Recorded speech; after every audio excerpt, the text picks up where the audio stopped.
Welcome everyone to the CDP Global Disclosure Dialogue. Good morning, good afternoon, wherever you are. Thank you for joining us from around the globe for this first-time event covering the most important trends in the disclosure and environmental action landscape, marking the launch of CDP's new questionnaire and disclosure platform. My name is Merle Becker and I'm pleased to be your host for today. I'll be joined by experts from CDP and across the wider ecosystem. We'll be coming to you live and not quite live from locations spanning the globe, starting in Tokyo and ending in New York. We'll hear from experts in the regulatory, financial and corporate spheres on the future of disclosure and environmental action. We'll talk to businesses, financial and institutional leaders who are putting disclosure data to use to unlock action on climate and nature. We'll crisscross the globe to hear how quality environmental data is driving competitiveness among leading corporates and investors, and how they are navigating incoming regulatory changes. We'll get into the nuts and bolts of sustainability data and frameworks and get a deeper understanding about nature disclosure from regions deeply affected by deforestation. To start our day's discussions, I'm delighted now to introduce CDP CEO Sherry Madera to open this unique day of critical discussions. Sherry, welcome and good morning to London. Set the scene for us. Why are we actually here today? Thanks so much, Merle, and thank you very much to everyone who's helped make today possible. Setting the scene, let's start with the world's climate situation, and it's sobering. Last year in 2023 was the first year that 1.5 degree heat increase was breached for the entire year.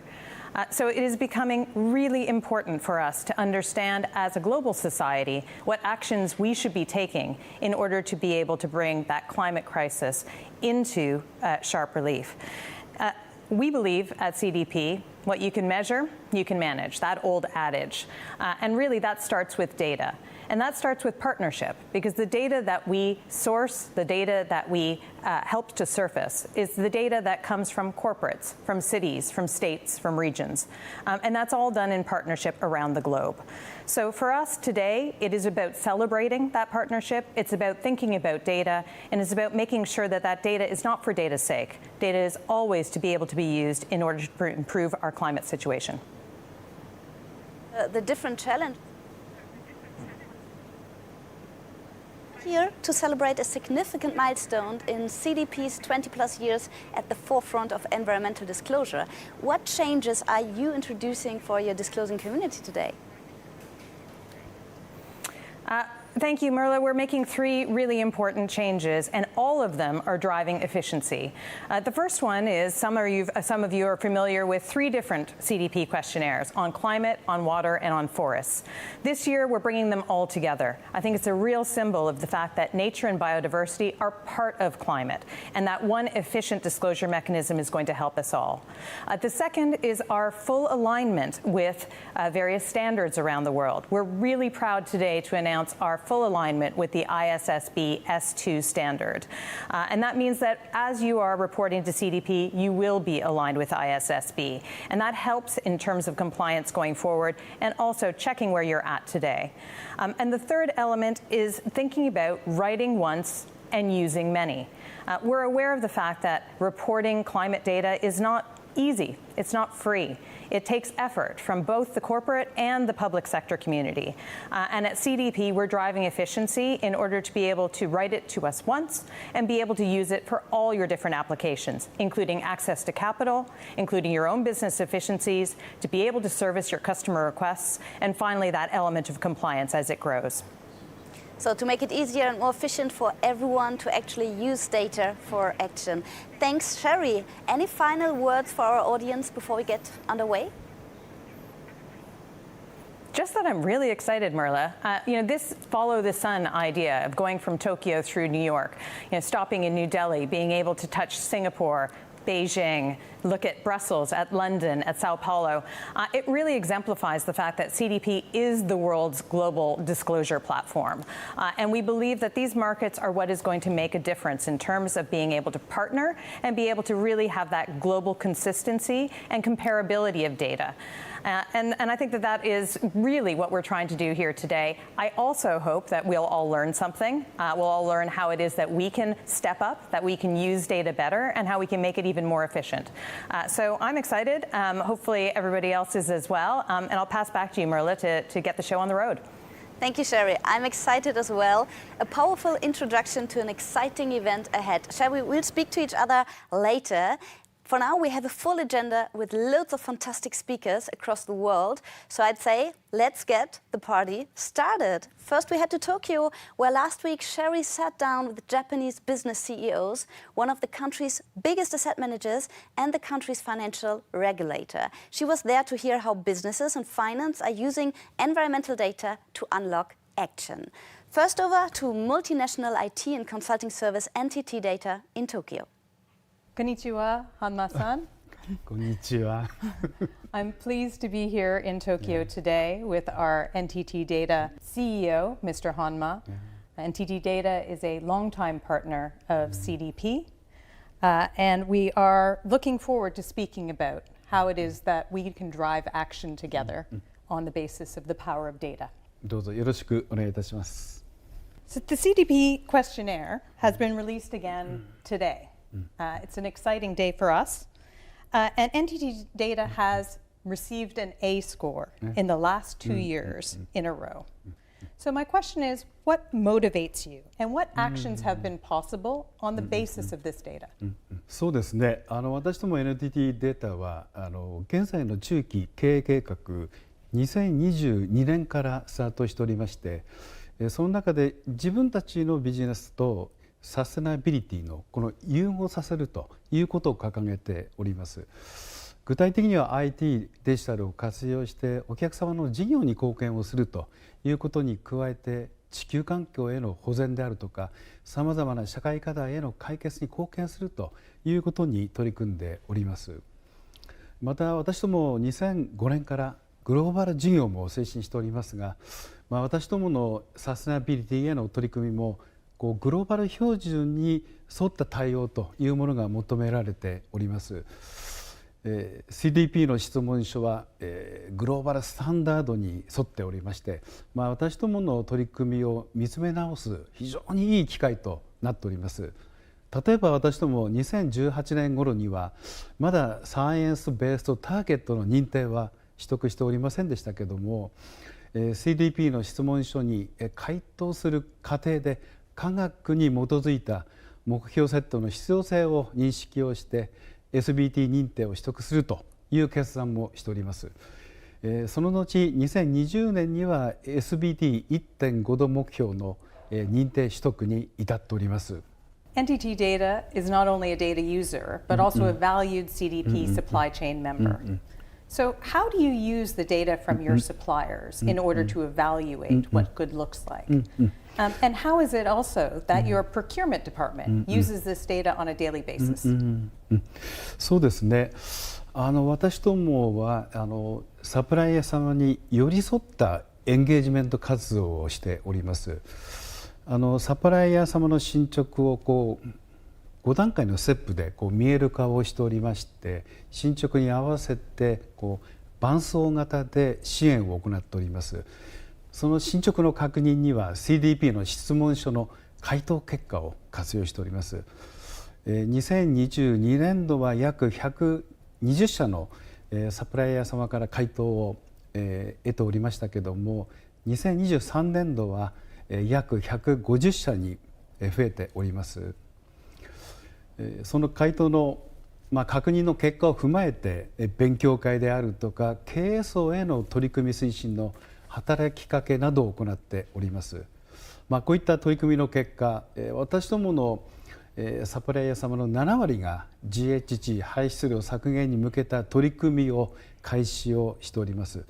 また SBT 認定を目指しているサプライヤー様も年々増えております。we're very pleased that NTT Data also licenses CDP data. And you use it to create your own Sea Turtle platform powered by CDP. This is something that you offer to your clients.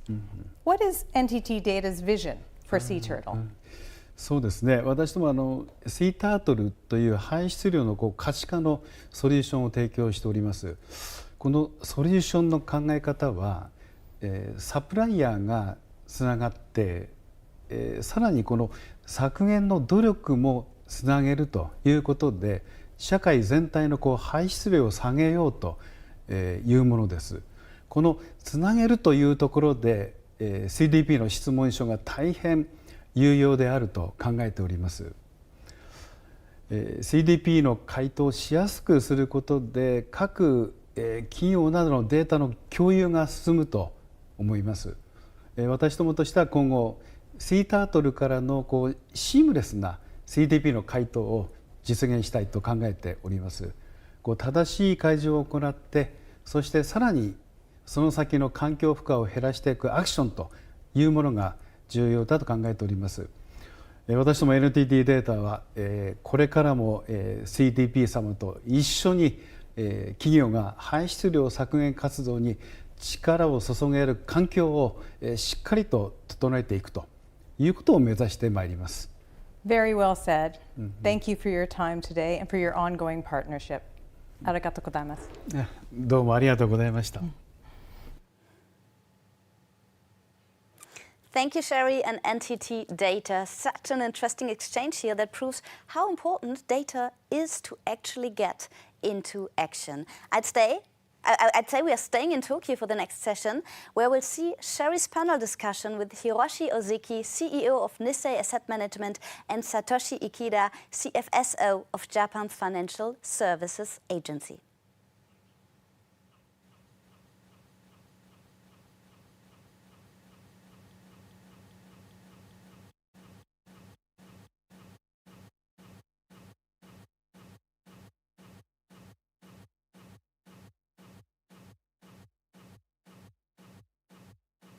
Seems we're having a little problem here, a little technical problem.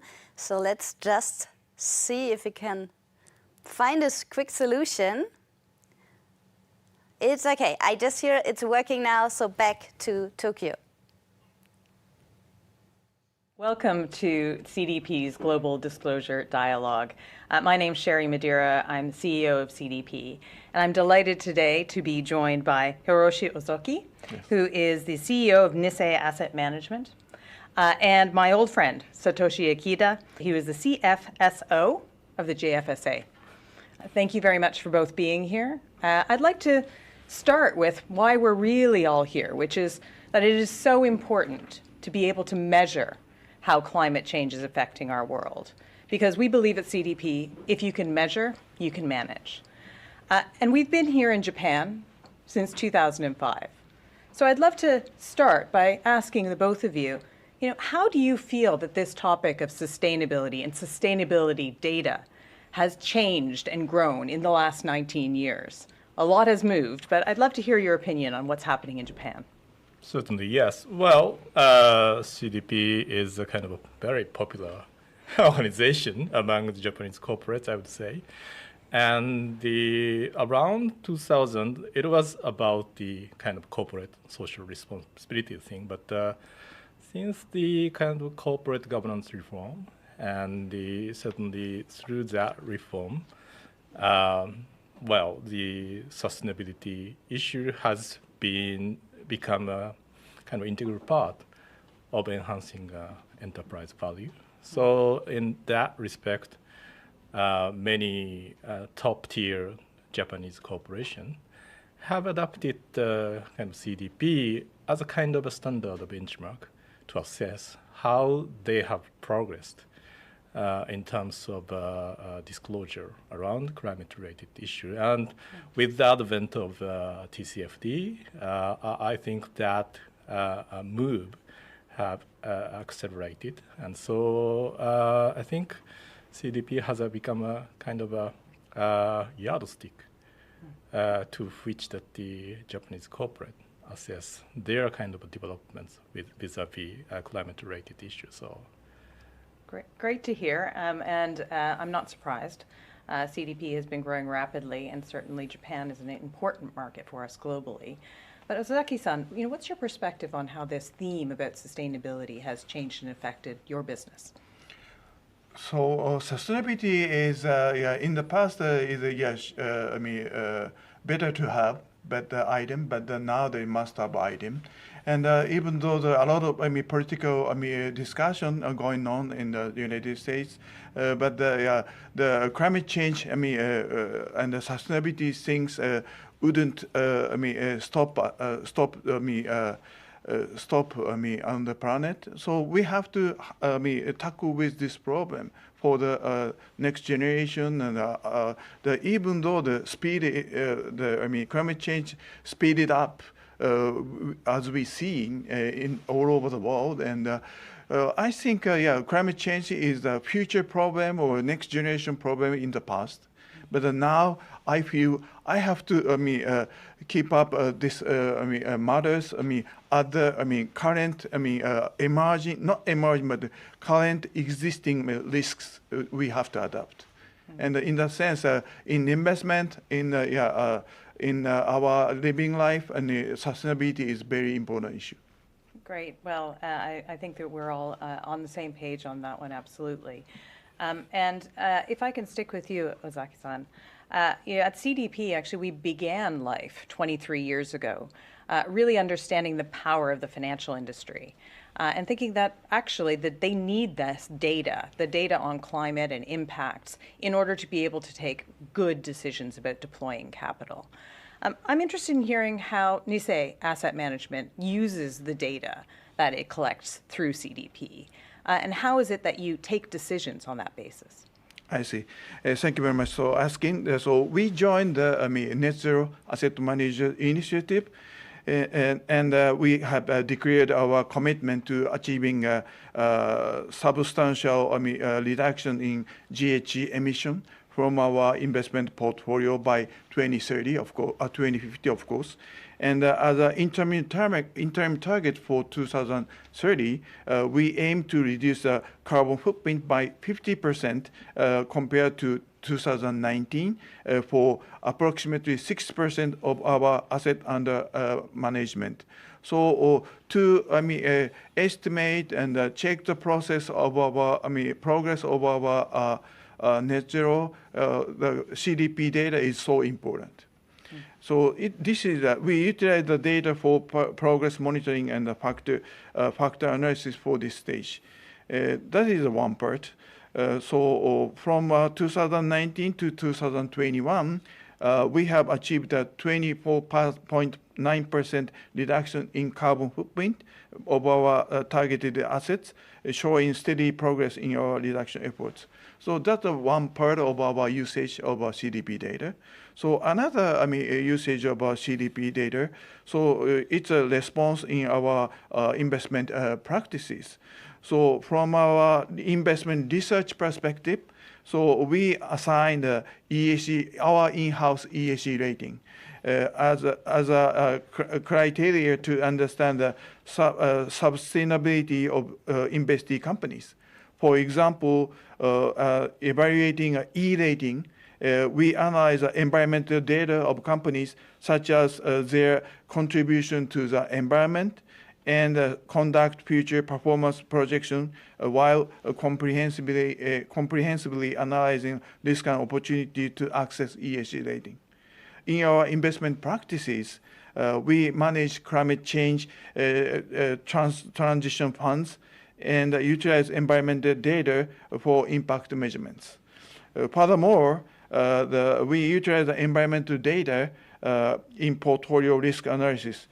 In materials presented to our internal committee, we include a proportion of CDP A-rated holdings and SBT accredited companies within our funds to raise awareness among portfolio managers. That is the second part of our usage. The third one is it's very general one is currently assessing if it meets our criteria. We conduct negative screening as a responsible investor to fulfill our social responsibilities. So we utilize data for specific identification of involvement in controversial weapons or human rights issues. On the other hand, in case we received a request from our clients in our portfolio construction based on the carbon footprint reduction compared with the ordinary benchmark ratio from our clients. So we of course utilize your data to construct our portfolio.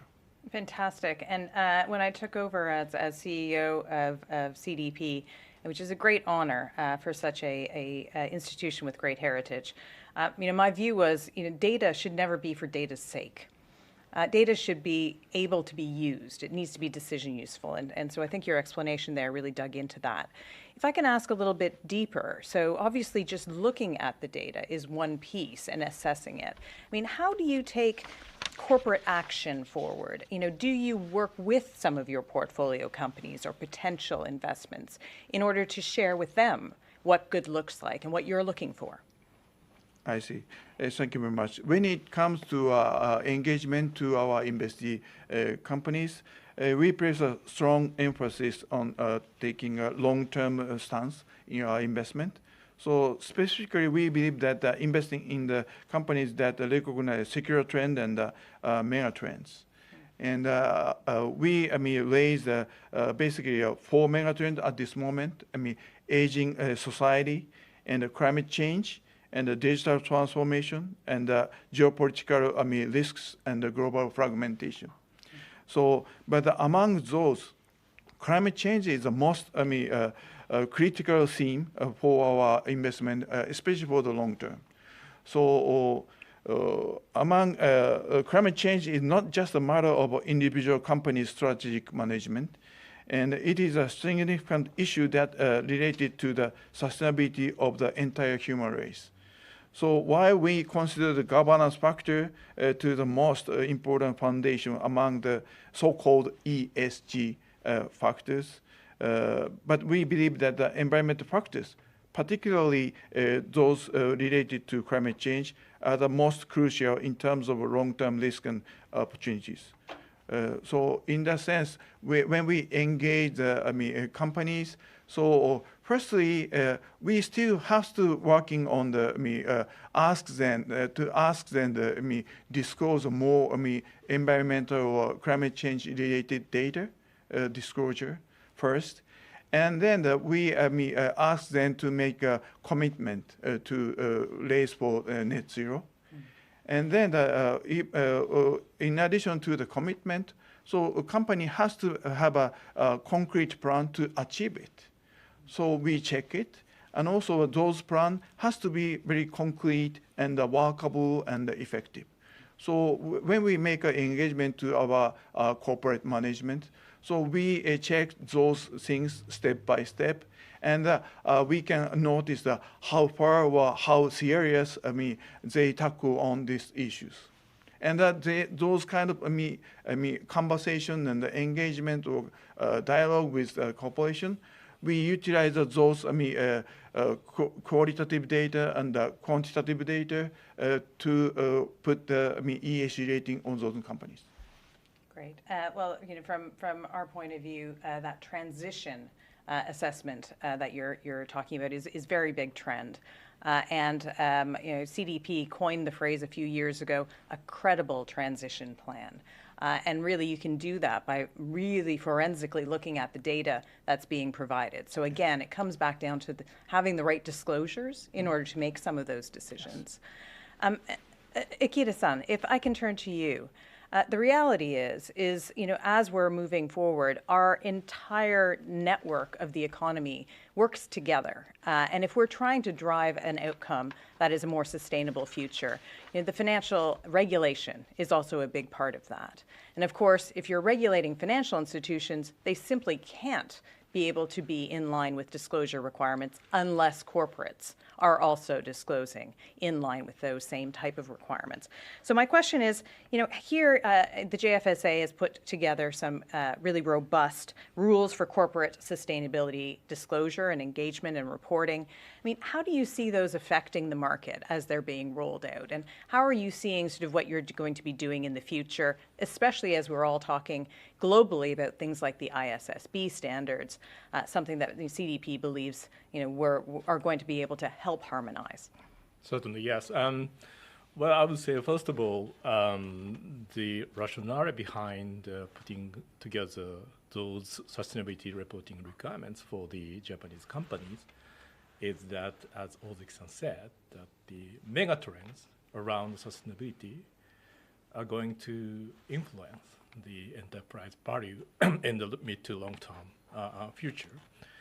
And to make those information related with that kind of megatrends, including climate change, transparent for the investors is very much critical. And that's the, I think, the main reason that the JFSA has pushing for this kind of requirement for Japanese companies as well as Japanese financial institutions. And right now, we already require all the listed companies to disclose the sustainability-related information in the annual reporting. But we haven't made clear that which reporting standards they should use.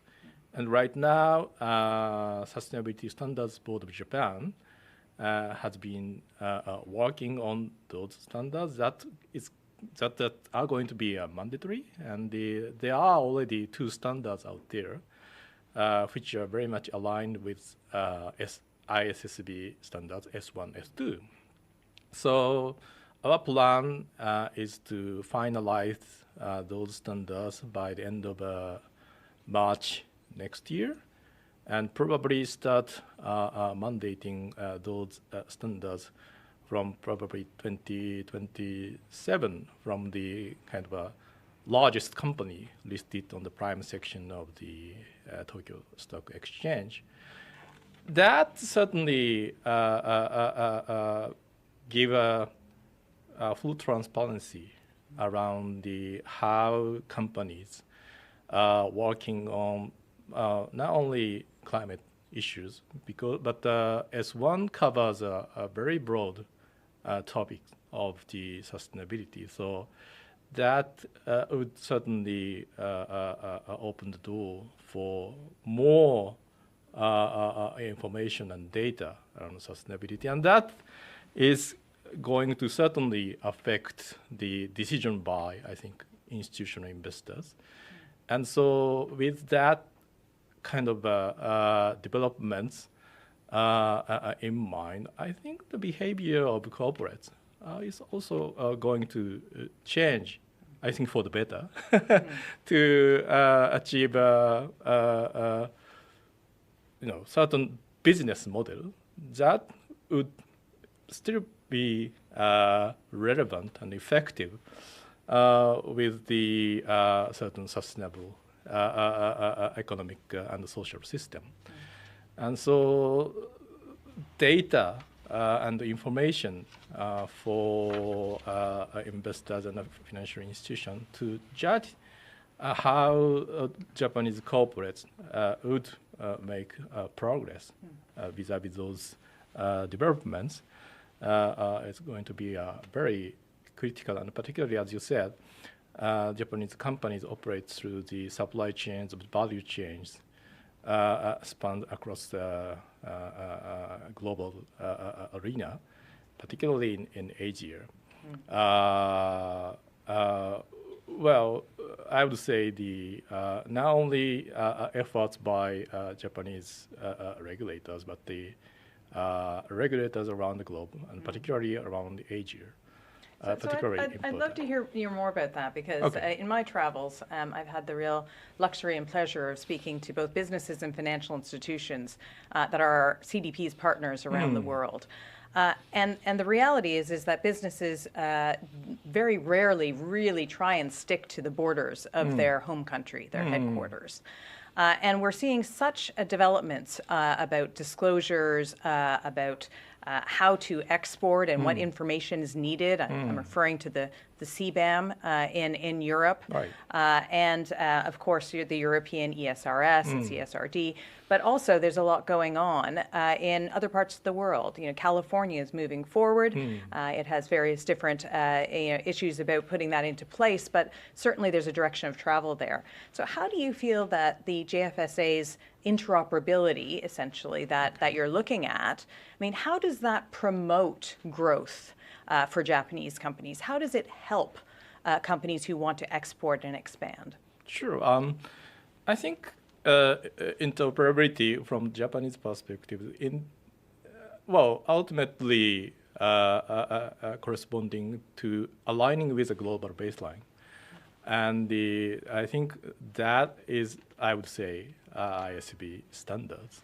So actually, in putting out the exposure draft on sustainability reporting standards by SSBJ, I think for the JFSA, the priority has been to make sure functional alignment with those ISSB standards already out there.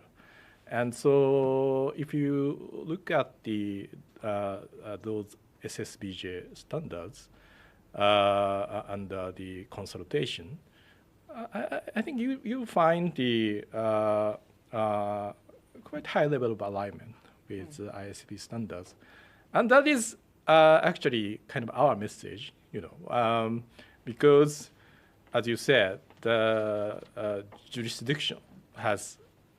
each jurisdiction has its own kind of a priority mandate, and they prefer to do something different, I would say. That's, I think, human tendency, to be aligned with this is certainly will send a certain good message, but there would be a certain kind of resistance because of the different culture. I don't know, but kind of stifle that human tendency to differ from others. Is, I think, very important here, and to align all those standards developed by each jurisdiction is to secure certain interoperability around the globe. So Great to hear.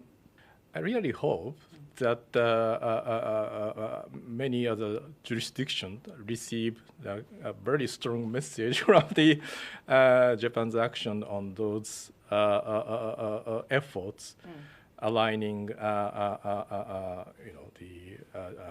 Japanese sustainability reporting standard with ISSB standards, Great. and to make sure that the interoperability with the global baseline.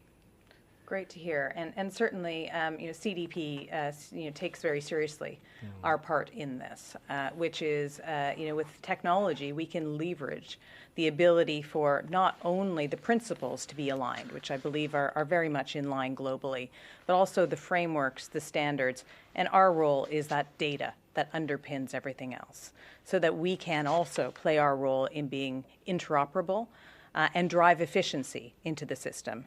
We recognize that with more reporting, might seem that there comes more burden. And the reality is that CDP should be playing a role going forward in order to be able to decrease that burden, to be able to write once and use many, both for the asset management industry, the financial industry, to be able to utilize that, also for compliance and making sure that that is in unison. So thank you both for joining me today. I could talk to you all day, but we have lots of work to do, as you've both set out, because all of our journeys together are to move forward the sustainability agenda. And thank you so much for being a strong partner of CDP. Thank you. Thank you. Arigatou gozaimasu.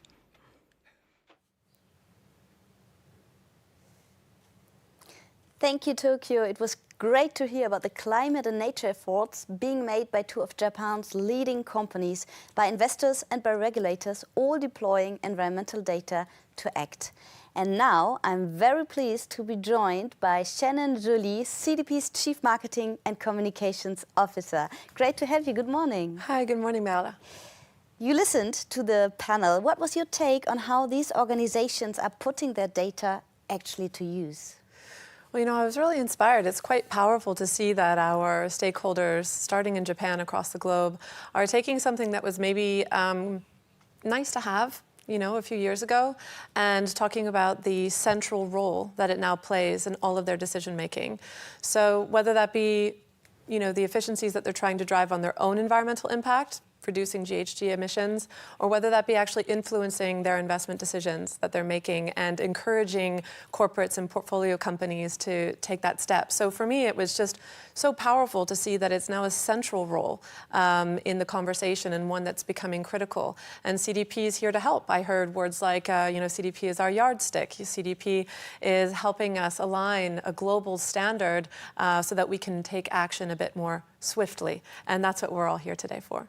So I get it right that it gives you hope to see these organizations working with their data? Absolutely. You know, we can only retain hope. That's why we're all here.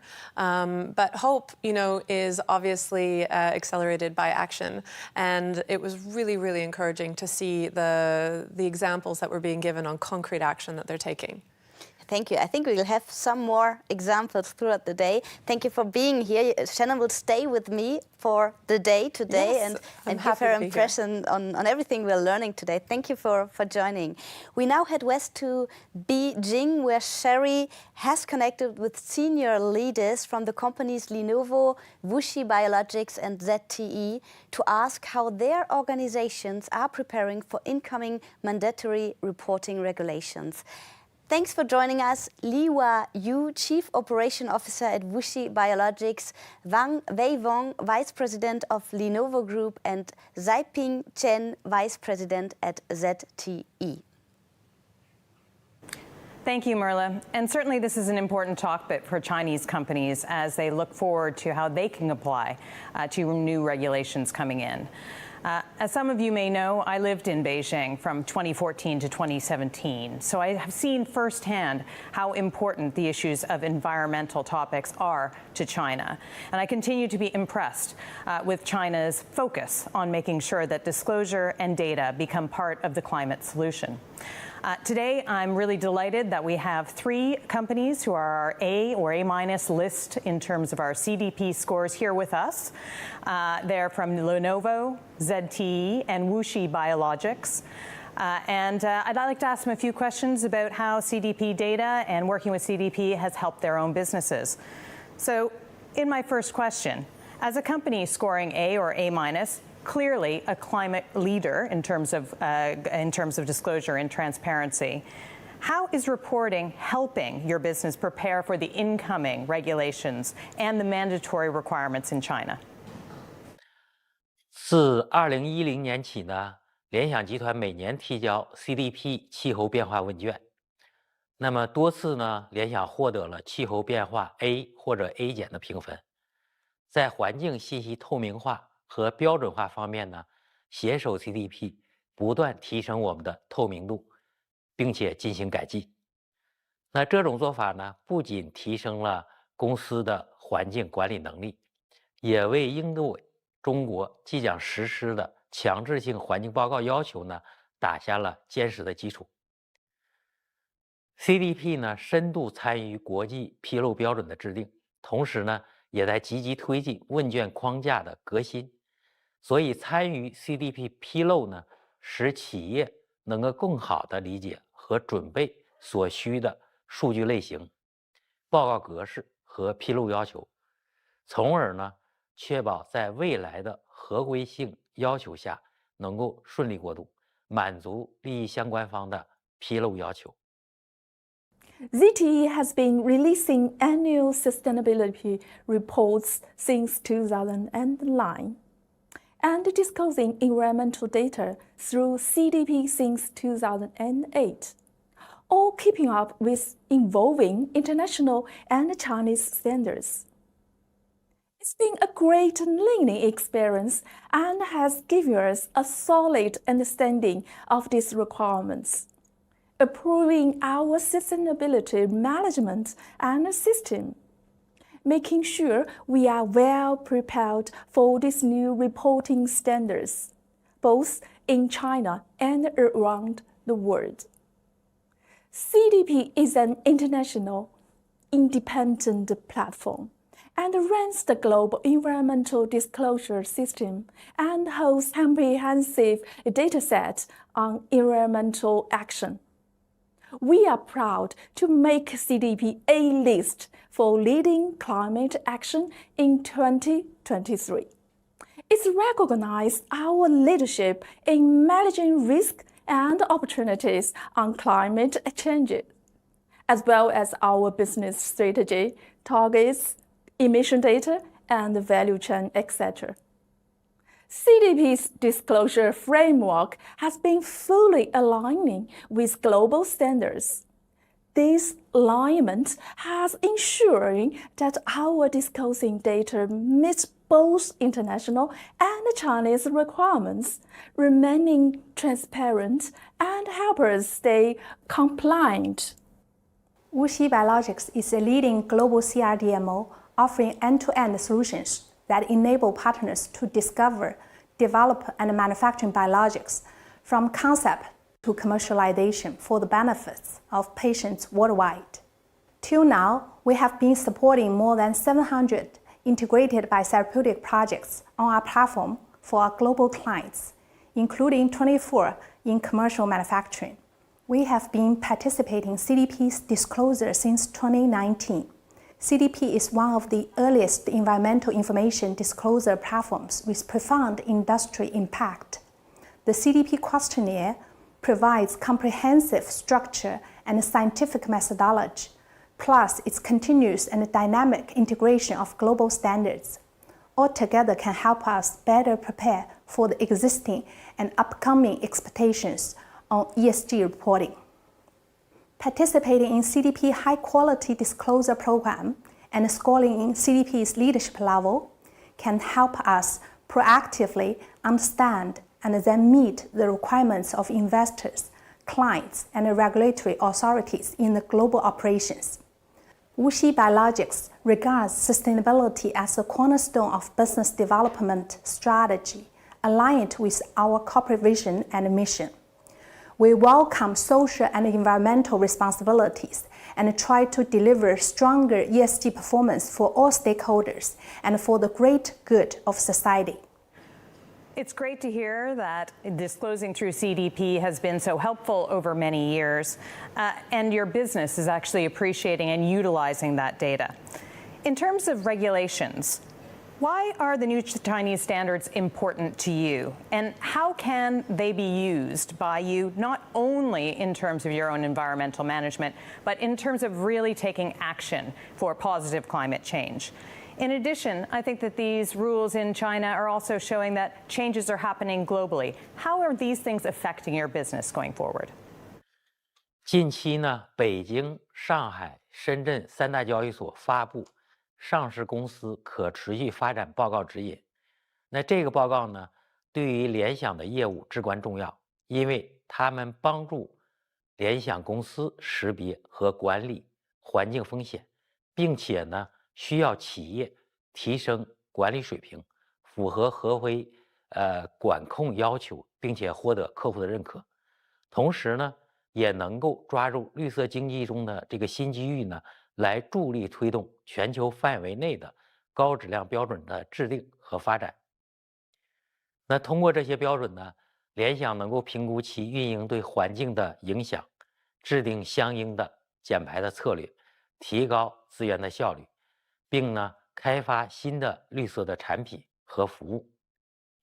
此外，良好的环境表现呢，还能增强公司的品牌形象，吸引投资者和消费者，从而在市场中呢获得竞争优势。同时，联想通过 CDP 供应链项目呢，也将同样的标准和要求传达到供应商端，提升整个供应链的披露水平。那更重要的是呢，与供应商在环境风险和机遇的管理标准上能够达成一致。Meeting global and Chinese disclosure standards is important for us. It helps us deep into environmental risks and opportunities we are facing and spot what really matters to stakeholders. For instance, in terms of environmental disclosure, we have set up a dedicated team led by our Chief Strategy Officer. The team figures out what risks and opportunities climate change brings, how this is affecting us now, and what challenges might emerge in the future.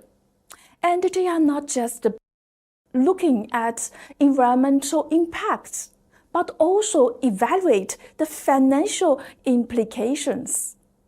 Then they weigh the long-term risks and opportunities into our corporate strategy and where we are putting our resources, making sure that our strategy remains current and effective. Staying open about our performance, following both global and Chinese standards, help us painting a clear picture of how we are doing and what value we can create in terms of sustainability. It builds trust with our investors and customers, making our company more appealing to them. High-quality information disclosure by enterprises can enhance corporate management level, thereby promoting the development of global-level quality disclosure standards. It's like a cycle. Good disclosure leads to better management, which then pushing for even better standards. And then, when everyone's on board, it just keeps improving global sustainability efforts. In WuXi Biologics, we regard the annual CDP Disclosure Program as a great opportunity for an in-depth self-evaluation and gap mapping, which helps us to keep enhancing governance mechanism on climate change and water stewardship. Participating in annual CDP Disclosure Program gives us the opportunity to keep up with the new Chinese and global standards, to enable us to benchmark and lead the great efforts in our industry to advance the standards in China as well as in global. Thanks to our ongoing efforts in tackling climate change and improving environmental management, in 2023, we are quite glad to enter CDP A list of water security and achieve a score of A- for climate change. Going forward, we will continuously firm our sustainability commitment and extend our efforts across the value chain to driving advancement within the whole industry. That was very well put by Zhiping Zhang from ZTE. Really, there's a virtuous cycle and a virtuous loop that's going on here. Great disclosures lead to better environmental management. That can lead to improved standards, and then again, improved and better data disclosure. A really positive loop that we're all starting to experience. That leads me to another question. How have your stakeholders, your investors, your lenders, your customers, how are they using the environmental data that you're providing and you're reporting on? 联想的环境数据呢，为我们的利益相关者提供了宝贵的信息。那投资者呢，可以利用这些数据来评估分析公司的长期可持续性风险和机会，作为投资决策的重要依据。而我们的客户呢，则使用这些环境信息来确定联想是否符合他们的供应链和可持续发展的标准，以及是否能够提供符合环保要求的产品和服务，作为客户采购的重要决策信息。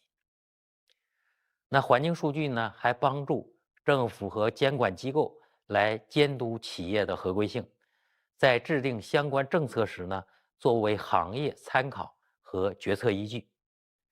此外呢，环境数据呢，还帮助联想内部团队呢识别改进领域，优化资源配置，提高运营效率。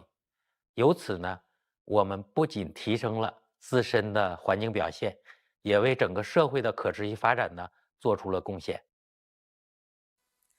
When some of our clients and investors make purchasing decisions or investments, they will take our environmental data and CDP rating into considerations. Besides, they also compare our data with that of other suppliers or public listed companies in the same industry. This requires our data disclosure to be complete, consistent, and comparable. ZTE takes a close look at what stakeholders needed, and then works on improving our environmental and climate management systems. This means setting up effective governance structure, coming up with climate strategy and targets, and figure out how to reach those targets. And when it comes to sharing all this information, we stick to global standards to make sure our disclosure is top-notch. At present, ZTE has joined SBTi and our near and long-term targets against SBTi net zero criteria have been approved. Every year, we disclose our environmental progress and targets achievement through our annual sustainability reports and the CDP platform. We share this information with stakeholders to enhance transparency, mutual support, and trust buildings. CDP works with more than 700 financial institutions with over $142 trillion in assets. Also, there is in total a $6.4 trillion combined purchasing power represented by CDP's 330 supply chain members. Over the past years, WuXi Biologics have been invited to participate CDP disclosure by various stakeholders, including investors and clients. Through CDP disclosure, we have been maintaining a very high level of transparency and efficiency on stakeholders' engagement. The holistic CDP questionnaire with concrete data and information will help our stakeholders to gain better understanding of our sustainability efforts and, on the other hand, help us win more trust from our clients. CDP has recently updated its corporate questionnaire and disclosure portal in an effort to further streamline reporting process and generate comprehensive data. We shall be looking forward to this brand new platform and hope it can better help companies interact with all the stakeholders. Well, we've heard that there's certainly a consensus that comparable and consistent data is helpful not only to the businesses that report, but also the stakeholders that use it. Thank you to our Chinese participants, ZTE, Lenovo, and WuXi Biologics. I've learned a lot today and appreciate the time. Now, back to you, Merle. Thank you, Sherry.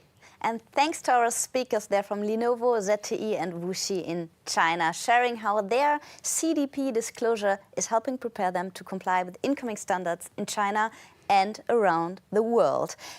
We're back in Brussels, and we're going to take some time now to bring together CDP's leadership for a round of reflection. I'm pleased to welcome back, or still there, Sherry Madera from London, and I'm joined by Shannon Joly and also by Pietro Bertazzi, CDP Policy Director. Great to have you here. Welcome in the Pleasure studio. To be here. Thank you. Sherry, how critical is compliance now becoming as a use case for sustainability data? Thanks again, Merle, and hi, team. We need to make sure that we're having fun today.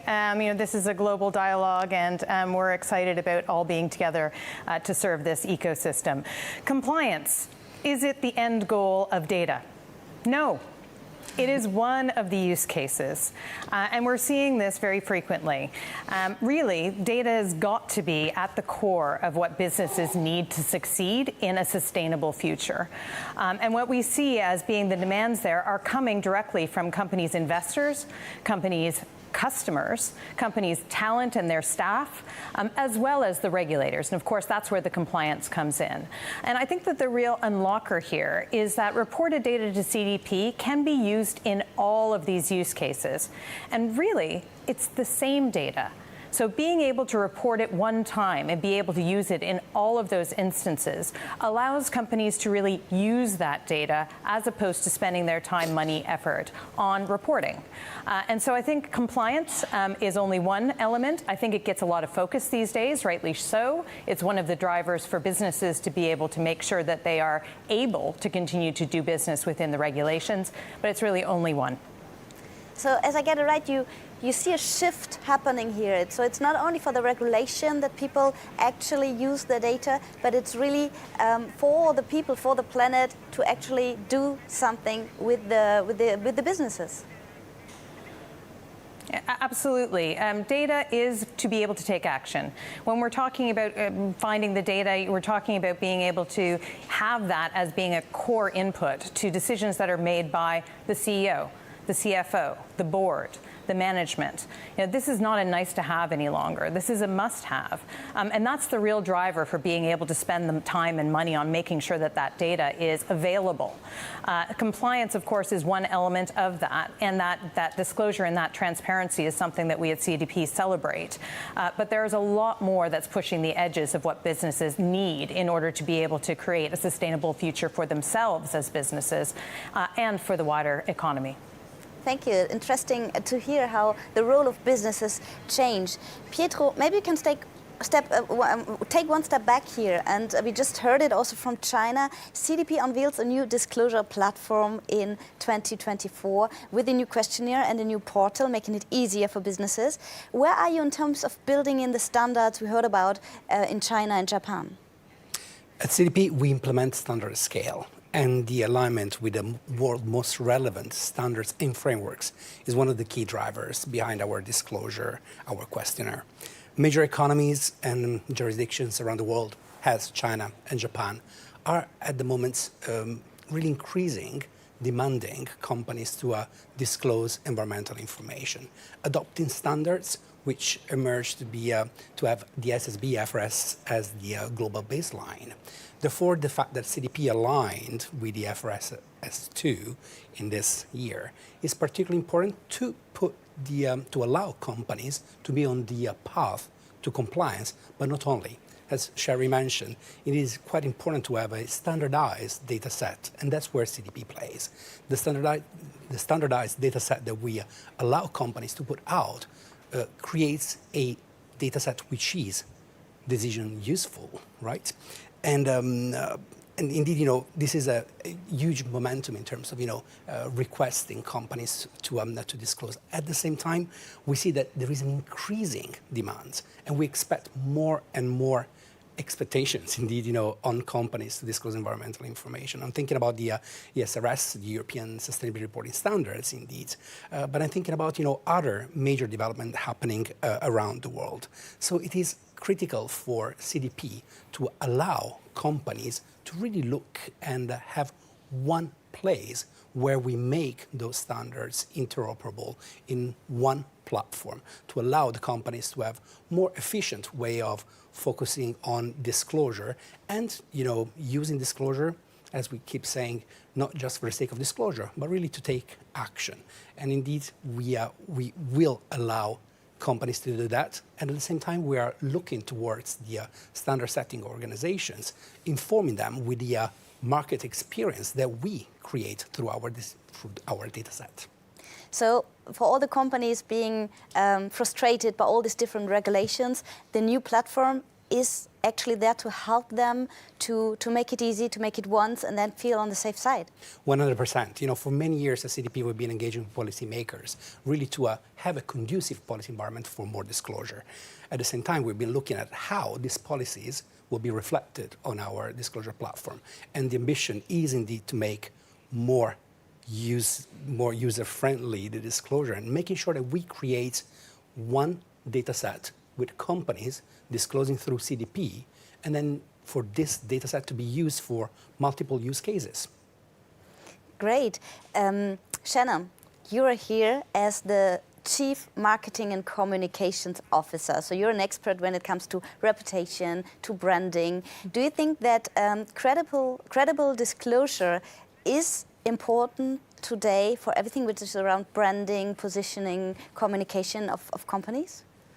Absolutely. We're actually having the debate ourselves at CDP, but brand is your forever promise to the world, right? Any organization builds a brand so that you can really solidify why you exist and what are you offering to the world.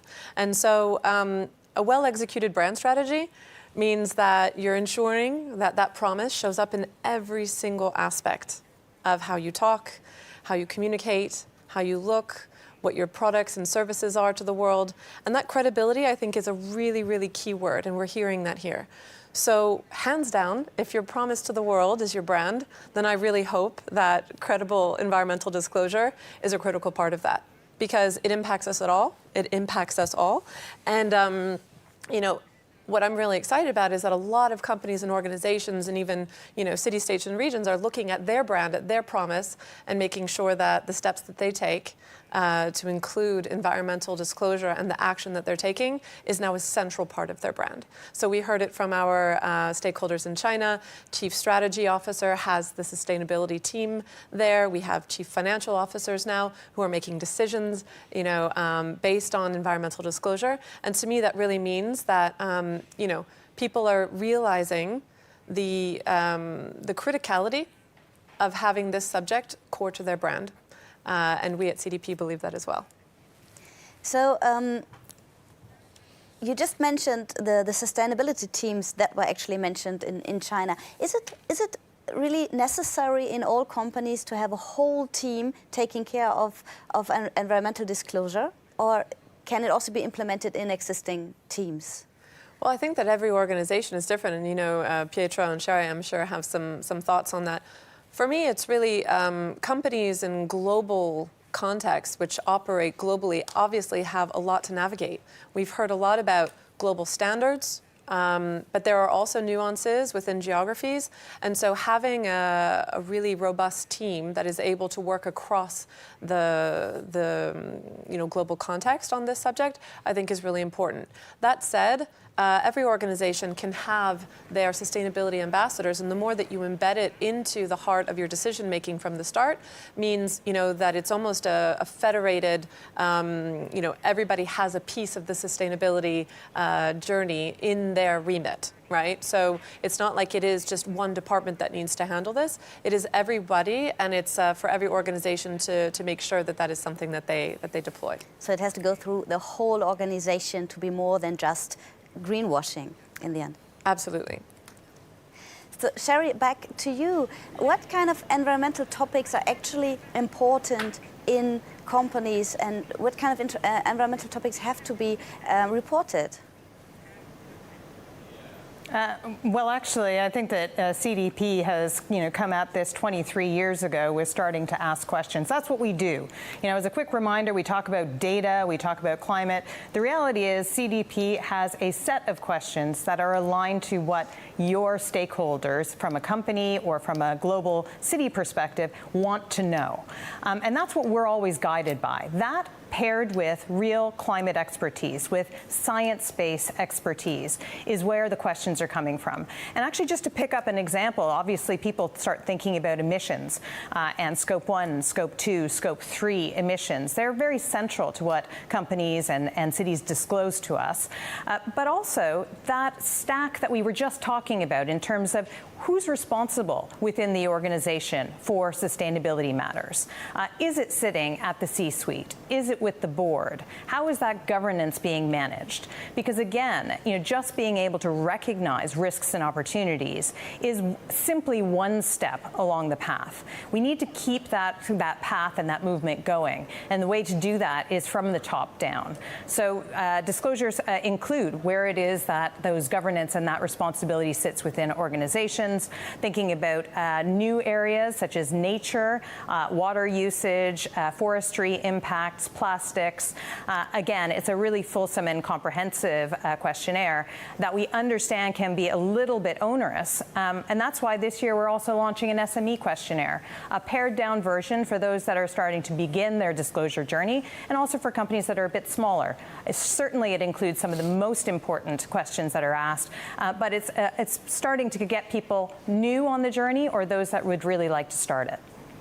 That's very interesting. It's so complex. There's so many different topics that need to be disclosed in the end.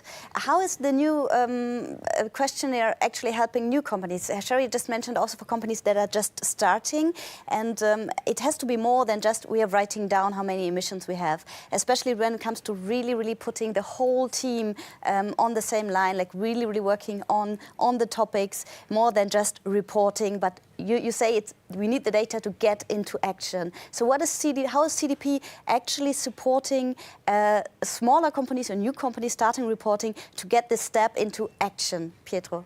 I think it's really the magic of CDP allowing companies to receive questions. So the important role that CDP plays is indeed to transform standards and frameworks in very straightforward questions that companies can look at, fill in, and create a data set which is decision useful. I believe that is indeed the most important part. Of course, the companies can still look at the overall standards, frameworks, and can expand. But a starting point with our questions is an excellent point to really cater for the needs of stakeholders that are eager to get the data to make decisions based on that specific environmental data. And we as CDP, looking at the request and looking at what the market and the decision makers need, develop those questions based on the standards and frameworks. Yeah, thank you. You wanted to add something? Yeah, well, I was just going to say, it is a learning journey, right? And so starting is the right place to start. And at CDP, we also have, in addition to the pared down questionnaire that Sherry was talking about, we also have a realm of accredited service providers who CDP every year engages with that are doing incredible work, whether it be from capacity building, whether it be to actually unearthing the information that you need to find via the questions that we ask. It is inherently not something that we all know from the start. So between CDP experts, between accredited service providers who we point people to, this is a journey that we hope to take everybody on step by step. So it's not, no one should be afraid of starting, right? If I get this right. Maybe you could just sum it up for us. The new portal, what benefits is it actually bringing for companies? How does it make all of this exciting, but maybe also difficult process easier? Well, I think that reporting, it's not something that, we promise to be the most exciting experience of everyone's lives. That said, the portal is a really great place to make sure that we're having more data integrity. So what we've done now is made sure that we have values that are dropped down. We have conditional logic as people navigate the questionnaire so that, we're making it easier with the knowledge that we have to surface the right information and the choices that they can make. We're also introducing a level of interactivity with the platform and the portal as we go forward, starting with just visibility on requesters' lists. The companies who they request, they can have visibility on the status of those. They can also have visibility on their own disclosure progress so that they can see where they are in the questionnaire as they're filling it out. Sometimes it's a bit daunting. You feel like you've been, on this questionnaire for a while, and actually knowing where you've hit, certain milestones along the way definitely makes it easier. And I guess to underscore it, this is just the foundation. We have just launched this portal of which we're going to start building upon, and that is the biggest advantage because now sky's the limit in terms of what we can actually start to deploy. Actually, it sounds kind of exciting. Still. Sherry, how critical is company sustainability data now for them to access capital and to fund their transition? Do you have any good examples maybe we can use here? Yeah, absolutely. And a quick reminder, this is, a lot of new things are happening today for CDP. We're really excited about them. I think that's evident. But we have been around for 23 years. And how we started was actually thinking about investors, thinking about making sure that investors and financiers had the data that they needed to make sure that they were moving capital into sustainable investments at scale. And right now, we're really proud that as of last year, 2/3 of the world's market cap reported through CDP.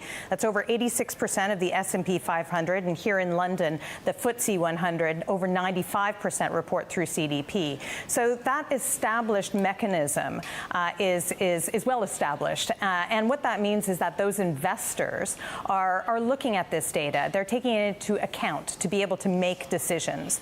But it doesn't stop there, Marla. When I joined CDP 8 months ago now, one of the things I found really special was that innovation was really happening across the financial markets. So, for example, we work with supply chain managers who are from around the globe, and they represent $6.5 trillion worth of purchasing power. Those suppliers, maybe they find it onerous to be able to supply this information to their customer. Of course, they're going to do it when the customer asks. But how can we, through a financial mechanism, continue to incentivize them to do that? Well, relationships with the likes of HSBC, with Citibank, with SMBC in Asia, they're all actually rewarding disclosure and transparency through lower cost of capital for supply chain financing. Often we think about big moves in finance, like green bonds, and thinking about asset managers, like we heard from Nisei Asset Management earlier today. And we're going to be hearing from Bill Winters at Standard Chartered just after this. But actually, when we start thinking about that, we actually are missing some of the real subtle movements that make a huge difference to some of the smaller companies out there. So transparency and disclosure can really be rewarded. A few points of lowering your cost of capital can make a huge difference to companies around the world. And I think that those are some of the exciting innovations that we're seeing. That's very interesting. So it's not only a burden, it's not we just have to report even more, it's actually helpful in the long term. Pietro, just coming back once more, because I think it's so interesting about talking about the harmonization of different global standards. How can the new portal of CDP actually help harmonize these standards for the company? How does it change for the different companies, especially those who are working worldwide and have to have so many different standardizations in mind? Yeah, you're absolutely right. Companies do work at a global level, and that's where we see our added value with our platform, with our questionnaire. The alignment of the questionnaire to the different standards, to the world's most relevant standards, does allow companies to have the one place where they can fill in that kind of information that can be used to on the path to compliance with the requirements in the different jurisdictions. But then it's critical to have that starting point, one place where you have all the requests together that will allow you as a company to understand what is your compliance use case, and therefore be on the path to comply with a specific standard, with a specific regulation in different jurisdictions. We're committed now, we have aligned with the IFRS S2, and we are incredibly excited about this alignment, which has been taking quite a few years in the making, and we look forward to further aligning with other standards. We'll talk about that, I think, later today. Great, thank you. You wanted to add something, Shannon? Well, I was just thinking about the portal and that alignment. With ISSB concretely, as people come into the portal experience, they'll be able to see very clearly which questions align with IFRS S2.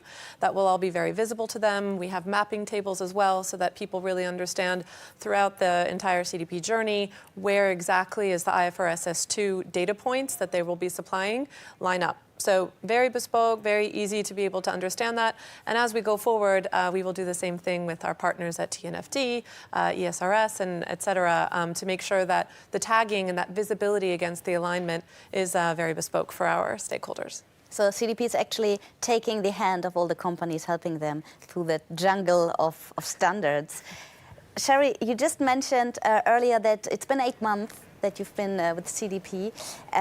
Maybe looking back this last month, what's your biggest takeaway that you could share with us today? I think it's the incredible positive spirit that the world has in supporting CDP.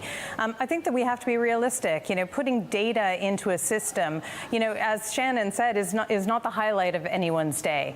And yet, I think that the real urgency of being able to have data that you can make decisions on is becoming so critical globally. That CDP's neutral global platform is a real partnership effort.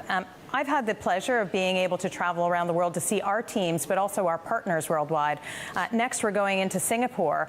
And I think that even in regions such as that, which are growing rapidly for CDP, being able to actually have such a positive spirit of innovation and thinking about how data can be used and written once and used many times by leveraging technology, that's my biggest inspiration. Great, thank you. We just heard from China and Japan, from these A-list companies, but I'm pretty sure today there are also a lot of companies watching that are really just about to start and maybe still a bit insecure how to start, how it's going to work, how to get the excitement you're sharing here, even if it's maybe not the most interesting part of their job. But maybe we could do a little round summing up. What's your advice for the ones just starting? So what would be the first steps you advise them to do? What's the mindset they need to take on? Shannon, do you want to start? Sure. Well, look, I think it's like in school, right? Sometimes we're a little bit nervous when we're learning new subjects, when, we have expectations, high expectations. So just open mind. And, this is actually a really big community. There's so much help out there. So even if you're just starting, I think that, like I said, the most important thing is to start, learn as you go, leverage the resources that we put at your disposal for capacity building, to try to understand the specifics a little bit more. And, we also see quite a lot of help from the internet as well. There's so much access to data, and it's only going to go in that direction of simplifying this process because it is becoming so central to how our society is going to operate going forward. Great, thank you. Pietro, maybe just a few words because we have to move on. Yeah, very, very, very quickly. I think that at the moment we may get the pressure of the compliance needs. So therefore, many people in charge of sustainability disclosure will feel the pressure of, the making sure that it is compliant ready. I believe it's important to get indeed started and remember why actually this is taking place. Why is reporting there? Is to make sure that decision makers have access to that data, but even for the companies to take the action to advance their performance, to improve the performance on the environment. Thank you so much. So as Sherry said, not just for data's sake, but actually for action. Thank you for sharing your insights here. Thank you, Pietro, Shannon, and Sherry. We will all speak later again. And now we head south to Singapore, where CDP's Director for Cities, States and Regions, Maya Kuttner, is hosting a fantastic panel of experts, including Ravi Menon, Singapore's Ambassador for Climate Action, Esther Ahn, Chief Sustainability Officer at City Developments Limited, one of the largest real estate developers in Southeast Asia, and Rui Xiong, Executive Director of the Monetary Authority of Singapore. They are live from the World City Summit. They'll explore the ABCs of sustainability data, that is, how it unlocks access to capital, business efficiency and compliance, and how CDP's 2024 launch supports this disclose once, use many approach. Over to you, Maya, in Singapore.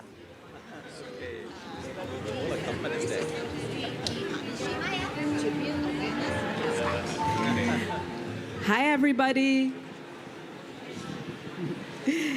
It's great to welcome you, those here in person at the World City Summit in Singapore, and those joining us virtually for CDP's Global Disclosure Dialogue. I'm Maya Kuttner, CDP's Global Director for Cities, States, and Regions. One vital aspect is for cities, companies, and capital markets to work together to measure, report, and manage their environmental risks and impacts towards real and long-term action.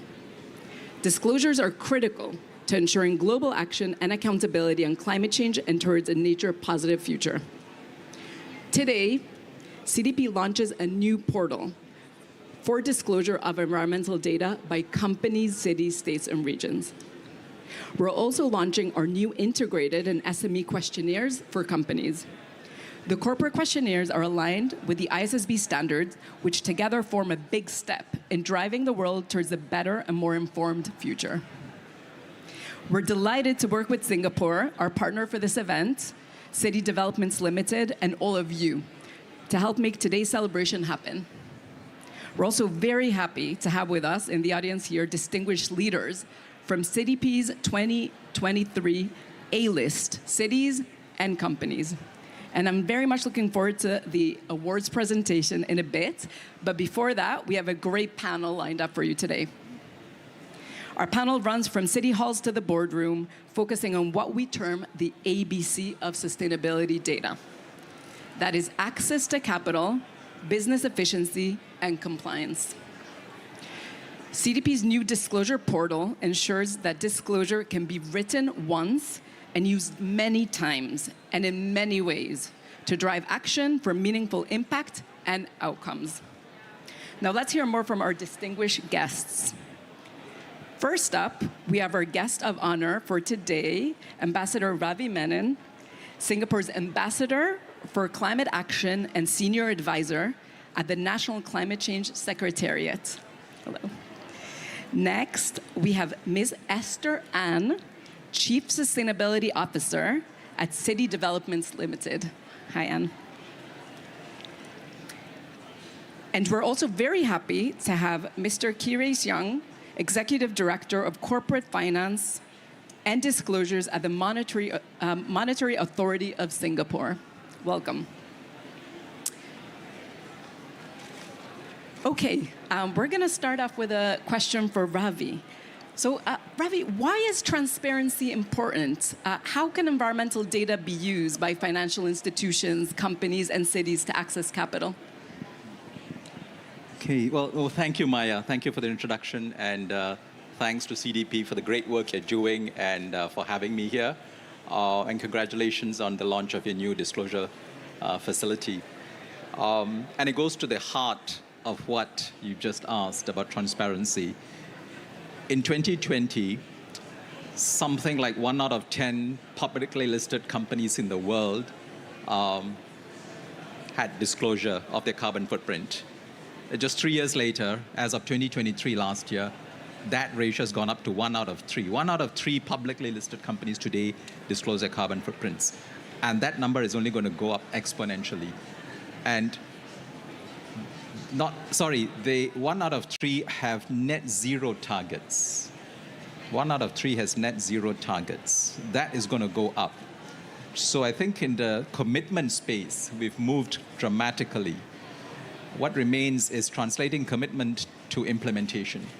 And the key to doing that, the foundational piece to getting that done, is data and disclosure.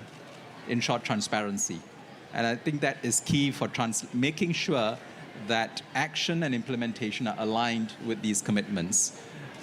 Data is important, and CDP is deeply in that game. What gets measured gets done. And so if there isn't good data, you're not going to be able to do your decarbonization. What gets disclosed gets done even better because there's public accountability. There is market discipline. There is regulatory compliance. There is stakeholder engagement. Your suppliers, your financiers, your insurers all want that. So I think transparency is key because it holds all of us accountable to one another and keeps us honest. So I think this piece of the sustainability agenda, data and disclosure, is absolutely critical. Great. That's great to hear. Ray Siang, what are your thoughts on that? Yeah, so I would echo a lot of the themes that Ambassador Ravi brought up, which is that information is so critical to financing. And information is critical to financing because you need it for pricing, you need it for assessment of your risk.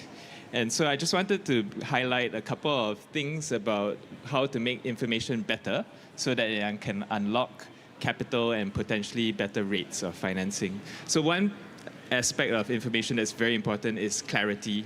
And in the area of clarity or helping end users to understand it better, I think one of the very important frameworks is around sustainability disclosures.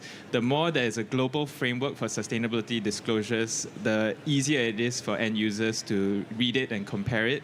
And in this area, the formation of the ISSB standards that were released last year are an important milestone. They bring under one umbrella what were a number of standards before. And ISSB standards are also focused on financial materiality, which means they cut to the heart of what is needed for financing. So that's one aspect, is clarity. Another aspect of information that's important is credibility.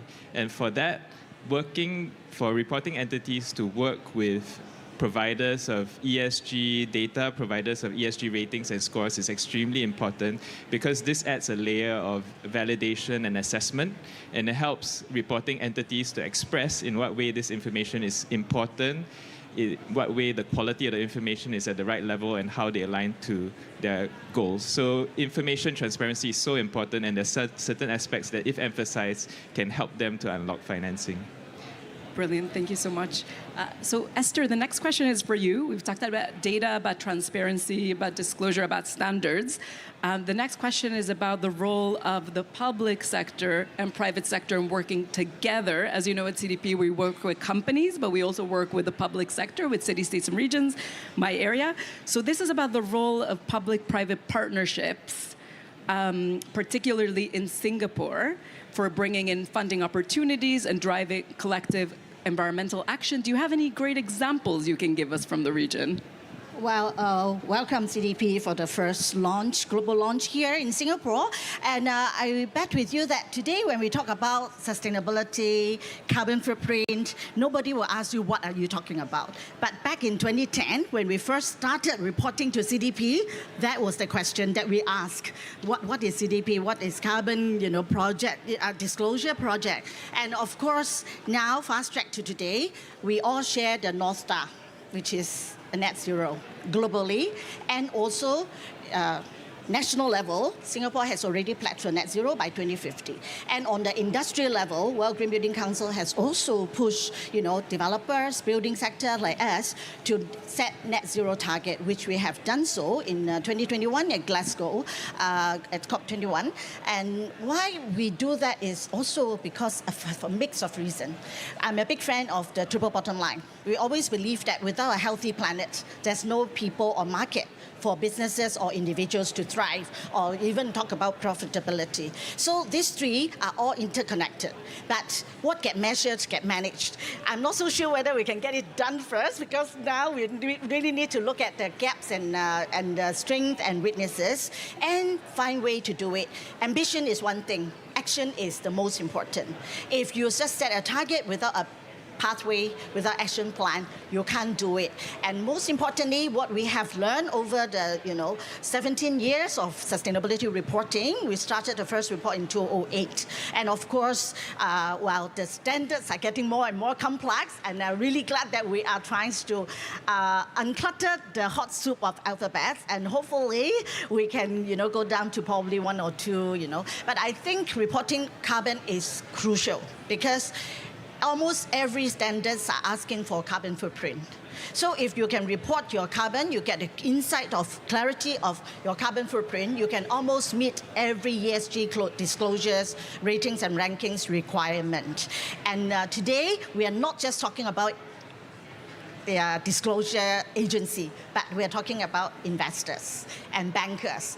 And trust me, they all ask about our carbon footprint when we talk to the banks, when we talk to investors, and they really look at our sustainability report and look at, page 36, paragraph 3, you have this number. How did it come about, So we really need to know the clarity, and don't get backfire. You make sure that you report what you set target, and you meant to do it. And our report has been externally assured since 2009. So 16 reports under assurance. And while we are all set and ready to, align with ISSB, S1, S2, and also with GRI on the impact, because we have the two pillars approach, value, financial investment value, and also the pillar on impact, that is impact on the environment, planet, and people. So with this now, hopefully in a few years' time, our life can get a little bit even easier, that we can have one standard for all. Thank you, Esther. Great to hear about your journey with CDP. Ravi, do you have anything to add to the question around public-private partnerships and the role that they have? Well, I could get started on blended finance. I will take about 30 minutes. But I think Esther made an important point about the criticality of disclosure. And I think there is a tendency today to see disclosure and transparency as a compliance cost or as a regulatory requirement. I think we should increasingly see that as a source of competitive advantage. In particular, I think those companies that are able to disclose, measure, and disclose Scope 3 emissions are going to have a huge competitive advantage. It's not just a regulatory issue. It is an issue of business competitiveness. And I think Scope 1 and Scope 2, most should be able to do it. Scope 3, those who can master it are going to have a huge advantage. And that's going to be reflected in pricing and in spreads. And you mentioned earlier on the three things that are integral to your framework, which is access to capital, business efficiency, and compliance. And those are exactly the three stakeholders that disclosure is meant to address, because your financiers, your bankers and insurers are going to want it. Your business efficiency, that means your supply chain, suppliers and customers are going to demand that. And three, compliance, the regulators are going to demand that. So data and disclosure is integral to all your stakeholders. And so all companies need to get this mastered in order to thrive and succeed in a net zero world. Great. This is fantastic to hear how this resonates so much with you. This leads us perfectly to the next question for Esther, which is about the impact of incoming mandatory ISSB standards and what you feel the level of readiness is among companies. You alluded to your experience reporting through CDP. We talked here about the importance of Scope 3. Yes, so any thoughts you have on this matter? It's definitely still mind-boggling, to tell you the truth. Regulators can set very robust regulations because it is licensed to operate. And private sector and corporate reporter have to align ourselves. And in fact, if I can answer your ABC, A is really to align with the global best practices and the standards and rating.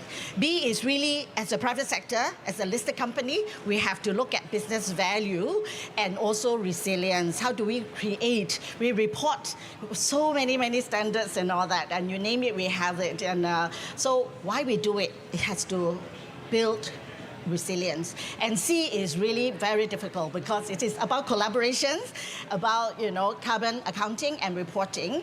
And whether we are ready, the fact is we are all chasing after the key issue is how. So capacity building, which is also C, is very crucial. So I can just give you one example. It's under green economy, which is the pillar, one of the key pillar of our Singapore Green Plan, is to build capacity. This is a net zero academy opened in 2017, backed by 6 government agencies, including NCCS, definitely, NEA, URA, BCA, and also MPAC. So net zero building, show people what exactly is net zero. And we have partnership with SEAS, Sustainable Energy Association, and a partnership with ADB to bring in sustainable energy solutions and technology. And we actually open it to any industry or individual who want to learn more about green building, reporting, and all that. So this is a public and private sector to the extreme in a way that since it opened in 2017 World Environment Day, tomorrow we're 8 years old, but minus the 2 years COVID lockdown, we have actually seen through 35,000 people come through the academy to learn about anything to do with 17 goals, 169 target, and also sustainable finance, carbon reporting, and all that. Without good data, without good ESG strategies and performance, the banks will not give you sustainable finance in the future. And we always say that in the next 4 or 5 years, green loan will not be important anymore, the term, because every loan should be green. Yeah. Wow. So, Ray Seong, we'd love to hear from you again from the perspective of Monetary Authority of Singapore. Do you have any thoughts to add on this matter? Yeah, so I think there were two important themes brought up by the panelists. One was Ambassador Ravi's point that this is not a question of compliance, but business competitiveness. The other thing that Esther mentioned was capacity building. And so I think that's the focus when sustainability reporting becomes a mandatory element of what companies need to do. It's not so much a compliance exercise, but more that if this is a competitive dimension to it, then should we not have a standard in which what you are required to do communicates the most effectively with your end users? That's one aspect. The other aspect is when sustainability reporting comes in, a big focus is on capacity building, on enabling. And in this, one important thing that MES is working on is how to raise capacity across the region, because we want sustainability reporting to be solid, not just locally, but in the region as well. And we're trying to facilitate that by having dialogues between ISSB as well as regional counterparts through the ASEAN Capital Markets Forum. So that's what we're trying to do, is to raise the standards across the board and facilitate that. One last thing just to say on capacity building is that we're trying to use data enablers as well, and our efforts through that are with Greenprint. And indeed, with Greenprint, we are trying to make sure that, again, our effort is not local, but also serving the region, serving the world, interoperable with other data platforms. In fact, close discussions with CDP as well as on how we can collaborate there. So, yeah. Okay, perfect. So this brings us to our final question, which I will address to Ravi, which is, what would you like to see happen in Asia in terms of climate action? And are there any key hurdles you foresee Asia would need to overcome in the journey to net zero? Wow, that's a big question. Well, first off, Asia is where the fight against climate change is going to be determined. Europe can get to net zero, America can get to net zero, but if Asia doesn't get anywhere close to that, the world is going to heat up and you're going to have catastrophic climate change. Asia accounts for 50% of global greenhouse gas emissions. Asia is the most rapidly growing part of the world. Energy demand in Asia is projected to double by 2050. So you put the math together, highest emissions and rapid energy growth and demand. 1/3 of those emissions are due to coal-fired power plants, which are on average 10 to 12 years old, which another 30 years to run. The second biggest source of emissions in Asia is deforestation. A lot of this, both coal and deforestation, is driven by economic need of still a very developing continent, where people do not have access to electricity, where people need better, more sustainable ways of doing agriculture, and need to make a living. So this is the central challenge in Asia. How do you get both decarbonization that's necessary to save the planet and development, continued income growth, and food supplies and so on? So I think you have to systematically address these issues in Asia with a view to making sure that decarbonization does not leave people behind. At the same time, the fact that Asia is growing and needs all this new energy is not an excuse to say, therefore, we don't have to do anything, because not doing anything means climate change.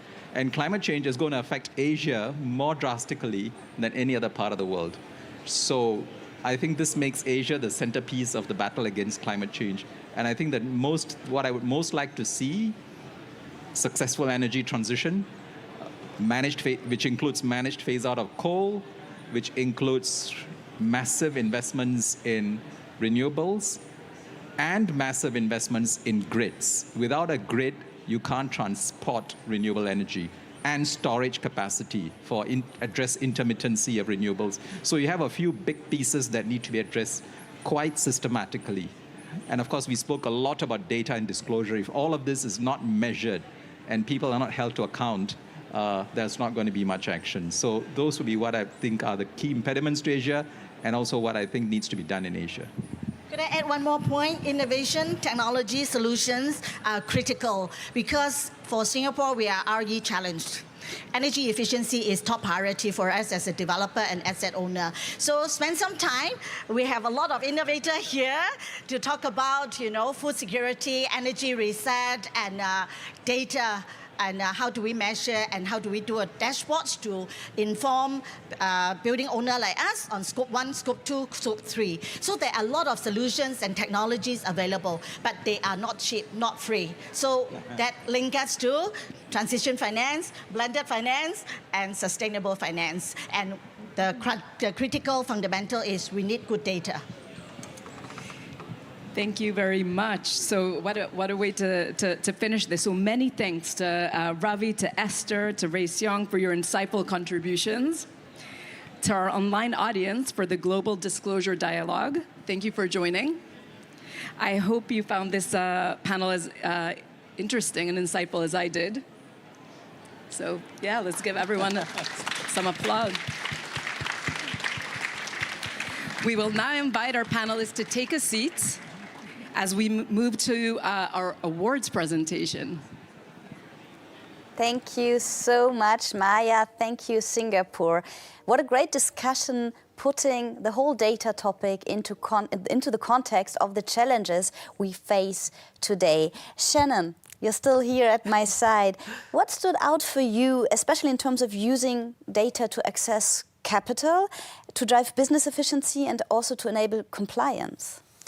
Well, look, I loved the energy in Singapore. It was a fascinating discussion, and I think that the ABCs of data, as we coin it, what resonated was those are the core use cases. Those are the key audiences, and it's a bit of a myth saying that compliance is the only use case, right? I think what Esther was saying that really resonated was, once you do all of this, once you submit all of this, what you learn is actually how to build your business, make it more efficient, make sure it thrives in what we would call the new sustainable economy.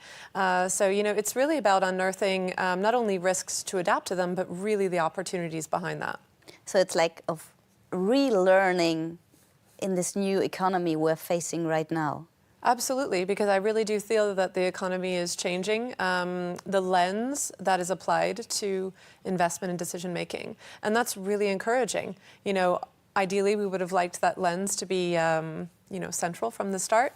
But what's good is that we learn quickly, and hopefully we can adapt quickly to this new environment.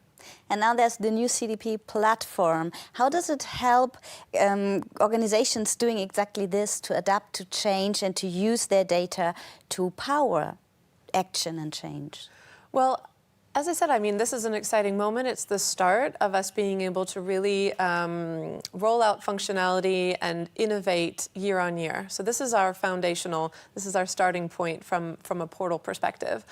This year, what we are introducing is more in questionnaire context. So it's the context that comes into the question as somebody is within it. Rather than having to go in and out of the questionnaire, look at guidance documents, etc., we're able to contextualize in our questionnaire experience, what is this data about? What is the rationale for it as well? So a lot of people have asked the question, what's the point of this, right? And so we've been able to contextualize that. And that's, I think, going to be a real benefit in the learning experience for our stakeholders. So is it that the stakeholders need less knowledge before and there's more helpful information directly integrated?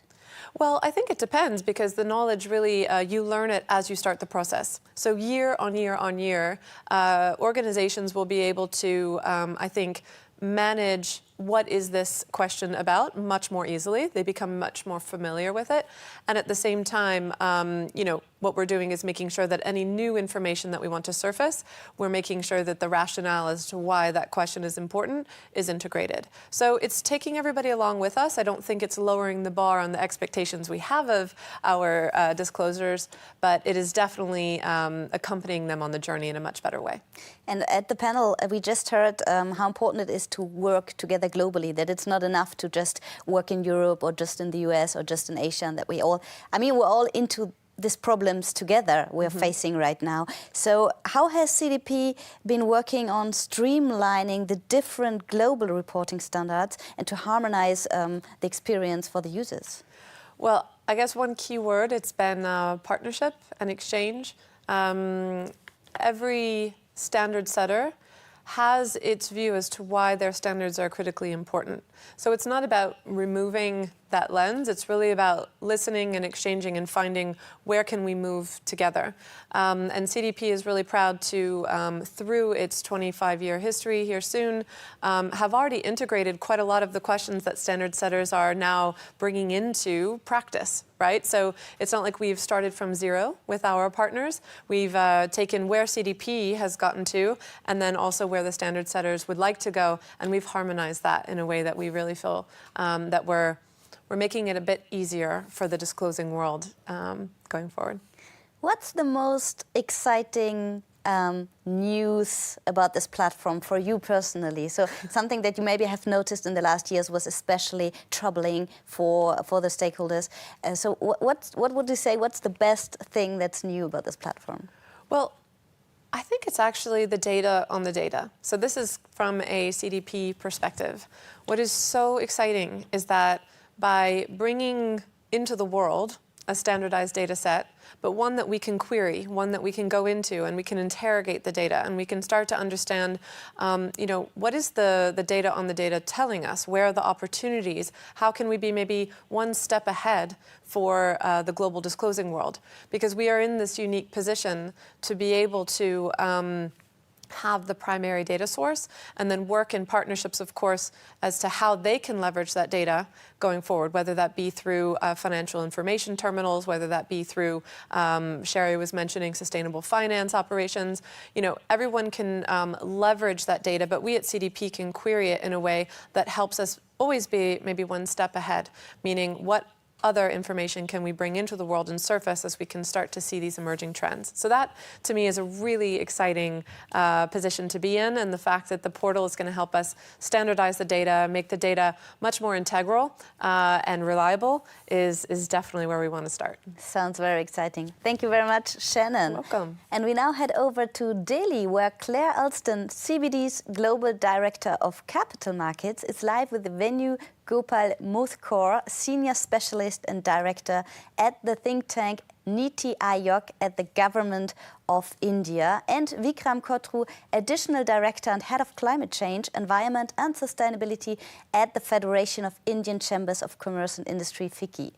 With India, the largest SME market in the world, the panel will discuss where SMEs must focus to compete on climate and how CDP's new dedicated questionnaire we just talked about for SMEs makes it easier to understand where SMEs should focus attention, build capacity and act.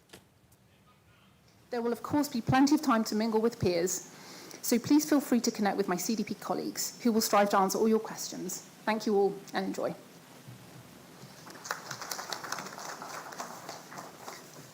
So first of all, I'd like to move across to you, Mr. Venugopal, to answer some questions about how you foresee that the Indian government perceives the evolving role of MSMEs in advancing India's broader environmental and sustainability goals. Yeah, thank you very much, Claire, for that, and thank you, Vikram, for having me here. Before I come into the context of talking about the MSMEs and what is the vision for the government, especially on the MSME or the SME sector for which we gathered here, I just want to lay out two things. First is what is the vision that the government has now, and what is Niti Aayog doing, especially in terms of moving towards realization of such vision. So I think, as you all probably are mostly aware, in terms of what India is trying to aspire to, Honorable Prime Minister has been very vocal about becoming a developed economy by 2047. Which means that we're looking at a developed economy not just in terms of per capita income, right? Today we are at what, $2,700 odd in terms of our income, but to reach the targets of what has been achieved in other developed economies, we probably have targeting close to around $18,000 approximately, so almost 6-7 times the current income levels. So to reach that scale, or to reach per capita income of $18,000, or loosely in terms of total economy of $30 to $35 trillion. we have to grow at a considerable pace when the global economy is not very conducive in terms of economic growth. So there are multiple factors that India is working on, especially. Vikram has already highlighted some of the flagship initiatives which FICCI has been working on, and which perfectly align with what government is doing in terms of not just Make in India, but also thinking about Atmanirbhar, right? Atmanirbhar Bharat. So what do we actually mean in Atmanirbhar Bharat is in Bharat where we are not just looking at promoting domestic industry, but we're also looking at promoting domestic industry, an equivalent big role for them in the larger global value chains for which we have gathered here today.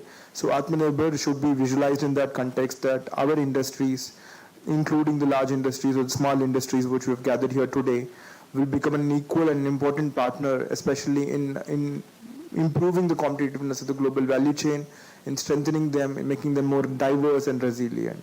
So we have to situate our aspirations to become a developed economy in that context. Now, coming back to it loosely in terms of how does this aspirations primarily fit with the climate targets that we have?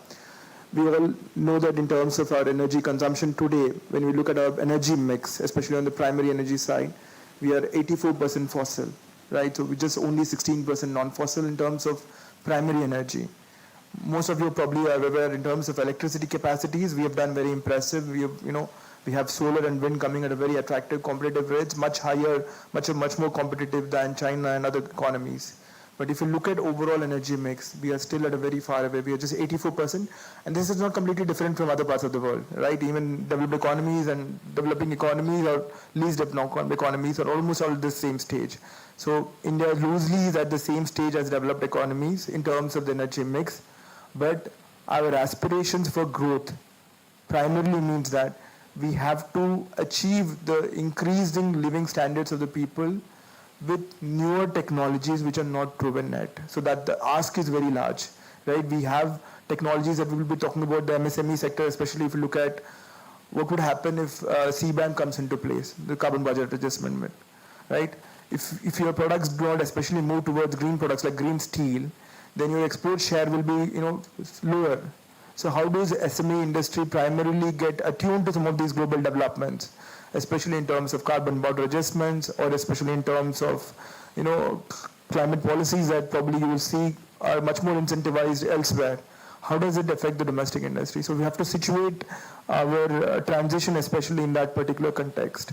And MSME sectors, which Claire and Vikram has highlighted, are the important pillars of our economy in terms of being the biggest contribution for our employment. Right, they're the second largest employment contributor after agriculture sector, and their contribution to the global almost 1/3 to the GDP, as Claire has emphasized, and to exports also is very significant.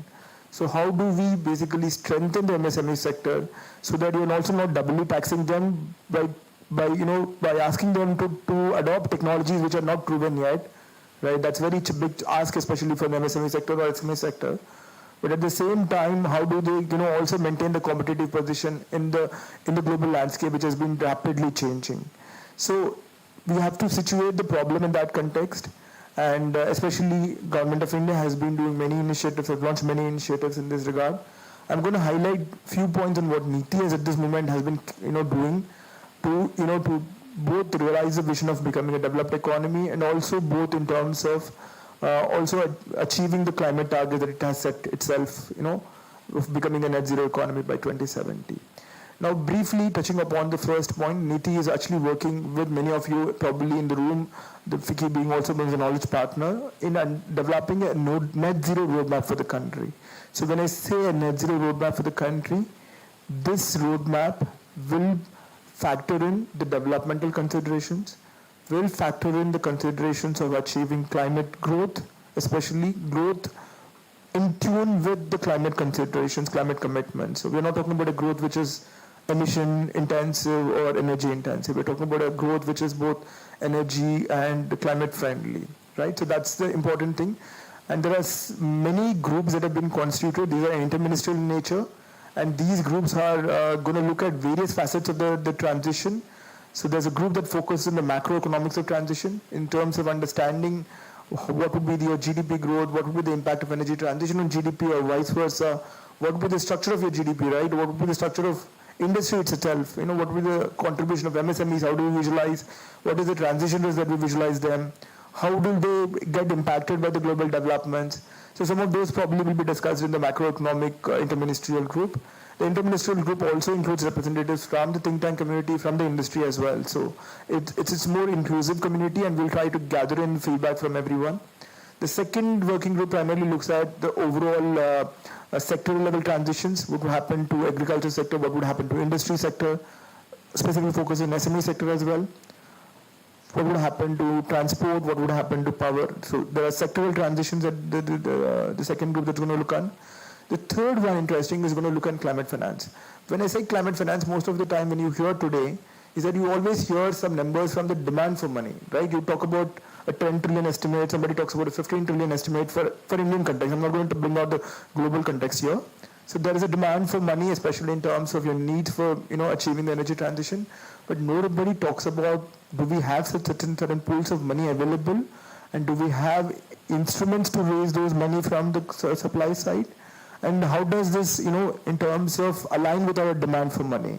So this particular work on the climate finance is going to work not just on the demand side of the money, but also going to work on terms of supply side and pools of money and the instruments.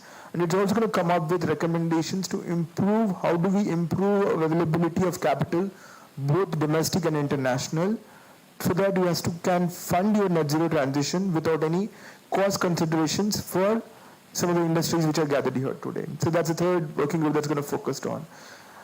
The fourth, the working group is going to focus on some of the important dimensions, especially in terms of R&D requirements, domestic manufacturing requirements, critical mineral requirements, because as you understand, most of the renewable technologies that we need today or tomorrow in the future need critical mineral requirements. So we're shifting from, there's a slight shift in terms of the focus. Till now, we are focused on in terms of fuel requirements, especially when it comes to meeting demand. But in the future, as our energy demand is going to grow, we're shifting from fuel demand to material demand. So there's going to be demand immensely growing in terms of the critical mineral requirements. So we're going to understand in that particular interministerial group how the critical mineral requirement will be impacted, how do we strengthen the supply chains, especially because given that critical mineral resources especially have not been located, are not diverse. There's a concentrated, highly concentrated locations, especially for the critical mineral requirements. And the last group we're going to look at into the social aspects of transition, right? Many of those areas which typically the industrial sectors as well will be impacted negatively by the transitions through as well. The coal mining belt or the internal combustion engine, automobile sector especially, which are driven by the internal combustion engines. So how do we lessen, especially how do we reduce the risk faced by some of these industries? How do we enable them to, reskill, re-upgrade or realign towards newer opportunities that will emerge in a newer transition window? So these are some of the interministerial groups that we have constituted, and over the coming months, these interministerial groups will come out with a roadmap for the sector, including the SMA sector. So this is one thought that I'll share it with you, which will be also important in terms of how government is looking at, decarbonizing in terms of growth as well as in terms of climate commitments. Second important initiative is that, what we're doing is, especially for the MSME sector, while the larger interministerial groups look at the roadmap for the sector, the overall net zero, the MSME sector, we're going to come out with create a clear list of bankable projects. When I say bankable projects, we can be very specific in terms of there are technologies which are already in the money today, which are already commercially viable, which can probably adopted without any additional incentive by the government. So there are technologies which are already sufficiently paying returns within 6 months to 2 years. So there is no additional incentive required by the government. Probably something what is lacking in adoption of these incentives is probably the awareness, or maybe something like a demand aggregation probably has to happen, especially when you talk about micro, small, medium enterprises. So there's going to be some work especially happening on understanding which are the sort of technologies which are already commercially in the money, commercially viable, and how do we scale it.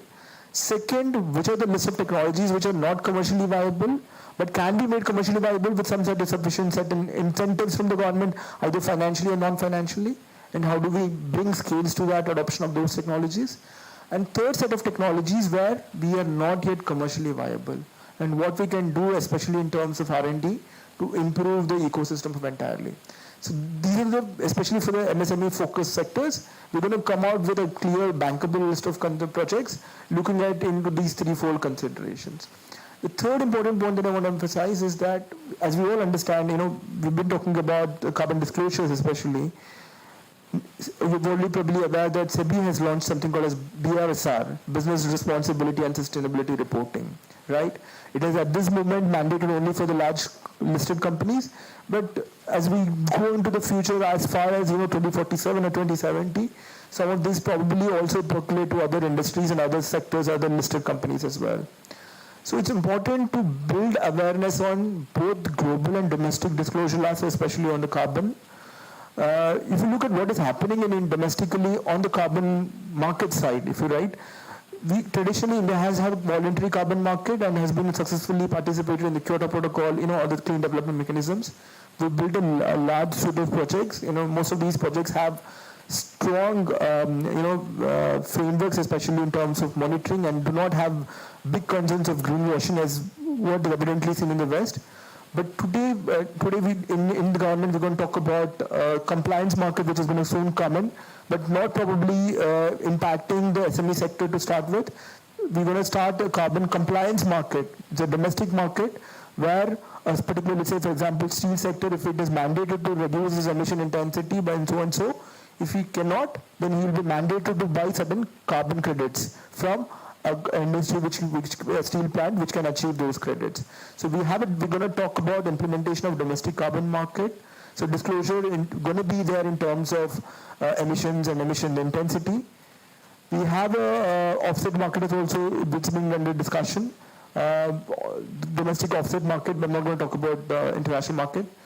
We are working with many countries, especially Germany and Singapore, Korea, in terms of understanding how Article 6.2, which is basically the International Trade Mitigation Outcomes, ITMOs, can be leveraged to either address the NDC concerns of elsewhere and bring the finance domestically and bring the technology domestically, and Article 6.4 as well, which is also monitored under the UNFCCC. So let me just stop here, and rather than trying to put more points on the table. MSME sector is very critical. We are aware of the challenges faced by the sector, especially given that it is a sector which will be most impacted by the value chain and which will not have capacities, especially both in terms of awareness or both in terms of instruments, both in terms of its capacity to mobilize finances, especially for some of these solutions. And we will address some of these concerns, especially to the workings that we have been constituted. Thanks you, Claire, and thanks you, Vikram.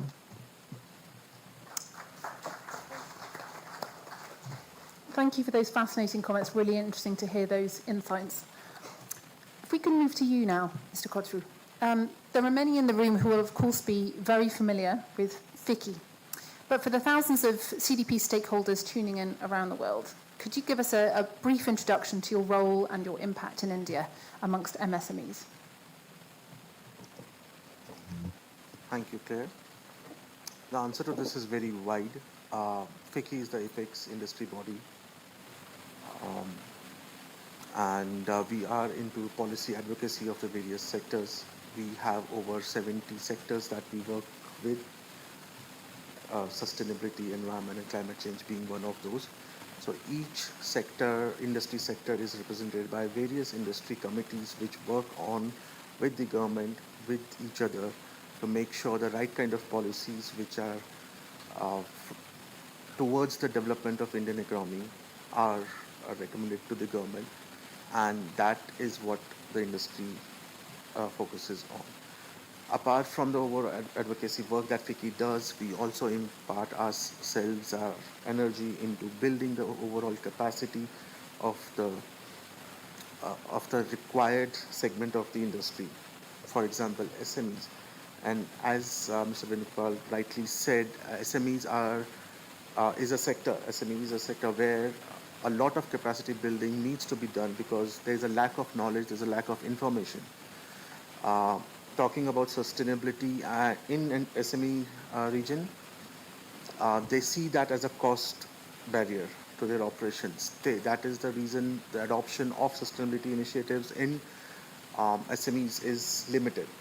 But we need to make them understand this is not a cost barrier, but it is going to help their revenue generation. It's going to help them build their business and expand to expand not only in India but open their avenues globally. So that is a kind of knowledge sharing which was missing, and through our center, through the work that we do, again talking on the sustainability, we focus on informing them about the positives of taking such initiatives and how well they can manage their businesses incorporating these sustainability or low carbon development initiatives or actions into their operations. Again, so it is more of advocating them, more of hand-holding them, more of informing them what is best for them, what is better for them. And again, disclosures is something which they see that as a negative part, again, to be very frank. But again, it is good for them to understand the importance of disclosures. Now, if you talk about ESG, I was just reading recently 70% of acquisition and mergers fail because of ESG non-compliance. And if we see some development happening or some acquisitions happening by the big corporates, ESG will play a very important role, and you need to disclose. You need to have some actions on the 3 parameters of environment, social, and governance. So again, MSMEs do play a very important role in that angle. Right, so we have been trying to reach out. We have been reaching out to everyone through various forums. This is one of those, in person, virtually, and trying to build that whole knowledge base for SMEs. Thank you. It's fascinating, and I agree with you. It's really vital to get that message across to MSMEs that this is not a bureaucratic exercise. It's a really great opportunity to take a deep dive into understanding your business's exposures and opportunities, and really fulfilling those exercises around compliance, but also unlocking opportunities across business and new markets. So really exciting work. If I can ask you another question. So today we're signing our partnership, which we're very excited about. And we're launching CDP's SME questionnaire in India and promoting disclosure. So could you talk a bit more about some of those main opportunities for Indian MSMEs on climate and how specifically our partnership will help them? See, this partnership is very apt and right at the very important juncture. The FICCI's focus is on developing MSMEs. Now, if we talk about being net zero overall and for the big corporates to be net zero, you will have to include all their value chain into it, and you cannot be net zero without making your value chain, without your suppliers and your SME base net zero. So it becomes very important for them to take on some lead actions so that they can provide low development growth, as a low carbon development and growth linked to their business, which will indirectly impact impact the overall big corporates growth, and plus adhere to India's net zero targets. Right, so that way taking actions on climate, because MSMEs are the first, or I would say the least prepared segment of the industry who for the climate change. If there are negative impacts of climate change, they are the ones who are going to be impacted first. Big corporates are always ready. They have the resources to do, take actions, preventive actions against climate change and environmental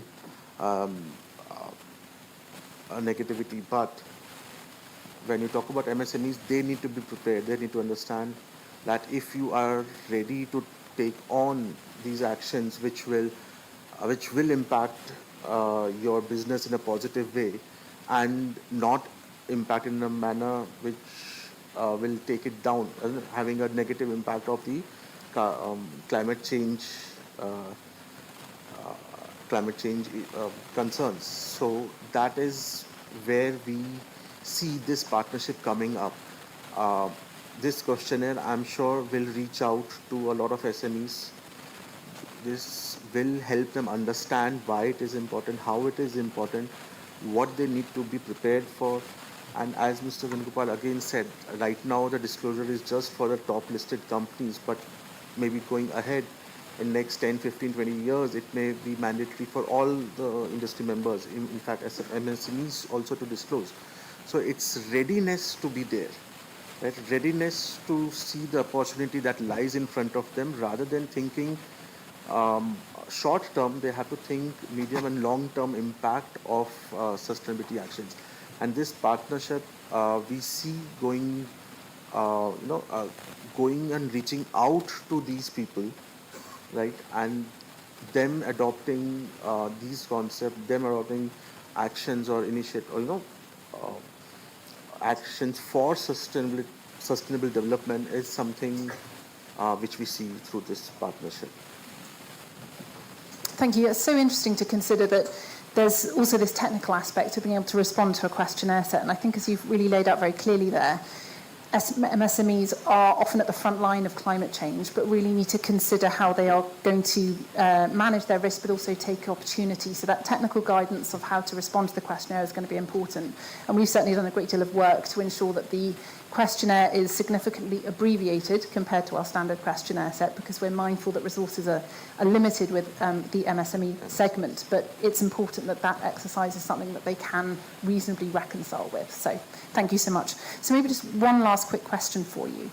What is your message to the over 250,000 companies in India that FICCI reaches regarding the importance of environmental disclosure in 2024 specifically? So my message to the MSME sector would be, don't look at sustainability as a roadblock to your operation, to your business. Think of it as an opportunity to grow, opportunity to expand, opportunity to reach out to the lands where you have not even yet envisaged, right? So it becomes a stepping block rather than a roadblock. So take it in that strand and actively and proactively look at these initiatives which will help them grow, which will help them take the next leap. Thank you. That's a very powerful message to conclude our panel with. So thank you so much to both of you for your fascinating insights. We'll cut now to a short film with our Chief Impact Officer, Nikki Bartlett, laying out the SME questionnaire and launching it for us today. So over to the video. Thank you. By bringing together climate, water and forest into one single corporate questionnaire, we're empowering organisations to better assess their environmental risks, impacts and opportunities, streamlining their reporting. We're asking the right questions in the right way, without duplication. All companies can now respond to questions on biodiversity and plastics. This approach will progress holistic environmental action and provide the most robust, decision-useful data to the market. We're making it easier for companies to report holistically across climate and nature. Companies will benefit from streamlined reporting as we limit duplication on core questions such as governance and strategy. With a reduced number of questions, companies will save time and resources to focus more on action. Alongside a single streamlined questionnaire, CDP is aligned with the ISSB climate standard, the IFRS S2, and we've started our alignment with the TNFD recommendations and the European Sustainability Reporting Standards. Our new portal means that users will have a resource-friendly, more efficient disclosure experience. Our SME questionnaire, which will make it easier for SMEs to understand where to focus their attention, build capacity and act. With fewer questions, a simplified format and enhanced guidelines, our climate-focused SME questionnaire will support thousands of SMEs. And I'm delighted to be launching that questionnaire here in Delhi, alongside our important partner FICCI. Our collaboration, being formalized today, will help accelerate MSME environmental transparency, action, and catalyze more sustainable business practice, and ultimately make it easier for Indian MSMEs to build their reporting capacity and start acting on their data to improve their competitiveness in global value chains. Thank you to FICCI for all your climate leadership and your important partnership with CDP.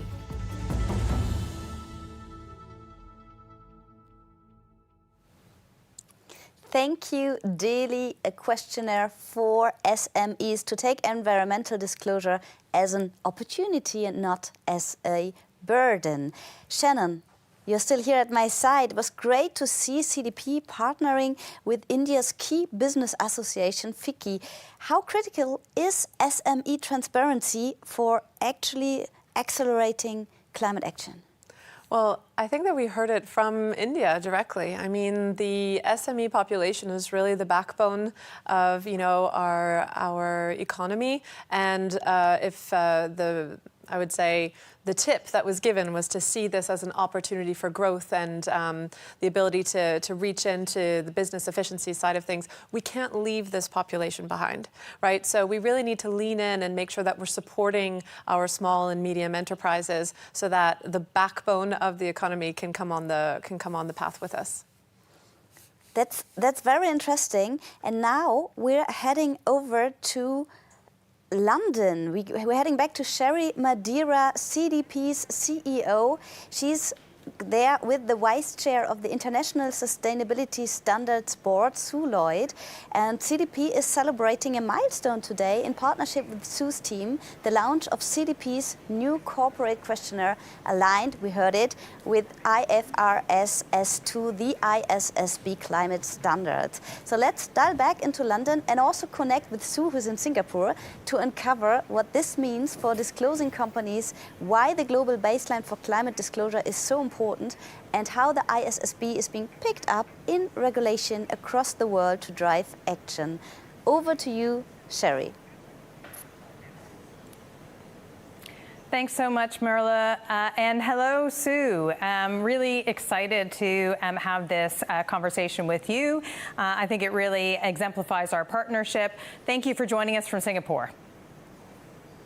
It's a pleasure. Thank you for inviting me on such a special day for CDP. It's a special day for both of us, and actually I think that's what I'd love to start this conversation about. Is you and I have spoken many times about the relationship between ISSB and CDP being a game changer in the sense that actually it provides the ability for companies worldwide to be able to disclose to the ISSB S2 standard in a way that helps them understand what their compliance obligations will be this year, and soon the regulation will be in effect in various markets around the world. Tell me from your perspective, we're excited about it, and from ISSB, how is it that this helps the companies that you're looking to serve? Yes, you're right. It's a special day for us, and we're just as delighted as you are, because I think there's a real synergy between what we're trying to achieve at the ISSB and what you're trying to achieve at CDP.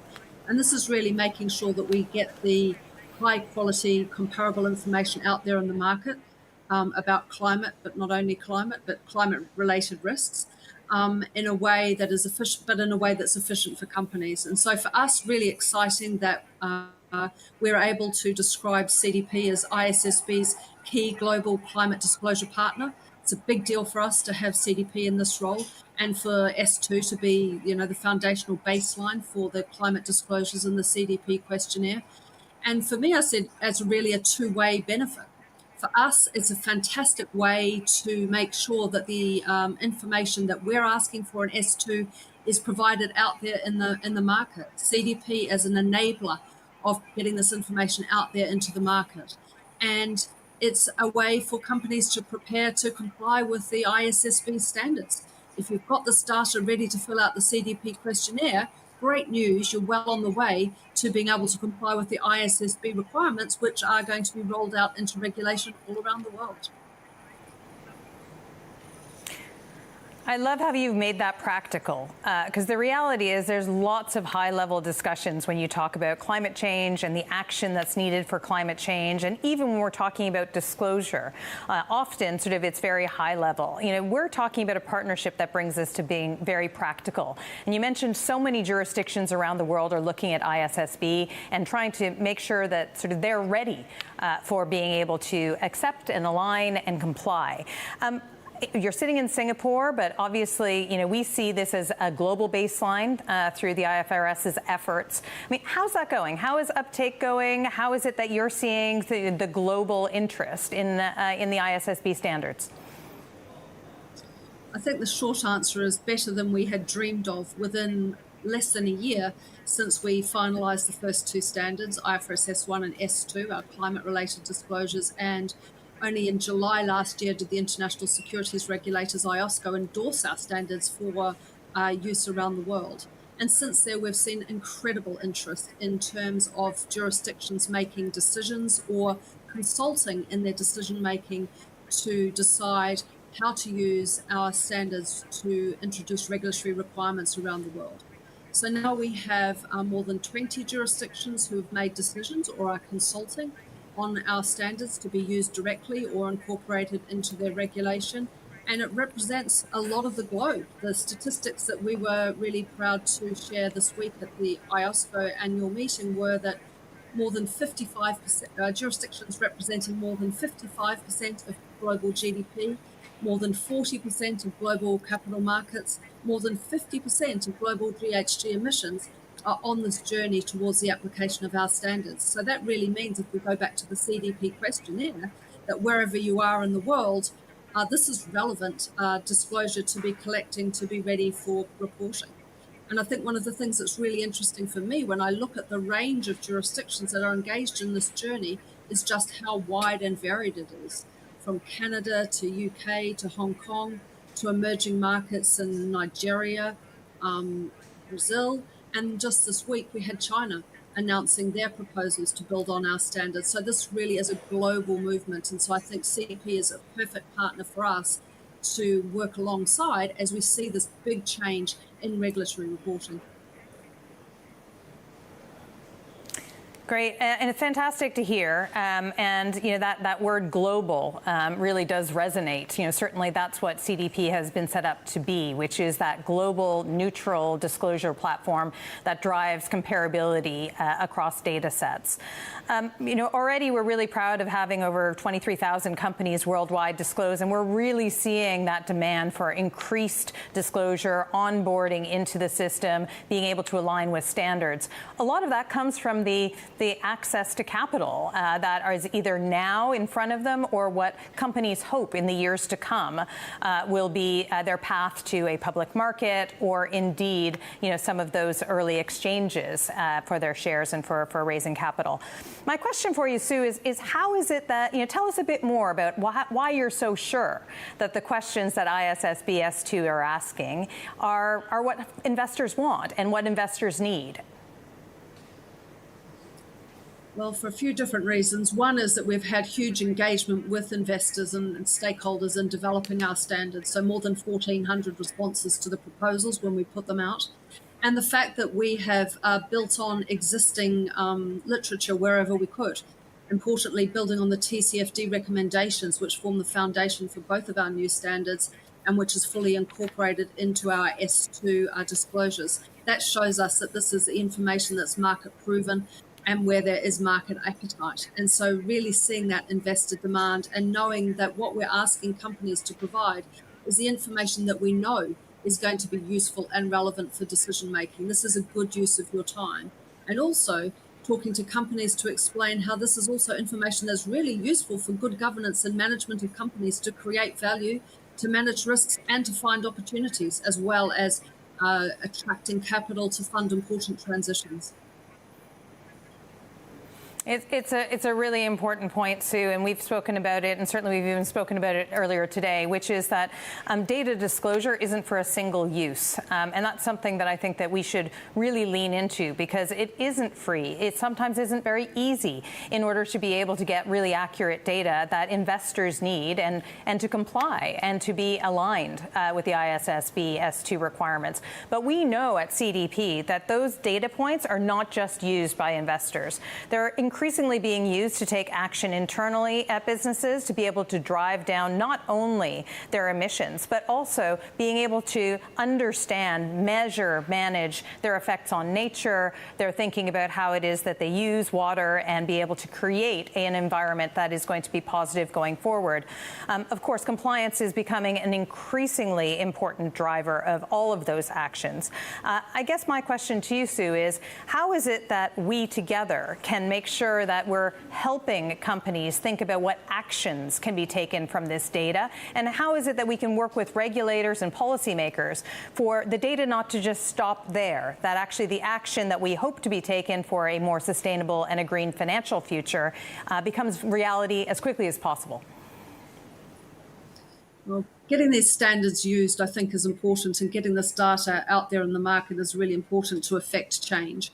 Really explaining to companies how the information that we're asking for is really relevant to businesses' governance and making decisions, and having it utilised in businesses as well as in the markets, and really getting regulators to see the value of this information, to get regulators to support this global baseline, which will benefit us both and the market and companies by really affecting change and making sure that capital is allocated efficiently in the right places to fund these really important transitions that we need all around the world.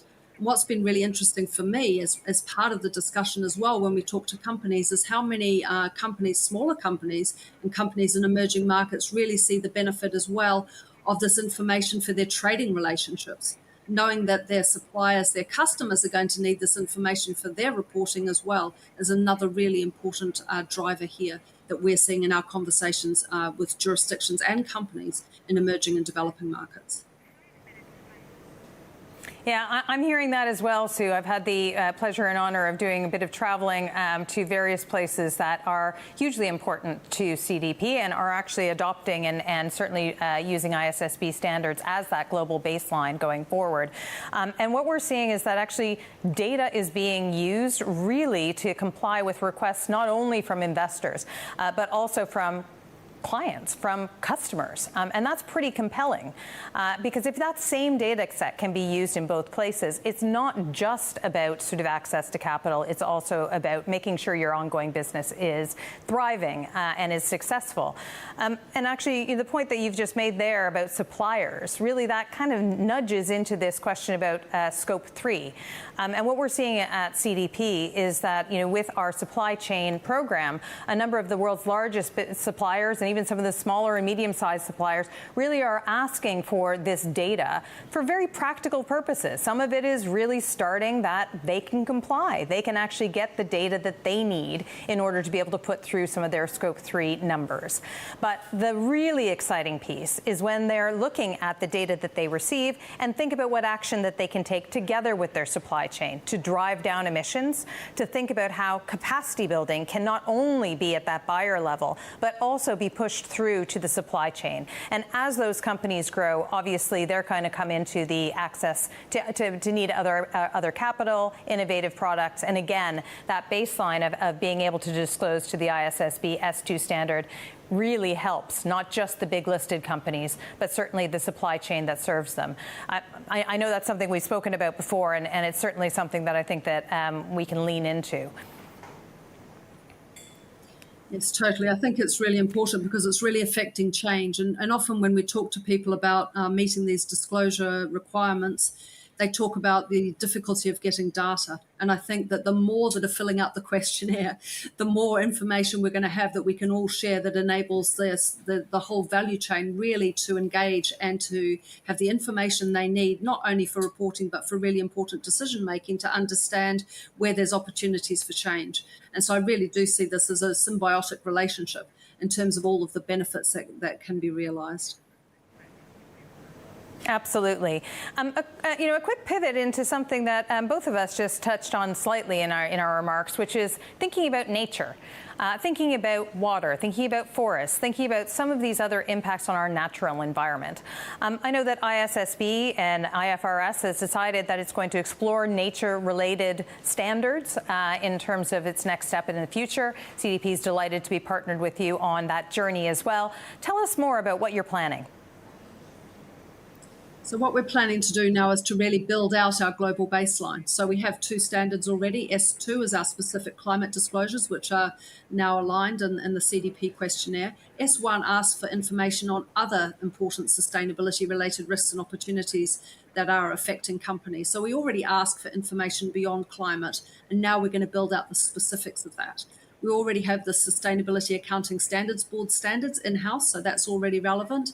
But we've decided to work on 2 new themes. One is biodiversity, ecosystems and ecosystem services, where we plan to take a very close look at the work of the Task Force for Nature-related Financial Disclosures. And the other is human capital. And that's not just your own employees. We'll be looking at the issues associated with workers in your supply chain as well as your own employees.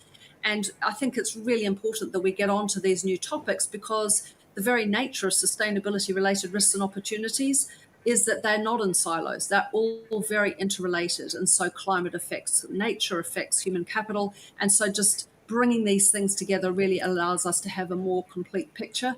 And I'm really looking forward to continuing to work with CDP, in fact, to build out our standards and your questionnaire as well as we look forward. Great. Well, we've got a fantastic starting point at CDP, having asked questions about water and forests and land use for over 10 years now. So we're ready to jump in and make sure that when we think about reporting on nature and climate, those things are working together. As you said, it's a Venn diagram, so to speak, with some overlap there. And certainly, I think that we've got our work cut out. You know, the next few years, we're going to try and be as efficient and effective as possible so that we lower the reporting burden for companies around the globe and make sure that we have the essential information we need together. Sue, thank you very much for joining me. I know your schedule is incredibly busy, and thanks for celebrating today with us. It's a special one for us, and I'm delighted to have you here. Thanks again, Sue. Thank you so much. Thanks. Back to you, Merle. Thank you, Sherry. Thank you, Sue. Everything is interrelated. A great overview there of how CDP and ISSB's partnership is going to ensure companies are reporting the right data going forward. Shannon, CDP's data released today shows that a lot of companies are actually already disclosing a lot of what's needed, right? Yes, actually we ran some analysis and we have about 60% of the publicly listed companies disclosing through the CDP questionnaire who are already disclosing against the ISSB, IFRS S2 data points. So when you think about getting to 100%, we're not that far away. So it's maybe less burden than we thought. No, absolutely, and I think that was the genesis of the partnership, is that we were already a good way along the path, and now, you know, coming together and doing this, we can really accelerate the last bit to get a really robust, complete data set. That sounds awesome. Thank you very much, Shannon. You leave us for a few minutes now, and you'll come back later, right? Yes, I'll be seeing you soon. Have a good conversation. See you later.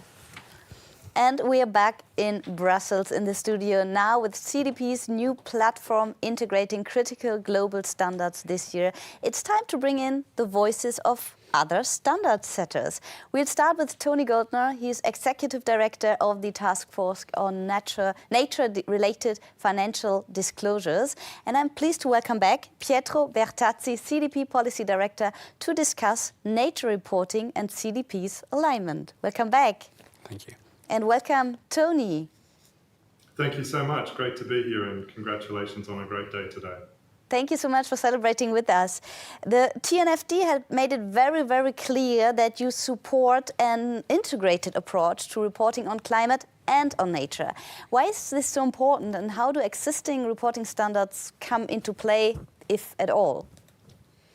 Well, I think as we just heard from Sue Lloyd at the ISSB, while as humans we like to break complicated issues down into parts, into components, nature doesn't do that, of course. Nature is one integrated system. So really the challenge for all of us in business and finance, policymakers, regulators, etc., is to take an integrated approach to an integrated challenge. And so at TNFD, we explicitly built on top of the work of the TCFD in relation to climate disclosures.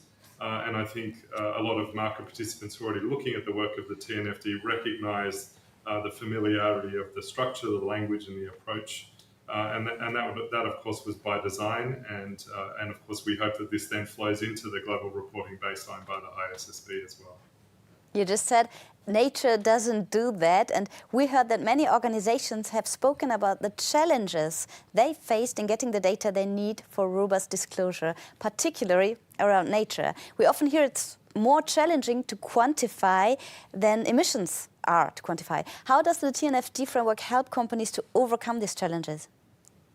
Well, one of the first things we did when we got started in late 2021 is we did a gap analysis on the nature data landscape. And what we found actually is there's a huge amount of nature-related data out there. I think the challenge for many market participants is that because this is a new topic, a new area, there's not a lot of familiarity with where to find that data.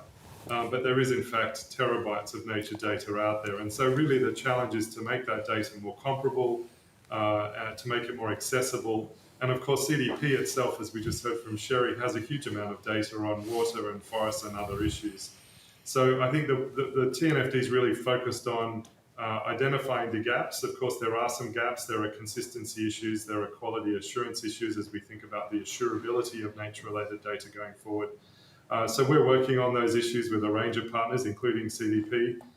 We've also announced plans to explore the idea of a global nature data facility, a bit like the NZDPU on the climate side, so that we can try and make nature data easier to access, better quality and more comparable, because of course that's what investors are ultimately looking for, comparable data to inform their decisions. So there's a lot of work to be done, but I think we can start from the premise that there's not a lack of nature data. There's actually a huge amount of nature data out there. It's about making it more accessible, better quality and more comparable. Great, so there's still more to come. Pietro, from CDP's perspective, how does this partnership with TNFD help companies to overcome these challenges and report on nature? Yeah, first of all, it's a great pleasure for us to partner with the TNFD. It is particularly important to build on what the companies have already been doing for many years, disclosing on forest and water on our questionnaire. But indeed, we're looking at the partnership with TNFD to elevate that. The data that we have showcases that the nature disclosure is still a bit in its infancy. So the coming to fruition of the TNFD recommendations will indeed increase the level of disclosure on the topic of nature. On our side, as a key disclosure partner for nature of TNFD, we're already partially aligned with TNFD, and the prospect is to further this alignment in the years.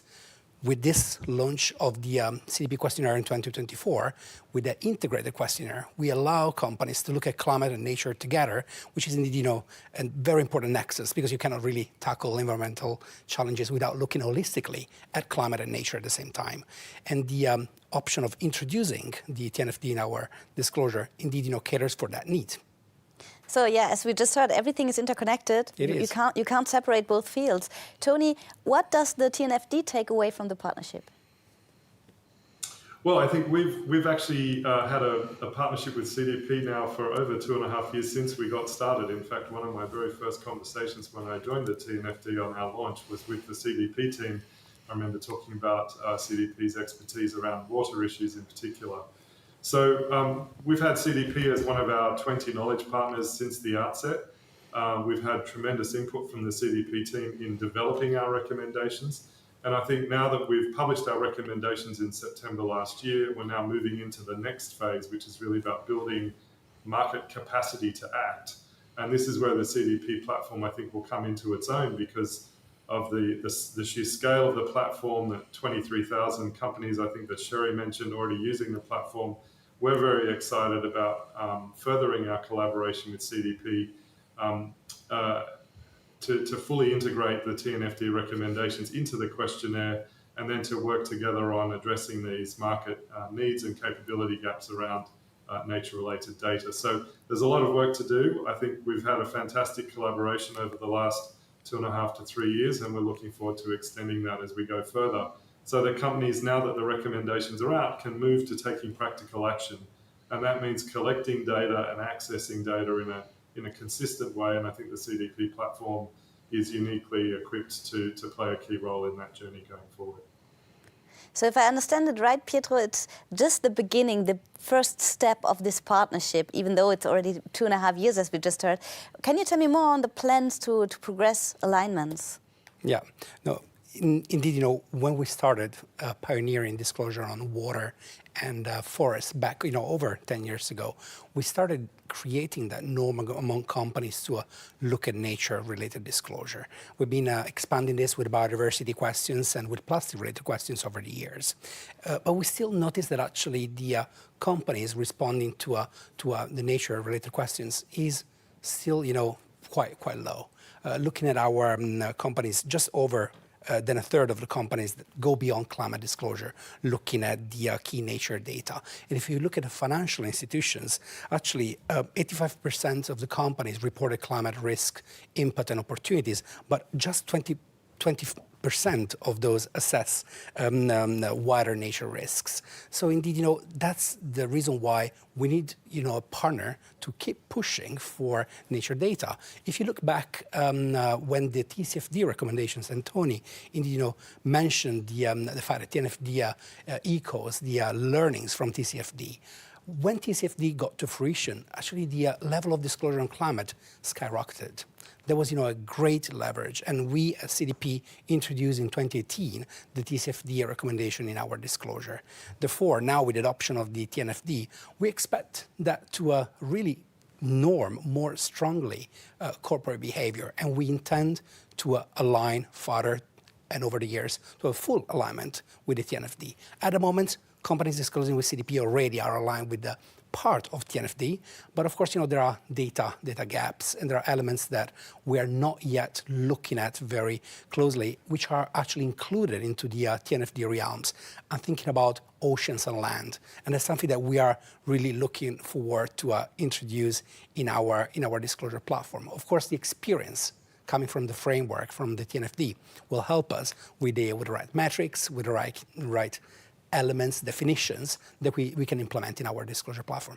So the goal is full alignment. Tony, I saw you nodding. Yeah, well, I think I was just going to add that we have already done a lot of work on the metrics for reporting on the nature side. And of course, we started in many cases with the CDP metrics that were already there, forestry metrics, water metrics, etc. So there is already a good level of alignment, and I think CDP reporting companies are actually incredibly well placed to start making disclosures on nature aligned to the TNFD recommendations, and very much building on the climate reporting that they've already been doing. And in many cases, they'll be able to use the data that they've already been capturing and reporting into the CDP platform, because we've used exactly the same metrics. So I think we are all pointing towards as much interoperability and alignment as we can.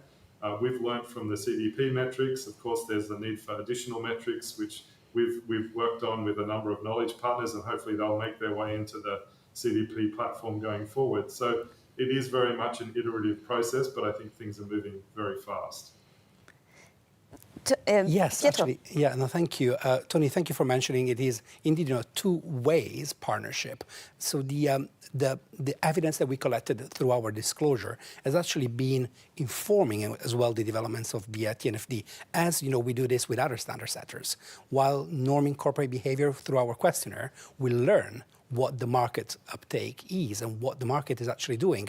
And therefore, we can support standard setting organizations and frameworks to develop standards and frameworks that build on what is already happening in the market, and of course, raise the level of ambition. You just mentioned, both of you, interoperability, which is a very difficult word and probably also a difficult concept. And we're right now here in Brussels, in the heart of the European Union. How can TNFD help companies to comply with CSRD obligations? Tony?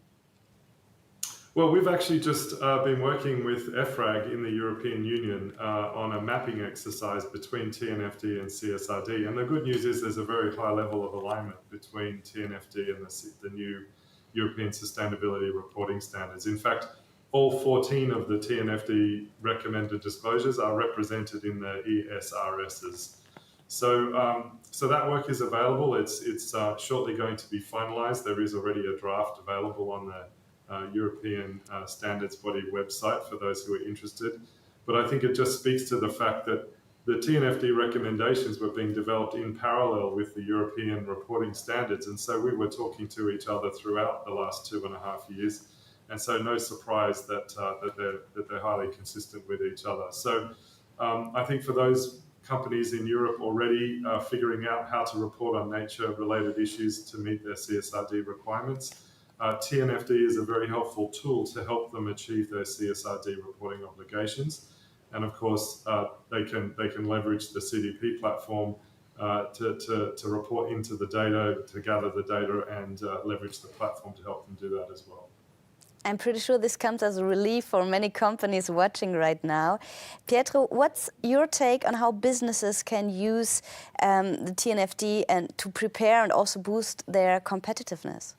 Yeah, I think, at the moment we experienced many investors, financial capital providers requesting this kind of information, requesting nature, biodiversity, plastic-related disclosures. So I really feel that while creating a set of recommendations that highlight which are the key realms for nature, this will create even more appetite among users of this decision, and therefore will create a competitive advantage for those organizations that start the process to align their disclosure with the TNFD. We heard from Tony. Indeed, there is a dialogue among the standard setters, which is key to the interoperability that we offer on our platform, because we have that one-stop shop where companies can come in, disclose, write once, so that it can be read for many different use cases.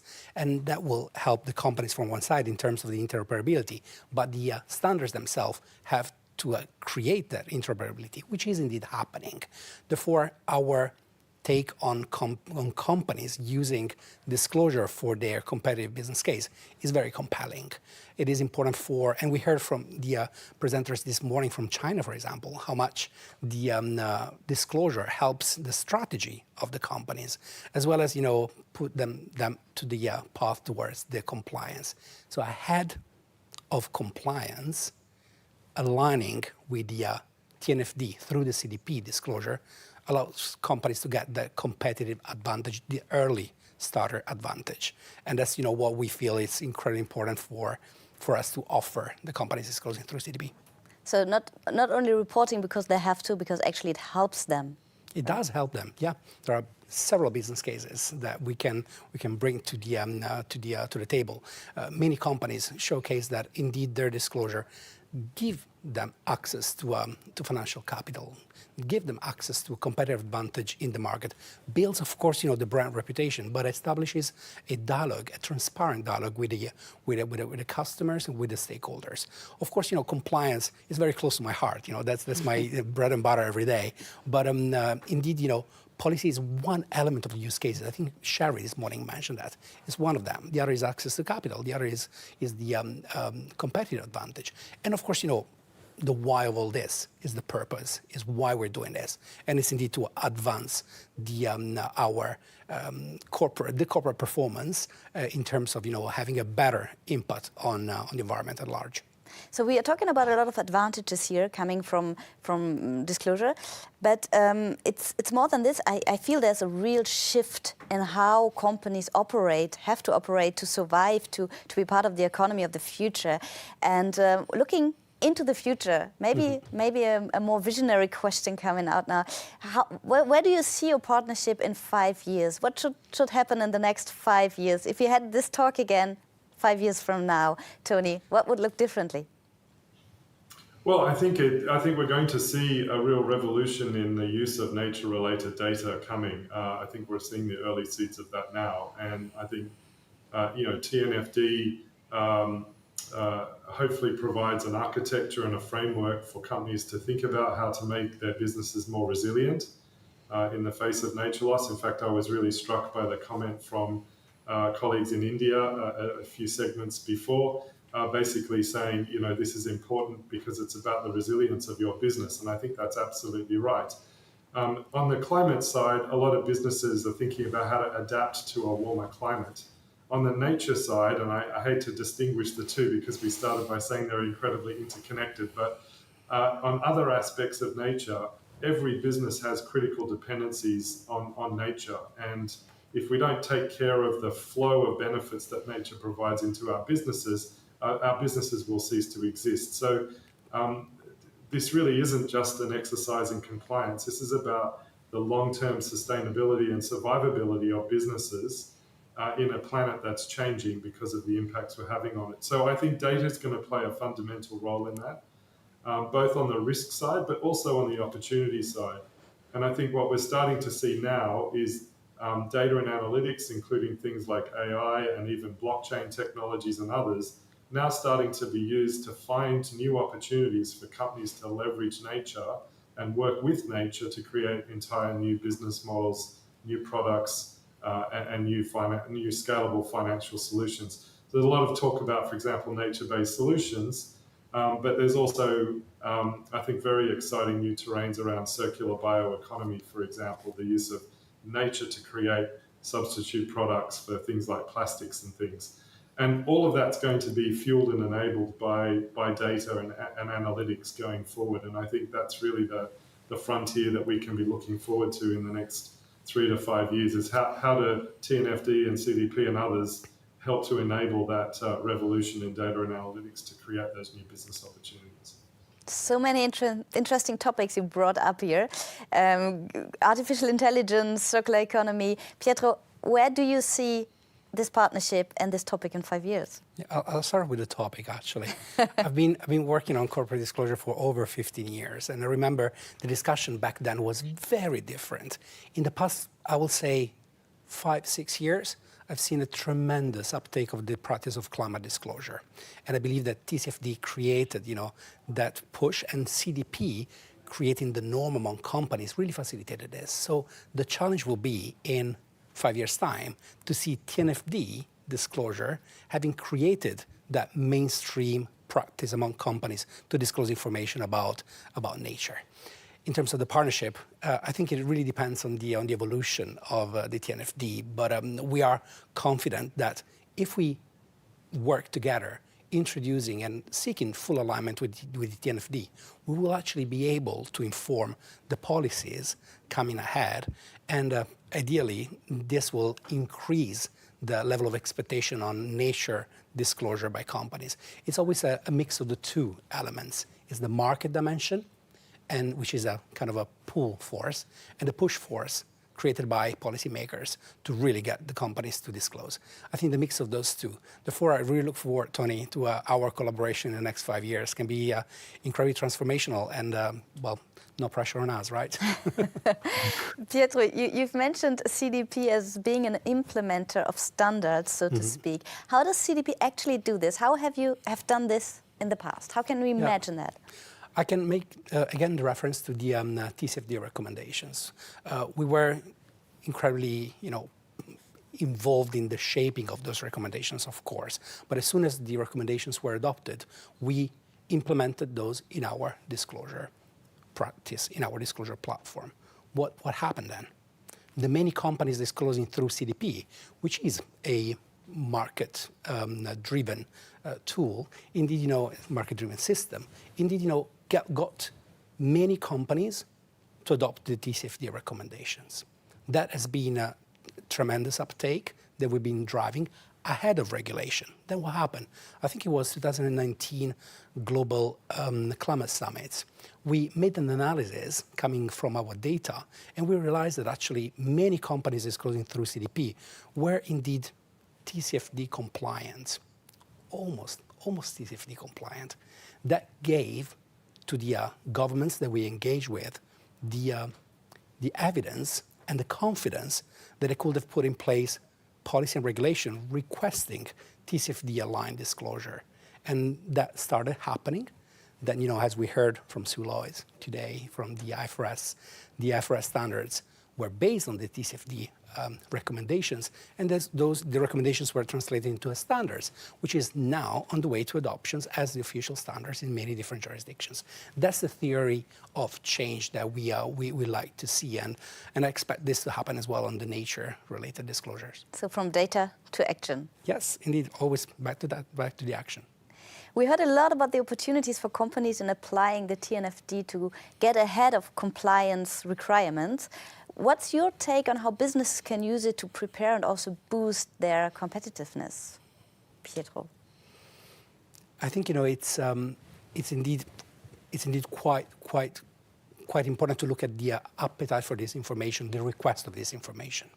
And as I mentioned a bit earlier, we've been interviewing the financial capital providers, our investors and our capital market authorities. There is a need for this information from the financial capital providers. This is a huge force to really get those companies that are disclosing nature to have a competitive nature disclosures, to have a competitive advantage vis-a-vis those that don't have it. They will have better access to capital. They will have better positioning in the market vis-a-vis other companies that fly blind, that don't manage their nature inputs, risks, opportunities because they don't monitor them. They don't report on those. And then we go back to the usual adagio that we like, you cannot really manage what you don't measure. Therefore, it's critical to do the reporting. Again, not the most exciting part, but it's the starting point. It's the bedrock of the action that we want to see among the companies. Yeah, thank you. Tony, what's your take on that? Well, I was just going to add to those comments that I think what we're seeing at the TNFD is a lot of engagement from investors. One of the investors that I spoke to recently said to me, we can decarbonize our portfolios, but we can't denature the portfolio because every sector that we invest in is dependent on nature. So I think investors are realizing that they have to confront this set of topics, climate and nature, head on from a risk management perspective. And that means that companies are going to get a lot more questions from investors and other capital providers, from banks, from insurers. And so I think there's a real impetus now for companies to move onto the front foot, to not see this as a compliance issue, to not try and just stay 5 minutes ahead of regulation, but actually to move onto the front foot, to embrace this issue, to start using the kind of tools and guidance that TNFD has provided to get started. In addition to our disclosure recommendations, we've actually provided an entire risk assessment process, which is called the LEAP approach. In fact, the European Union refers or recommends companies use the LEAP approach to start assessing their nature-related issues.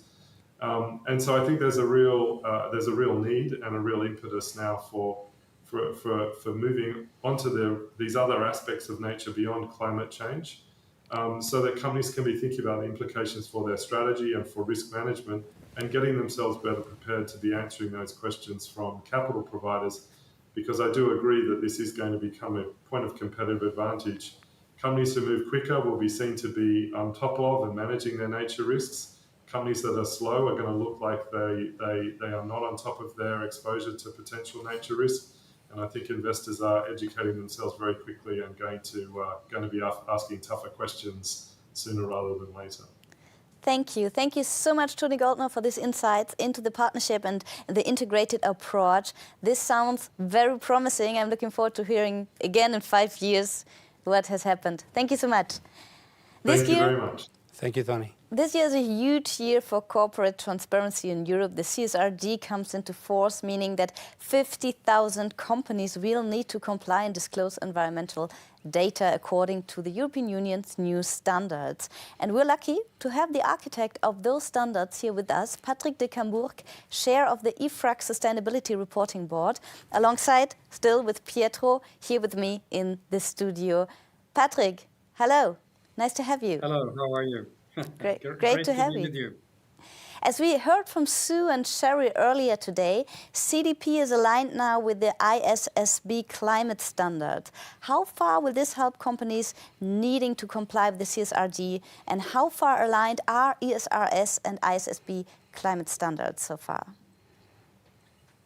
I don't know if Sue explained, but on May 2nd, both ISSB and EFRAG published a joint statement together with an interoperability mapping document, which is explaining exactly how it works. And let me state the conclusion, and then I will elaborate a little bit on the document itself. The conclusion is that someone reporting under the ESRS will comply with the ISSB disclosures on climate, subject to considering a limited number of points, which are points for attention. So there are some nuances, but all in all, double reporting is not needed. So this document, which was published on May 2nd, and which also was commented in a joint meeting that we organized on May 23rd here in Brussels, together with Emmanuel Faber and Sue Lloyd, and together with the Deputy Director General of FISMA, Alexandra Jour-Schroeder. This document has 4 sections. Section 1 is the alignment of principles, in particular regarding materiality, but also presentation, and beyond climate. So I leave that aside, but I just want to clarify that when you take the double materiality approach, which is the approach adopted by the European Union, you have into it the investor focus. So no big deal here. If you do the double materiality, you introduce the element of investor focus clearly. Then section 2 is highlighting the very high level of commonality reached following long discussions between ISSB and EFRAG and together with the Commission to make sure that we would avoid to the maximum extent possible, differences. So I would say that you have a big part of the disclosure that are in common. Then section 3 says what is needed for an ESRS reporter to go to ISSB. And as I mentioned, in fact, it's relatively little. It's nuances you have to consider to make sure that you are not, when you report under ESRS, you are taking into account the nuances that sometimes are needed to be ISSB compliant. And you have a couple of additions like financed emissions, because financed emissions for ESRS will be developed under the sector-specific standards and were not considered in the first set of standards. But no problem here, that can be added. And then section 4 is the other way around. What does an ISSB reporter need to do to be ESRS compliant? And here you have also nuances, some points to consider, and yes, you have some additional disclosures which are related to the broader scope that is adopted under the ESRS. But let me state that way, an ESRS reporter is aligned with, compatible with, you call it the way you want, with the ISSB disclosure. So no discrepancy here. That sounds very good. Pietro, from the view of the CDP's new questionnaire, how are you supporting harmonization and how are you making it easier and more efficient for companies? Yeah, first of all, let me commend the great work that has been done by EFRAG and the FRS, because indeed, the alignment of the interoperability of the standards is essential. What we do at CDP is offering tangible solutions to make that interoperability come to fruition. So indeed, having the one-stop shop will allow the companies to feed in their data, their disclosure once, so that they can be used for different purposes. And that's indeed, the idea of helping the companies to navigate a very complex reporting environment, which is, of course, depends on the jurisdictional approaches that the different jurisdictions will have. But indeed, companies are, as a matter of fact, operating on a global level.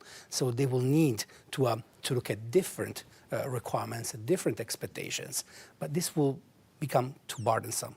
And that's, how we come in, allowing that disclosure in once on our platform to be used for different compliance, for different use cases and different standards.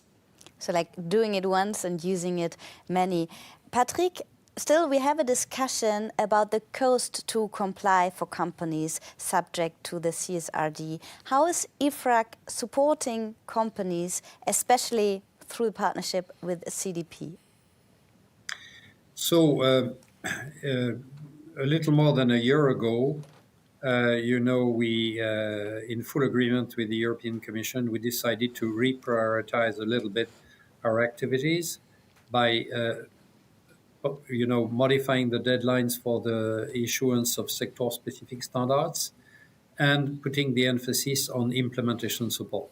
So this is now at least possibly 1/3 of our activities dedicated to implementation support.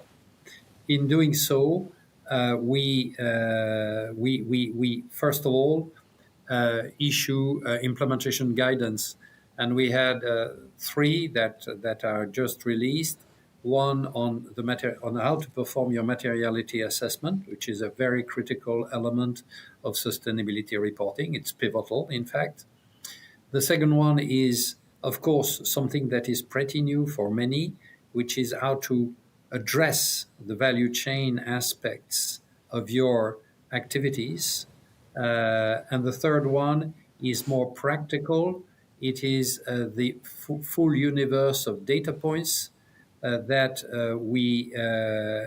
a preparer would have to consider when the gap analysis is performed, in order to make sure that between what you already have, what you need to have, following the materiality assessment, you're able to be as comprehensive as possible.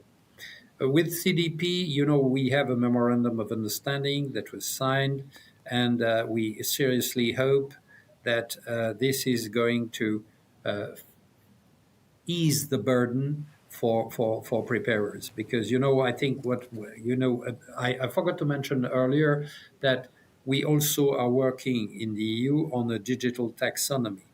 So, it is a translation in a digital format of the human readable disclosures.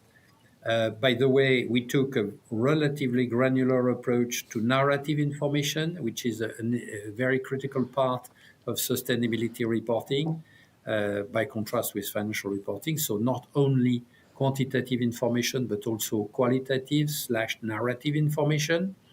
So, and we are working with the ISSB to make sure that we have bridges between the two. So, I think that with the little help of our friends, as the saying goes, we could potentially create the right bridges under the CDP system as well. And that's what we declared as a goal in our memorandum of understanding. That sounds very promising, but still we all have limited resources. Pietro, where's CDP already aligned with the European standards? Maybe you can go into some detail here. Yeah, with pleasure. Because, we are the global market adoption partner for the ESRS, allowing companies that disclose through our platform to get on the path to compliance with the ESRS. So far already, we have quite some alignment between our disclosure and the ESRS.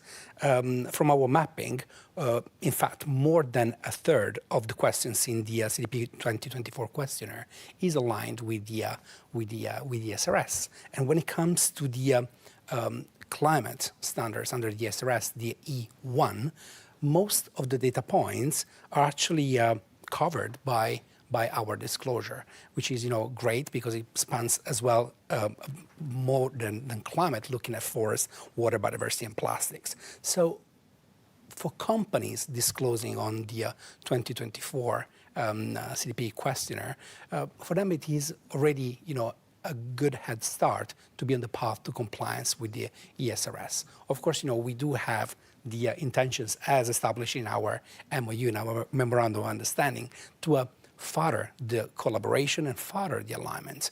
The principle that we apply is always the same. We want to make it easier for the companies. We want to ensure the interoperability of the standards and the idea that company write once so that it can be read many times.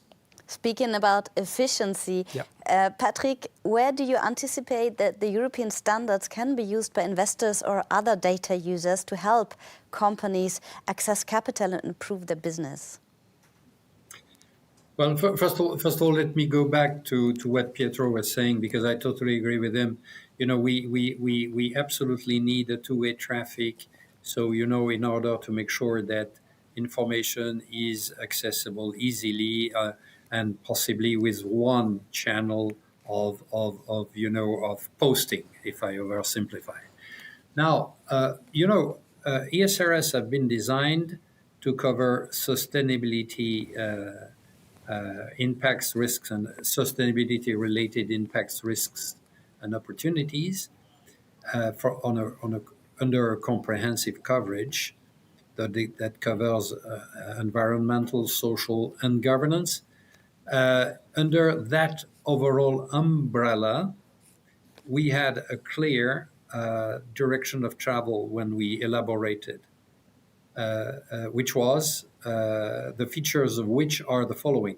First of all, we wanted to make sure that the information that is required from financial institutions would be found in the disclosures prepared by the corporates in general. So the flow of information from corporates to financial institutions is, the bridge is created.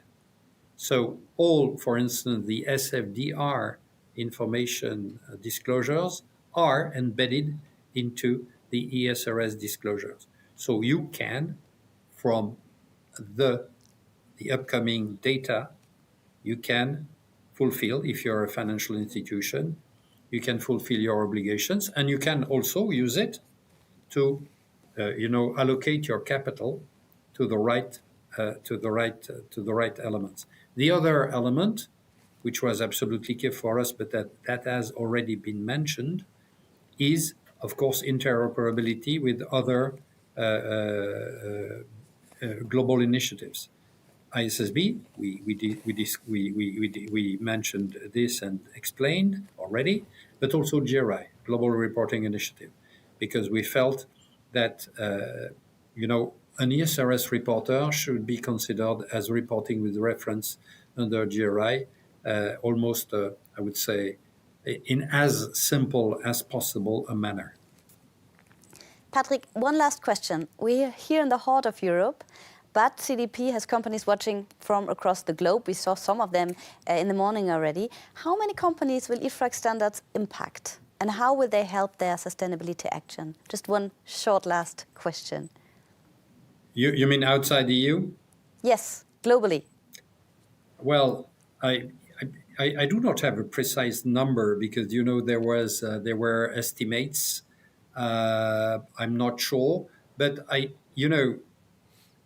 since a non-EU company will have to report under a non-EU ESRS standard, if the activity of the group, so it will want to report at group level, if the activity of the group in the EU is over and above 150 million euro, I guess that a number of large non-EU companies will be in scope.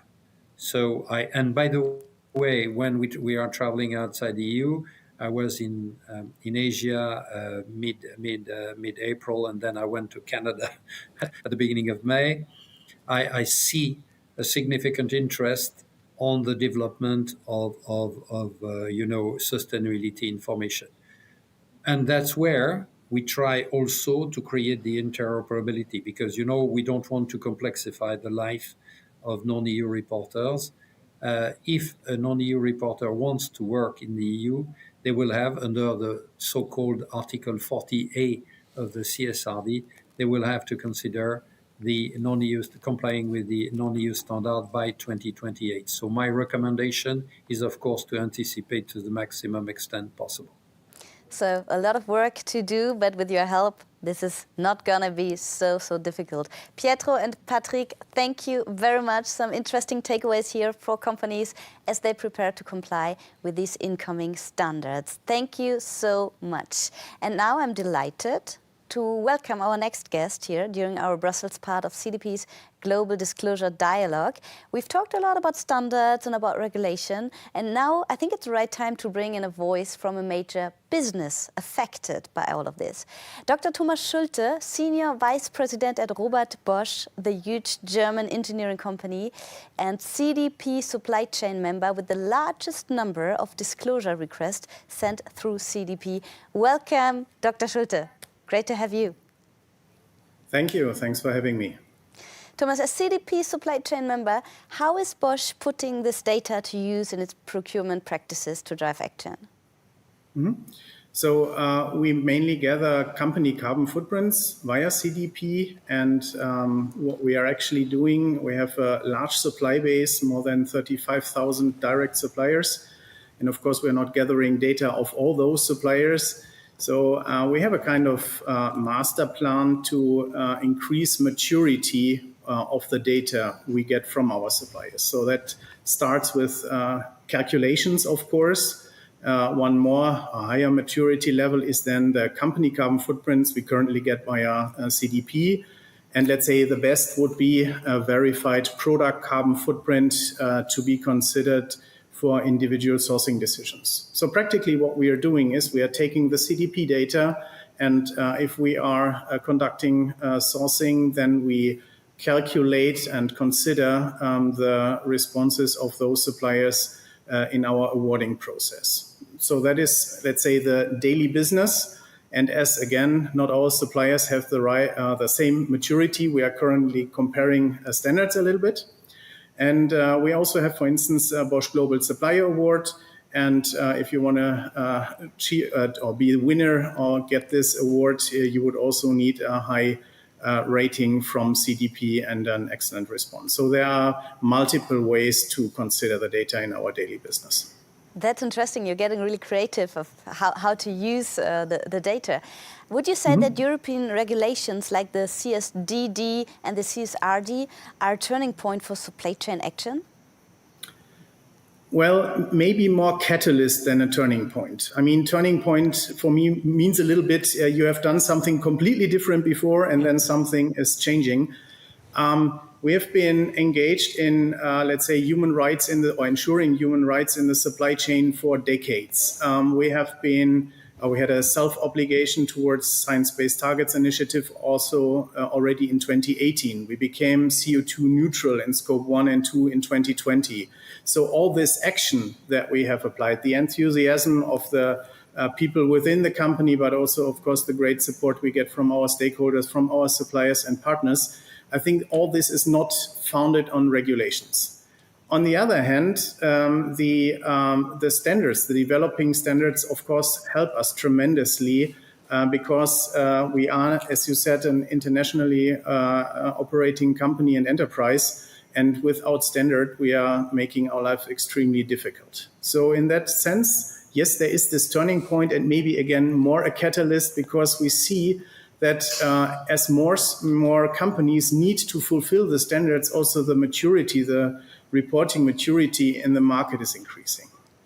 So it was already part of your organization and now you're just like analyzing it maybe a bit differently. Pietro, we can see that Bosch is applying regulations, frameworks and disclosure together in practice to power change across their value chain. That's impressive. What would you say, what learnings can other companies take away here?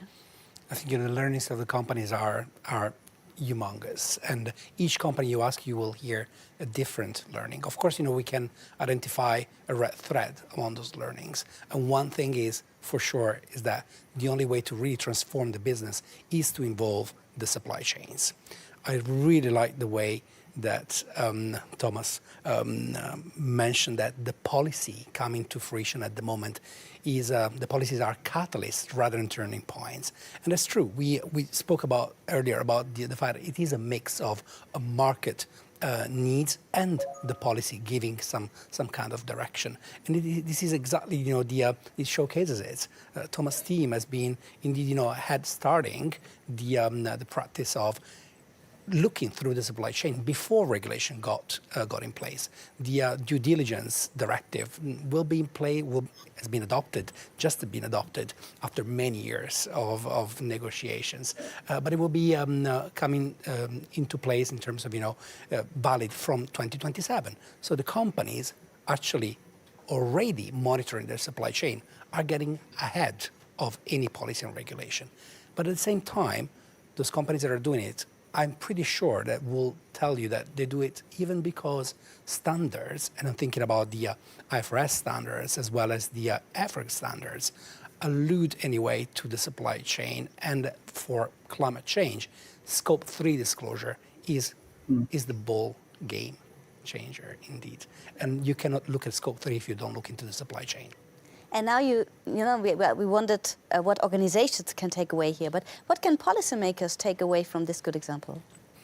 I believe the policymakers should start their policymaking on what the market uptake of certain practice, of certain norms is. Coming to the market with a policy that has no grounding, that is out of sync with what the market is doing, will not make that an efficient policy. On the other side, it is the responsibility of policymakers to look at the practice and elevate and raise the bar to really drive corporate action, corporate behavior towards more ambitious outcomes, basing themselves on what is already happening, what the science, what the technology, what the market is already doing, leveraging this and activating what we like to call the ambition loop to really raise the level of ambition in the real economy. Thomas, we talked about your ambition, but what are challenges you're facing? Oh, there are multiple challenges. I would like to add to what Pietro said just before. It's clear that the increased look on sustainability also means expanding the view with respect to data. We've been running our business quite successfully for more than 100 or 130 years without, for instance, knowing what is the share of recyclate in a packaging that we get delivered to our facilities, just because the recycling share did not play a role for business. Now, if we're looking into the disclosure, there will be a time when we have to report on that. That means we have to establish the measurement, we have to enable our suppliers, we have to monitor this, and this in parallel of running our business. And I think this is, for me, the crucial point. There is so much ambition, so much purpose in driving sustainability also in our company and supply base. I think the focus is there. We just need to make sure that we are not killed by precision. For us, I think to really pull the big leverage is to get this tanker going into the right direction. That is important because this is how we also achieve the progress. And if we look too fast into the nitty-gritty stuff, we get distracted. We spend a lot of precious resources on lower effects. And that would be my, let's say, pledge. Make sure that we get the chance to maneuver, to move the big levers, and precision can be afterwards. I'm engineer by heart, so 80-20 solutions are maybe not what I'm aiming for. But I think in that case, it might be helpful for all of us in order to make sure that we get the right speed and the right conditions. Pietro, you took notes and you were laughing. Yeah, no, I think it's a great example of leadership and to be very practical advice to other companies. Just get it started and don't get the perfect be the enemy of the good. I believe it's very, very true. As long as you are in your reporting sincere and open about the processes that were put in place, I think it will be a positive story to tell and a good way to engage stakeholders on that story. Sometimes, the companies won't have necessarily all the answers, right? Thomas, one last question to you. How does Bosch see increasing standardization of data as supporting its data needs as it assesses suppliers? and maybe it's a little bit repetitive. For our current business, we are fine with the data that we already get, obviously, because else we couldn't run the business. Now the scope, we are turning more into sustainability. We need to look into sustainable designs. We have to understand more where materials come from and what we can change, and what we can also change in other aspects of like biodiversity and so in the supply chain. So I think what is actually the helpful point is if data is requested, you need to talk to your partner. I mean, you cannot just send out an email and say, I need 400 more data points. You need to explain why, you need to explain what you're doing with this, and you get into a discussion. And here again, I think this catalyst starts. Yeah, if you're requiring data, you have to talk about why, you have to trust the data, you have to understand where it comes from, and this is also how great ideas and partnerships are generated. I mean, 10 years ago, sorry, we haven't been talking to CDP. We have not been talking to many other valuable partners who are very inspiring to us. So I would say in that sense, I wouldn't even put the data in the foreground rather than the relationships that are built on that. Thank you. Thank you so much, Thomas, for those inspiring insights. Thank you, Pedro, for joining us today and sharing your perspective over these discussions. That was very inspiring, different views we had here, and critical work being done by the TNFD and IFRAG, and of course by major companies like Bosch as they work to comply. Thank you so much. We're taking a short break now from the live action and stepping back to earlier this year in Paris, where CDP hosted its annual awards for European A-list companies and cities. We spoke to some of Europe's leaders from boardroom to city hall to learn how they are putting their disclosure data to work to drive the highest level of ambition. My name is Sophie Anderson and I am the Lord Mayor of Copenhagen. Since 2010, Copenhagen has its own climate action plan. And in order for that to become a reality regarding renewable energy or energy savings in public buildings, when it comes to all the different things, CDP data has meant that we have been able to make a baseline and to follow up annually to make sure that we actually reach our goals and not only talk about them. A sustainable city to me is also a livable city. A lot of the things we do when it comes to climate adaptation or sustainability is actually good for the people who live in the city as well. It's even more healthy when you take your bike every day to school or to work. It's more healthy when we transform buses and cars to go on renewable energies instead of gasoline. And it's an even better city when we also look how we can change the public procurement and buy things from companies that are working more sustainable and more socially. So I think all in all, it's a very big advantage. Well, the CDP disclosure is making sure that we stay on track in Copenhagen.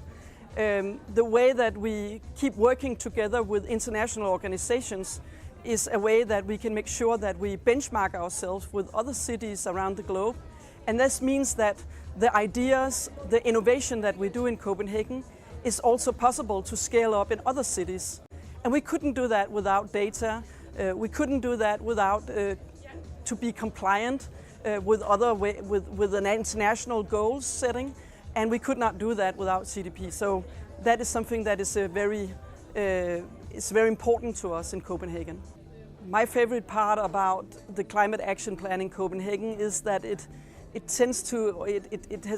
we have been able to focus not only on the big structures of the city that is so important, like district heating, renewable energy, sources of transportation, but also that we have done it in a more human manner, where we look every day into every citizen's day and make it fun to be part of Copenhagen, make it a livable city. And we do that by focusing on city life. How do you get from A to B? And how do we make sure that there is actually a green city you can take part of? How do we make spaces that are both climate adaptation, but it's also a park and recreational areas. And I think that's what makes Copenhagen such a big livable city, is that we both took our focus on climate action and put it together on every citizen's daily life. I am Mayor Minna Arve from Turku in Finland. We are already 5th time in CDP's A-list, and that's what comes to us here is that we are going to be carbon neutral by 2029, and we have been working with climate issues for quite some time already. And that's why I think it's so important to have this kind of platform which gives the data and measurable data and reliable data that we can know that we are somewhere where we are saying that we are going to be. And that's why we know already by now that we are going to succeed with our goals to be carbon neutral, because we have already now reduced our emissions by 60%, and that's measurable. I think that we have been reporting to the CDP already now for 10 years. We started 2014. And what gives us what is the kind of idea for us is that we have the long-term view that what we have been doing. So we can follow our own track record, but then at the same time we can follow others' track record. And I think that's very important, because when we are talking about the climate issues, there is a lot of greenwash also in around. So this is the way also to combat against that you actually know that you have some source which is reliable, it has credibility, and when you say and see that you have been measuring and been part of that data collection and then get your A listings, so you've really done something. I think the biggest part of for me personally has been that it's been a very inclusive process. Our whole city council has been unanimously supporting this climate agenda, our climate targets, our sustainability targets. Our citizens are also included into the process. We are working a lot with them, and not also citizens, but also our businesses. So this is a collaborative work that we are doing, and that's something which gives me strength every day and kind of positive feeling, but also the hope for the future for other cities, that this is doable. My name is Ilse Henne. I'm a member of the executive board of ThyssenKrupp in Germany, and amongst others, I'm responsible for sustainability. What we need, I believe, in Europe is an industrial Europe, but a decarbonized Europe.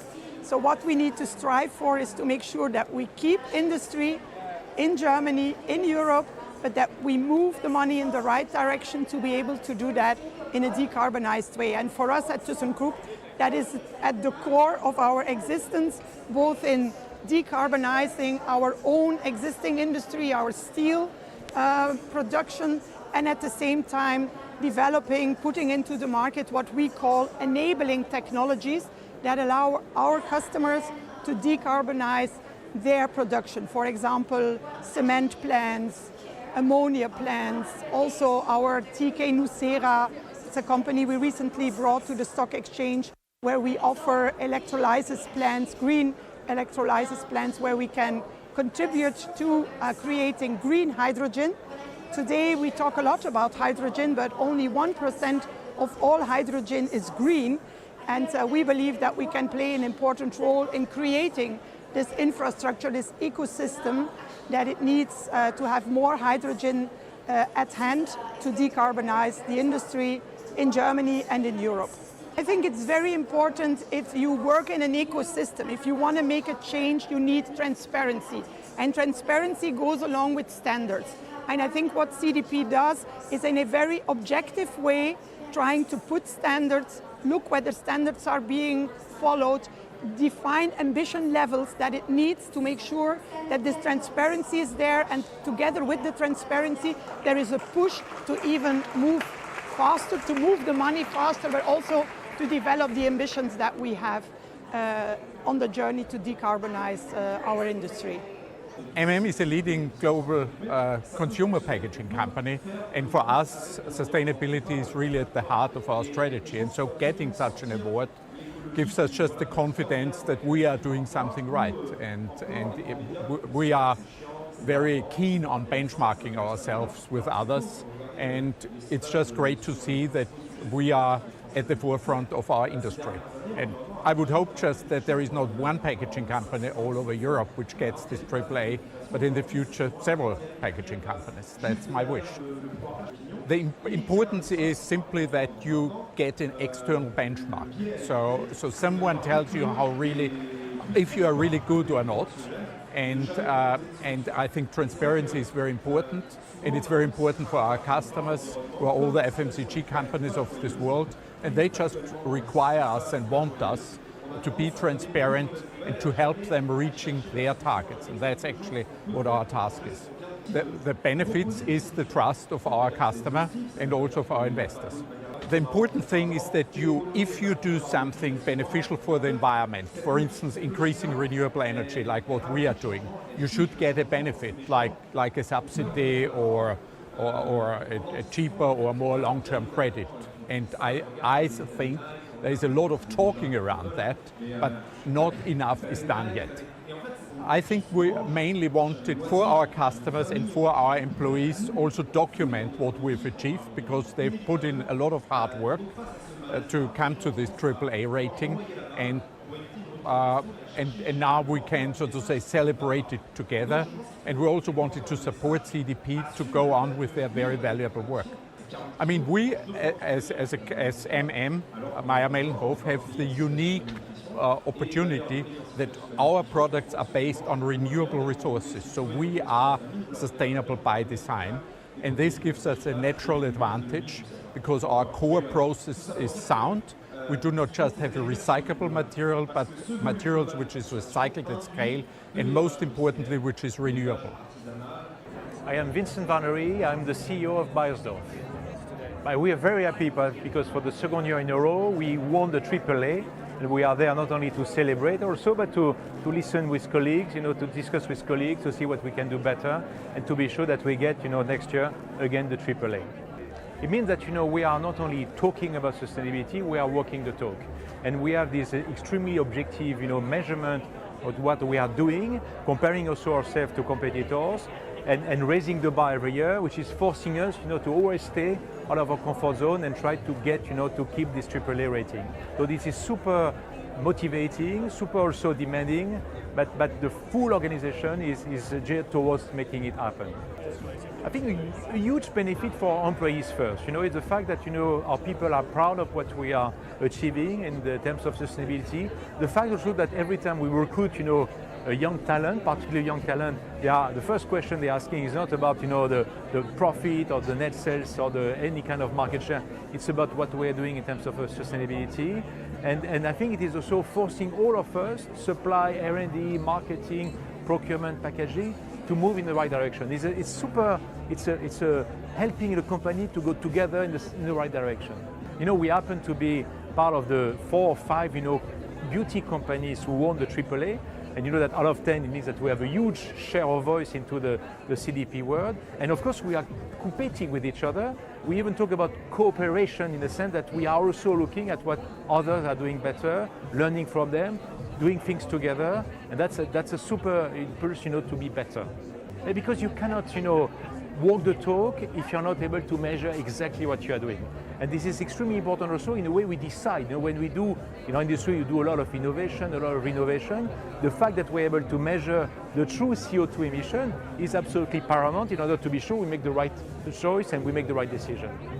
So we are here because we have been awarded with an A, with the highest grade, and this is the highest grade what we received since 2015 for the climate. So for us it is really important to be on the A list because this is the expectation of our stakeholders, especially customers, but also investors. They are looking for the A list. All other grades which are lower are not allowed, so we have to be higher than, and we have to have the leadership grade. For us it is really important to have all the data available because with the help of the data we can come up with the definition of targets, we can define programs, we can define all other things, and also it steers the decisions of our ExCom, of our of the CEO and the managing directors. So Symrise is really working on the highest ambition, not only for the climate but also for water and for forest. But for climate especially, we are talking about the science-based target approvals. We are talking about our low carbon transition plans, and with the help of the CDP we guided also our and we aligned also our strategy to that where we are at the moment. I would say start with the CDP supply chain program and also the CDP program, and it helps you. Although it is often a challenge to be on the highest level, but it is really a good start and it helps you to align with your strategy. From the CDP helped us to align our strategy and the programs since years, and that's really good, and this is really the expectation of our stakeholders, especially the customers, but also investors, but also neighbors, the media, all of our stakeholders. What we really found out during our materiality analysis, that they are really expecting high awards from the CDP. But first I have to say that being AAA for the 8th consecutive year in a row is a great source of pride for all the company. We have 90,000 employees and they're all extremely engaged towards our sustainable journey, and of course being recognized by such a renowned company like CDP really matters to us.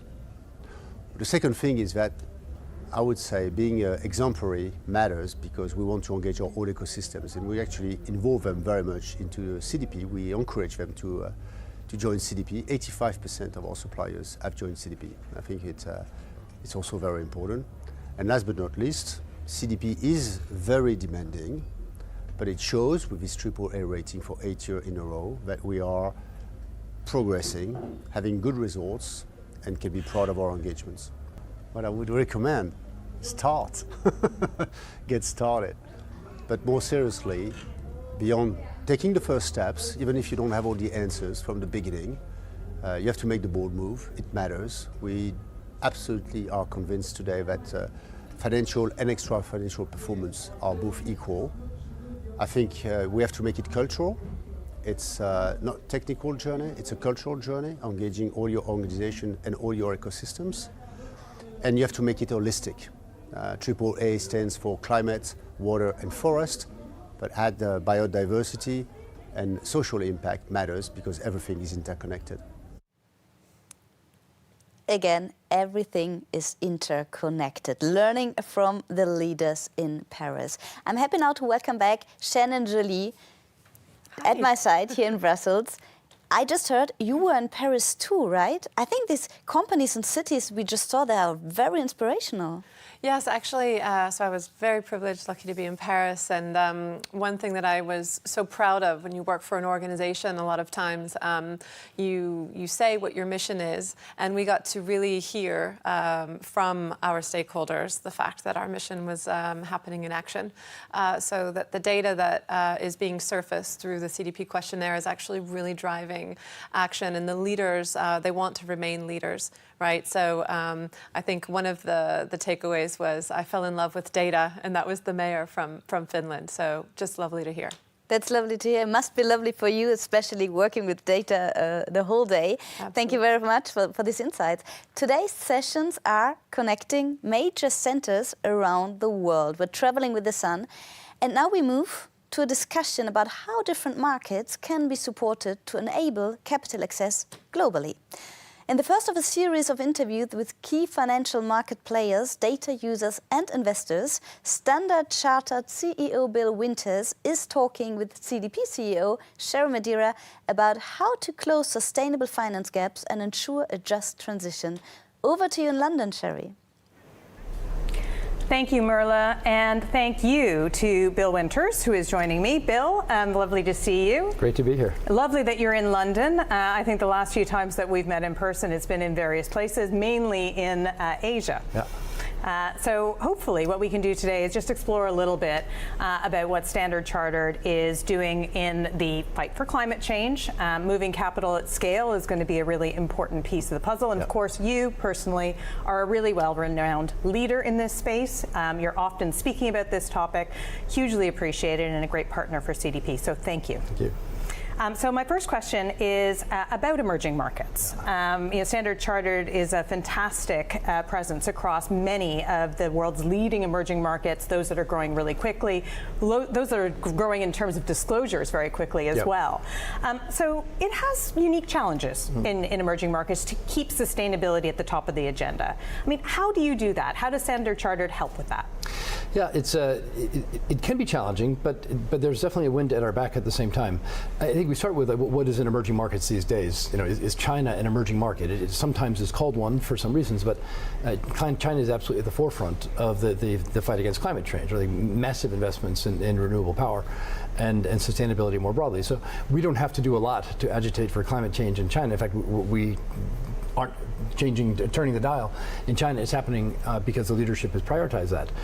India, a very large emerging market, and together with China, U.S., amongst the big emitters, is also very much on the game, but probably not as far ahead as certainly many countries in Europe or even China in terms of the degree of organization.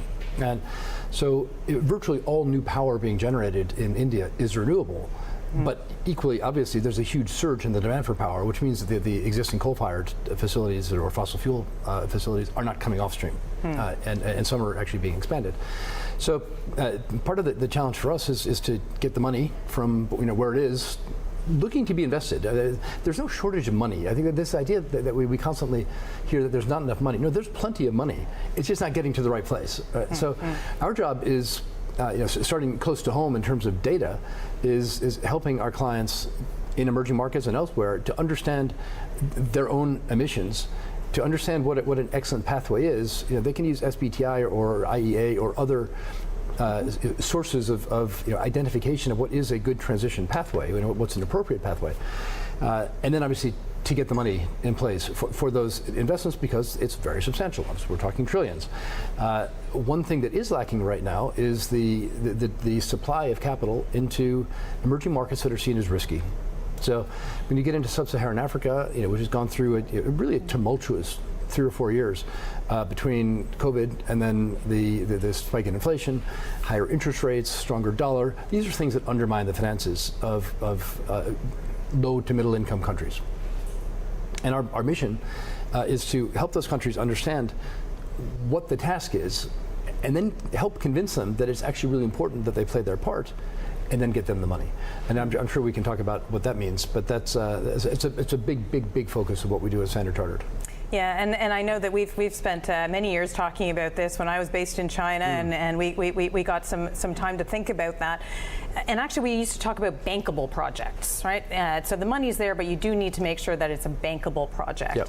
When you add bankability plus sustainability, I mean, what data might be uniquely important to being able to make that convincing argument that you just talked about? Yeah, the first criteria for bankability is does the project make sense? And a lot of these technologies now are very well tried and true. So a solar farm, wind farm, hydroelectric, but also on the industrial sides, the decarbonization of the steel industry, for example.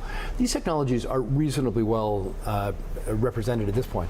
So getting comfortable with the project risk is not usually the primary consideration. It's dealing with the political risk. The risk that an offtake contract is going to be renegotiated during the life of the project, which would undermine obviously the financing. That's the key area for us is to make sure that we've got a legal framework around these projects, and then a financing framework that plugs into that legal framework in kind of a seamless way. And when we can do that, and then we can repeat, get a structure that works and repeat it frequently, it has two effects. One is that it reduces the lead time in getting these projects together. But second, it builds confidence with investors who are sort of sitting saying, I really want to invest in these sustainable projects in developing countries. But I'm just not sure what the framework is, and I'm not sure that I've covered all the bases. Once they've seen the same structure go through 2, 3, 4 times, it allows the slightly less specialized, slightly more generalist to plug in and say, okay, I understand this. I understand that there's a standard pattern here. Even better if I can see that it's actually worked successfully in terms of going through the economic cycle. Given the long lead time or the long lifetime for a number of these projects, that final validation will only come in the years to come. Yeah. And last time we actually saw each other in person was at COP, I think. And one of the big drumbeats from COP was thinking about renewables increasing by 3 times in order to be able to meet the demands of the climate issues and making sure that we're keeping to the Paris Agreement, et cetera. I mean, how do you see policy affecting what it is that banks are doing? You know, the financing that we've just discussed, you know, part of that maybe could be eased by policies within some of these jurisdictions, especially in emerging markets, to be able to prioritize a more sustainable future. How does that play? I think we got a lot of I'll say rhetoric, and I don't mean that in a negative way, but you know, there are supportive words that are very helpful, and then there's some very concrete actions, and then there's actual policies or laws. In terms of very concrete actions, things like the jet Ps that were negotiated in Vietnam, Indonesia, South Africa. These were not very concrete in the sense that the money hasn't changed hands, but there's a framework for public sector contributions. In the case of Indonesia, there's a framework for the early decommissioning of coal-fired power plants and financing that early decommissioning through the issuance of carbon credits. And these are carbon credits that haven't existed historically. There's no framework for a credit that sort of kicks in 15 years when a coal-fired power plant is shut down 20 years before the end of its useful life. You know, and backed with you know, some public sector commitments by the U.S. or the EU, UK in different markets. So the money hasn't moved yet, but it's a very clear framework that allows us to begin a discussion. And it's led to some very important concrete contributions, for example, from the government of Singapore, which has said we'll be one of the first buyers of those carbon credits coming off the Indonesian early decommissioning. So that's, you know, that of course reflects government policy, but it's getting down to brass tacks, an actual financing structure that's going to reduce the carbon emitted in the environment.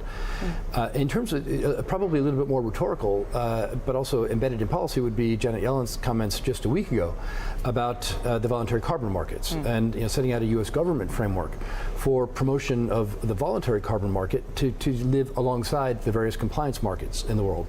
The most effective of which is right here in Europe, UK and Europe. It's been highly effective, But there is a cost to consumers or consumer/industry, and other countries simply haven't followed that lead with the same degree of rigor. There are other compliance markets in China, in the U.S., etc., but not as impactful as Europe because it's costly.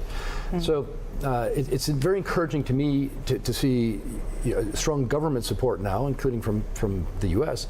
For a voluntary carbon market, which was not, it was ambiguous until the Secretary made that speech and that presentation a week ago. And then there's the many programs, but they tend to be small. So we maybe want to talk about the work that MDBs are doing. You know, I'm very encouraged by what the World Bank is doing, the World Bank Group. Ajay Banga came in as the new president. He immediately embraced the power of private markets. He initiated a World Bank private sector lab chaired by Mark Carney and Sherry Madera. I'm one of the principals on that. We've done some really, you know, good work. Of course, the work is done by the World Bank, but we've advised on how they could use a relatively small amount of money and get that multiplied many times with, you know, through tried and true financial techniques. But it's a very different thing for the World Bank to be effectively taking, you know, guarantees or something closer to a first loss tranche rather than a first out tranche, which is often how the World Bank is operated. And while the amount of money that the World Bank, you know, of course they could only have done this with the support of their shareholders, which again is coming back to policy. But the amount of money that's been committed/raised so far is relatively small in the context of the total demand for climate-related financing. But the framework can be replicated, hopefully, not only by other MDBs and other forms of concessionary capital, ideally by the private sector as well. So maybe the guarantees that the World Bank are providing are never intended to lose money, and this could be a good thing for a financial investor to undertake with an appropriate expected return. So I think I'm very encouraged by the range of things that are going on, but let's be honest, we're running out of time. You know, we kind of have to go faster on this. Yeah, you know, a phrase that we started using at CDP is the earth can't wait. No. And so, you know, huge thank you for everything that you are already doing. But a question, you know, that follows on from that, which is, you know, financial institutions themselves are regulated. Yes. And in terms of policy and in terms of sort of that movement that we're seeing forward, and perhaps coming back to our CDP home base, which is that data disclosure so that you can use, measure, manage. I mean, how are you seeing that cascade of requests? Obviously, you know, Standard Chartered is regulated by central banks. You know, that prudential regulatory question comes down to you. You know, it includes climate. How does that move down from there? And I guess it's just a question of how we can start thinking about matching that up better. There's a really interesting, as far as I can tell, it's an interesting debate within the regulatory community as to whether the extraordinary power of regulators should be used for social causes or things that are apart from the prudential regulation of a bank. So for sure, regulators are very concerned about the climate-related risks that we or an insurance company are exposed to. In our case, those risks are quite acute. You know, we're a very big bank in Bangladesh. Bangladesh has an enormous adaptation challenge if we expect temperatures to rise and sea levels to rise with those. So that those are obvious risks, and they want to make sure that we're thinking about those in the long term. And we can say, well, nothing's going to happen next year. That's fine. But you could be left with assets that you can't get rid of at some point. So there's a clear focus on the risk. We're not getting a huge amount of steer on our actions. So I think regulators have been very wary of using their bully pulpit to encourage banks to either take concrete action in terms of financing climate-related projects, or even on disclosure. So obviously we were early adopters of TCFD, and we've been very, very involved from day one in CDP, which you know, we think that's an absolutely critical first step for any cogent climate program is to understand where you're starting. And of course regulators are concerned that we've got a good process for things that we disclose in the public realm. But I think they stopped short of saying, you know, we want specific targets for this climate financing or that impact on or this progression towards net zero, because it's not directly related to prudential regulation. Now, there are different views on that amongst different government bodies and different regulators. That could change. But for the time being, I don't think they're at the cutting edge. Yeah. Well, I mean, from CDP's perspective, I mean, we see ourselves as hopefully providing a home for some of the glue of the data. Yes. Because the reality is financial institutions definitely move the money, and they work with corporates. They work with the real economy. And so being able to join up the requests of data make a lot of sense, because it doesn't just stop there. So central bankers are looking at making sure that you've got sort of systemic risk under control, and climate being one of those. And that really does sort of lift the boats in terms of thinking about NDCs and you know how countries are affected by that.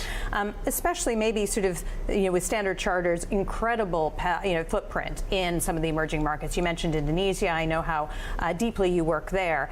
How is it that governments are asking some of Standard Chartered and other financial institutions to collaborate on thinking about what those next NDCs might be, and how is it that actually we can join up the real economy with some of those policy top end? Yeah, I think we've had the Indonesia, Vietnam, South Africa JETPs were really interesting examples of government and banking working together.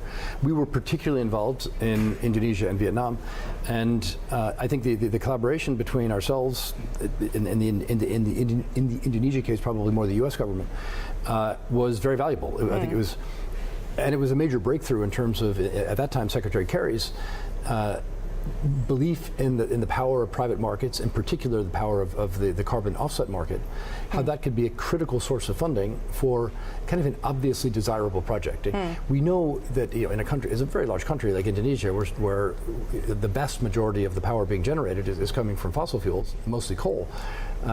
If we don't, and mostly young power plants, 40, 50-year remaining life, if we don't extinguish those early, there's no way Indonesia can get to net zero, even by 2070. So we have to solve that problem. Who's going to pay for it? The people of Indonesia? That's very hard for them to do, right? The U.S. government? Well, they're not going to do it either.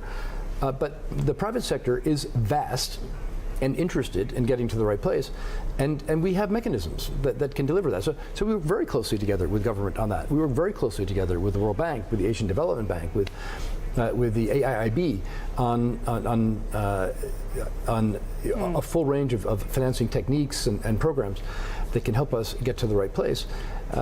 There are very targeted programs. We do a ton in Singapore. Singapore has we set up a carbon exchange. Temasek is one of the founding partners of the carbon exchange with us. We work very closely with the MAS, who, as I mentioned, is taking the lead on the purchase of some of these carbon credits coming out of the Indonesia project. So, governments around the world, Hong Kong is working very closely with mainland China to develop a framework to bring international capital into the green projects in mainland China. So with China, Hong Kong, the banking community working extremely closely together. So all the necessary ingredients are there. The right people are talking to each other. You do have to bring a little bit of it right down to earth. Yeah, well, hopefully we can be your partner, be the financial institution's partner, even more so going forward. Today launches our platform and certainly our ability to do even more. So I'm looking forward to a deeper partnership with you, Bill. There's no such thing as Asia. We talked about all the different countries within that region, and each of them are places that we see as being critically important. Excellent. So let's work together on that. And with that, I'm delighted to throw back to Merla and hear what's next. Thank you, Sherry. Thank you, Bill. So inspiring to hear how to close finance gaps with the private sector and create a just transition. And I would say directly back to you, Sherry, now for a chat with Patricia Torres, Bloomberg's Head of Sustainable Finance Solutions, to learn about how the data giant is integrating CDP data and ensuring its use in financial markets. Thank you, Merla, and a huge thank you to you, Patricia Torres, for joining us here in your own building. So a huge thank you for allowing us in to be able to use this incredible facility today. Thanks for being here, Patricia. It's such a pleasure to be here with you, Sherry. I have a huge admiration for you. I think you are one of the people out there. They are global change makers. So pleasure. Super excited. So I'm really excited about this conversation because, Patricia, you and I have worked together for many years, really thinking about the big picture, and I already know that data really is at the heart of what you believe is one of the solutions for climate change. Often we hear data is the problem, data is an issue, but you and I have spoken many times about data actually being the unlocker, which I think we both believe.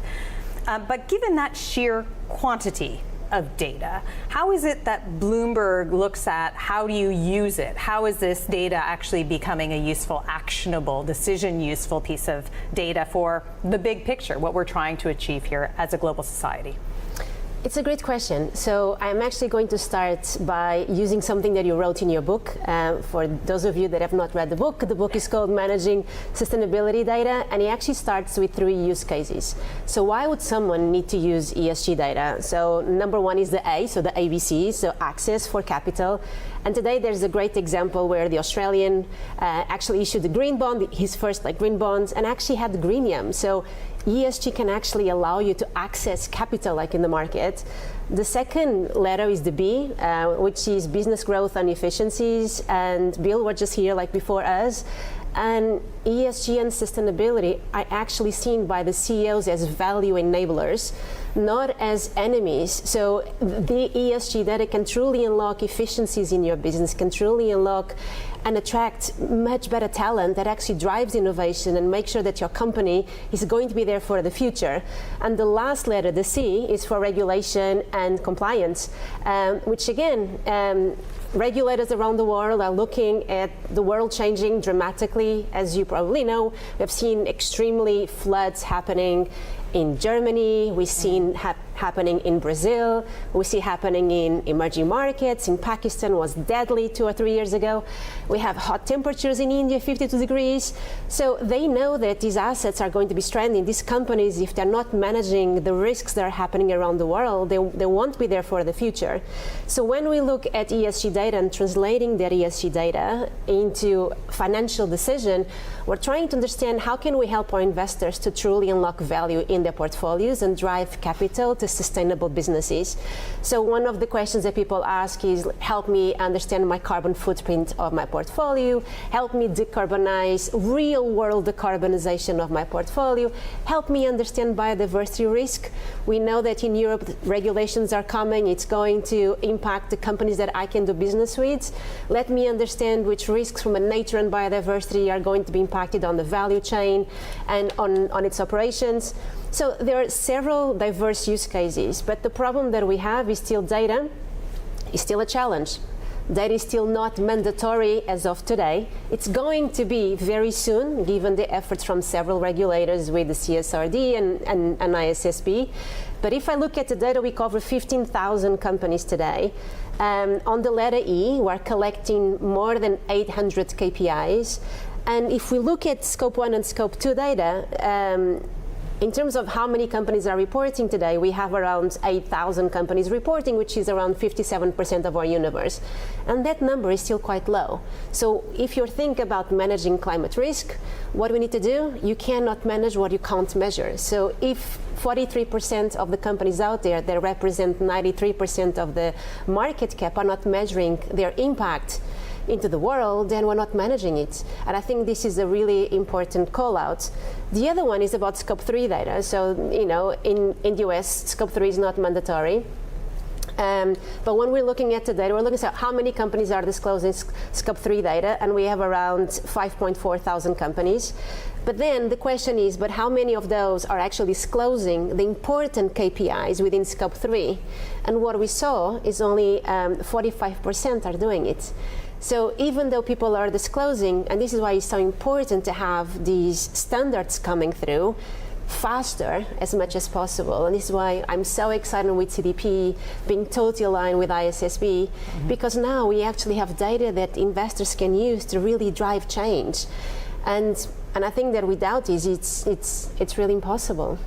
Well, thank you, Patricia. A little bit of a blush there that you mentioned my book. It was a labor of love, but certainly it does put data at the center of the climate solution. And again, that's how we started this conversation.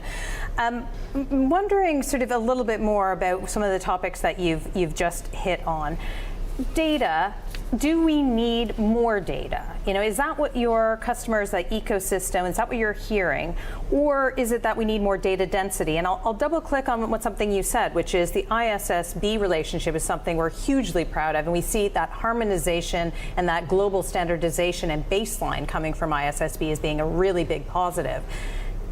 But the reality is ISSB is a small, limited number of questions. And in fact, even CDP's own data set is far larger than just the ISSB questions.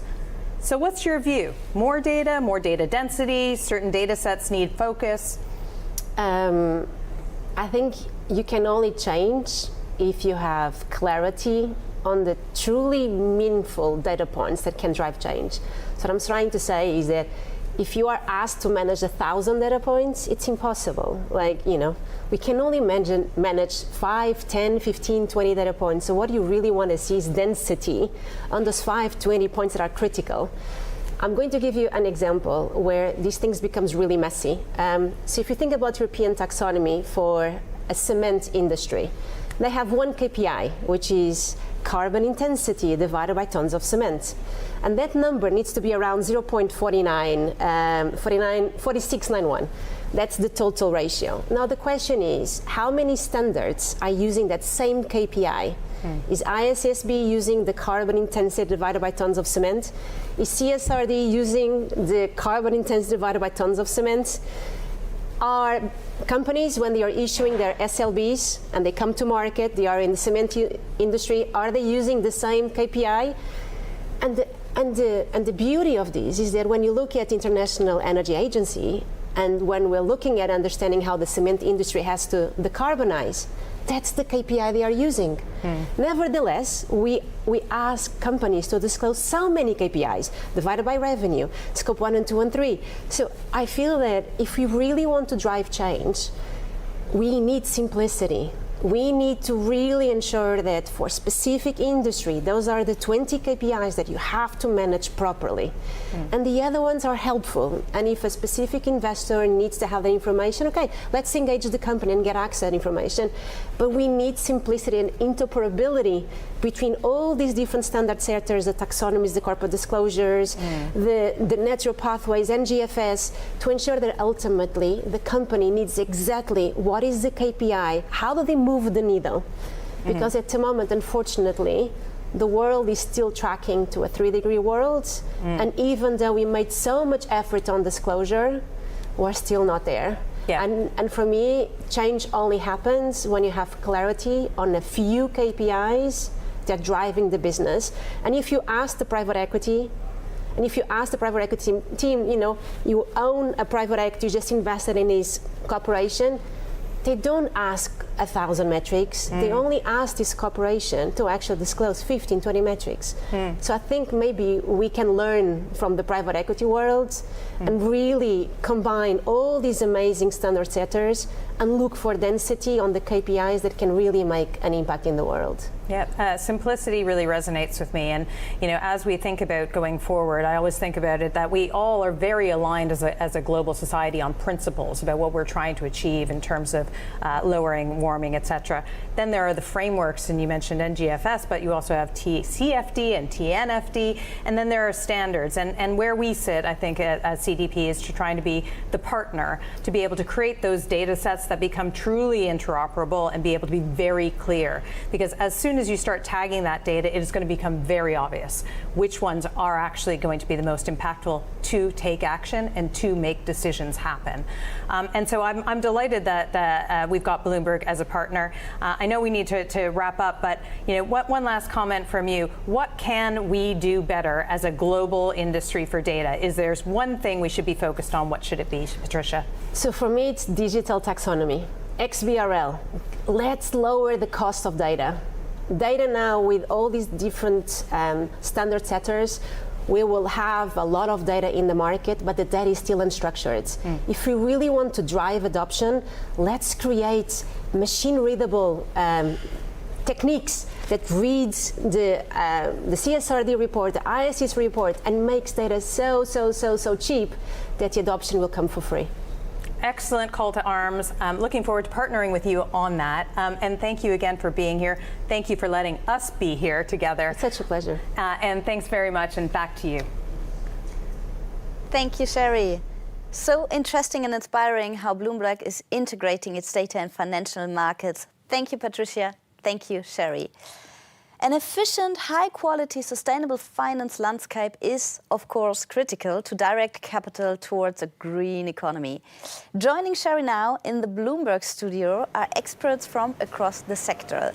The Group Head of Sustainability at London Stock Exchange Group, Jane Goodland, and 91 Sustainability Director, Daisy Stratfield. Looking forward to this great discussion, Sherry. Thanks a lot, Merla, and thank you to my panel for joining me today. Big day for CDP and a big day for sustainable finance. We often talk about sustainable finance, but certainly it's not a new topic to either of you or to us. And as we sit here in London at the Global Financial Centre, sustainable finance has been talked about a lot. My question to you is thinking about how is it that we take sustainable finance to the next level? What innovation are you seeing within the financial sectors to be able to use, hopefully, the data that CDP is helping to support, but also to really innovate within this space for good? Jane, I'll come to you first.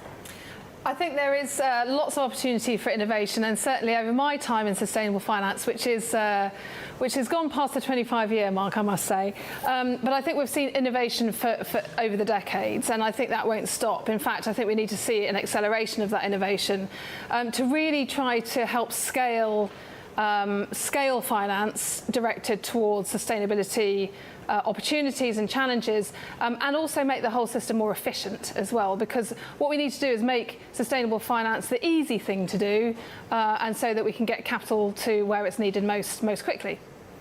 Great, absolutely good call to arms. Daisy, from a 91 perspective, what innovations are you seeing that excite you? Well, as an asset manager, obviously, we're here to manage our clients' money. And I think the innovation we've really seen is the mainstreaming of sustainability. I don't know if it's just to do with the kind of millennials coming forward with their pensions and wanting to do good, but we definitely see appetite for integrating sustainability, wanting money to do good as well as making returns.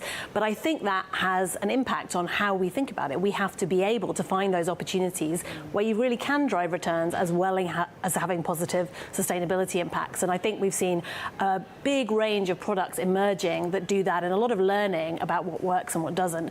But it's very exciting that, and I would agree with Jane, the scale issue is vital. If we're going to have real positive impact, we need to get to scale of sustainability outcomes. And that does mean a range of products, a range of opportunities across different asset classes, not just treating sustainability as sort of impact funds and a very narrow niche thing or a response to regulation, but how do we really integrate this?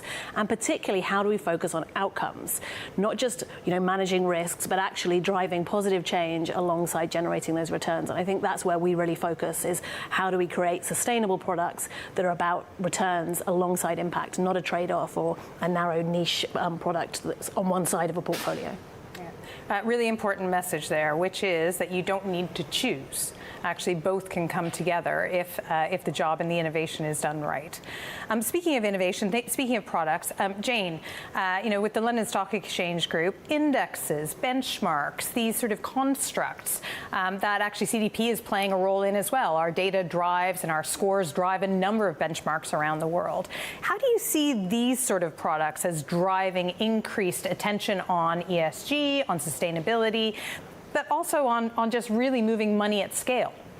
I think it's really important, actually, and the point you kind of touched on was around asset classes, and I think we are starting to see this kind of universal adoption of sustainability mindsets in different asset classes. So when we think about capital markets, we can look at the fact that we're raising sustainable capital in the debt markets and the equity markets, and looking at the financial market infrastructure that's really important to underpin asset allocation decisions such as indices and benchmarks. And in that area, I think it's really important that we're providing the tools that investors need, like I said, to make it easy. So, we are in the business of providing indices and benchmarks through FTSE Russell. And at last count, we have something like over 120 indices, which are either sustainability, climate focus, or ESG. And we have roughly, well over 250 billion tracking those indices. And that's just a demonstration of the fact that when investors want to either track performance or kind of invest passively, effectively tracking an index, then they can do that if the infrastructure's there. So we have a wide range of different indices, and they are becoming much more sophisticated as well. So if you think about kind of climate data, we've got indices which are enabling investors to invest in companies and issuers who are kind of transitioning. So climate transition indices. If you think about kind of implied temperature rises, that's that sort of data that's into indices, getting much more sophisticated and responding to kind of the innovations that investors are wanting to put in place. That's great to hear that the demand is there for these products, and being able to create the subtlety. I think that investors are trying to make sure that they're moving their money the way that they want to, which is great to hear. ISSB, again, from an investor perspective, this is a great harmonizing global standard baseline. LSEG has come up very clearly in support of ISSB. Obviously, CDP as well, considering we are the global key partner for implementation for them. So how does this affect some of your product sets? What are your investors saying? And that must have encouraged you to lean into the ISSB. Well, I think the fundamental point is that for businesses to execute on their business strategies and investors to allocate capital efficiently, we all need information. And we need information which is comparable, consistent, and high quality. And for that, we need global standards. We need a global agreement about what information is relevant and how that should be disclosed by companies. So ISSB, in our view, is a game changer because it does exactly that. It really does seek to introduce a global baseline for disclosure. And that's why we, together with other partners, have led this call to action. And really what that does is it calls on governments around the world to adopt or commit to adopt ISSB at pace by 2025, because obviously we know that the implementation timeline can delay things. So it's really important that we see that global adoption without unnecessary alterations. So we really sort of stick to the pure baseline. And we have over 120 signatories in support of that call to action, which was launched just a couple of weeks ago. And I think the number was something around the, over 10 trillion in support of that. So we have a lot of investor signatories and company signatories, so people can join that call to action as well still. Well, couldn't agree more from a CDP perspective that harmonization of the data sets that are feeding into investment decisions, also feeding into procurement decisions, feeding into decisions made for business efficiency. Frankly, these aren't all separate data sets. They're often the same piece of data. So if we can harmonize the questions that we're asking companies, I think that is going to bring huge amounts of efficiency, not just for the financial stack, but also, as we see it, being able to use that same information for other use cases, which sounds like a good way forward for all of us. Daisy, I wanted to turn to you. You've just recently launched a report that really started talking about how financial sector needs to address its approach to net zero. I'd love to hear a bit more about that and how that starts nudging us into thinking about transition and what comes next. Thanks. And yes, we recently launched a paper really, again, thinking about that evolution. What have we learned over the last 4 or 5 years of investors starting to think about how you manage climate risk? And that has involved supporting the transition to net zero, thinking about emissions in our portfolios, but how we also drive real economy change. And I think what we've seen at 91, and I think many of our peers have recognized, is that for obvious reasons, we focused on measuring our financed emissions. Like any company who's looking at their emissions and getting to net zero, you're focused on that number.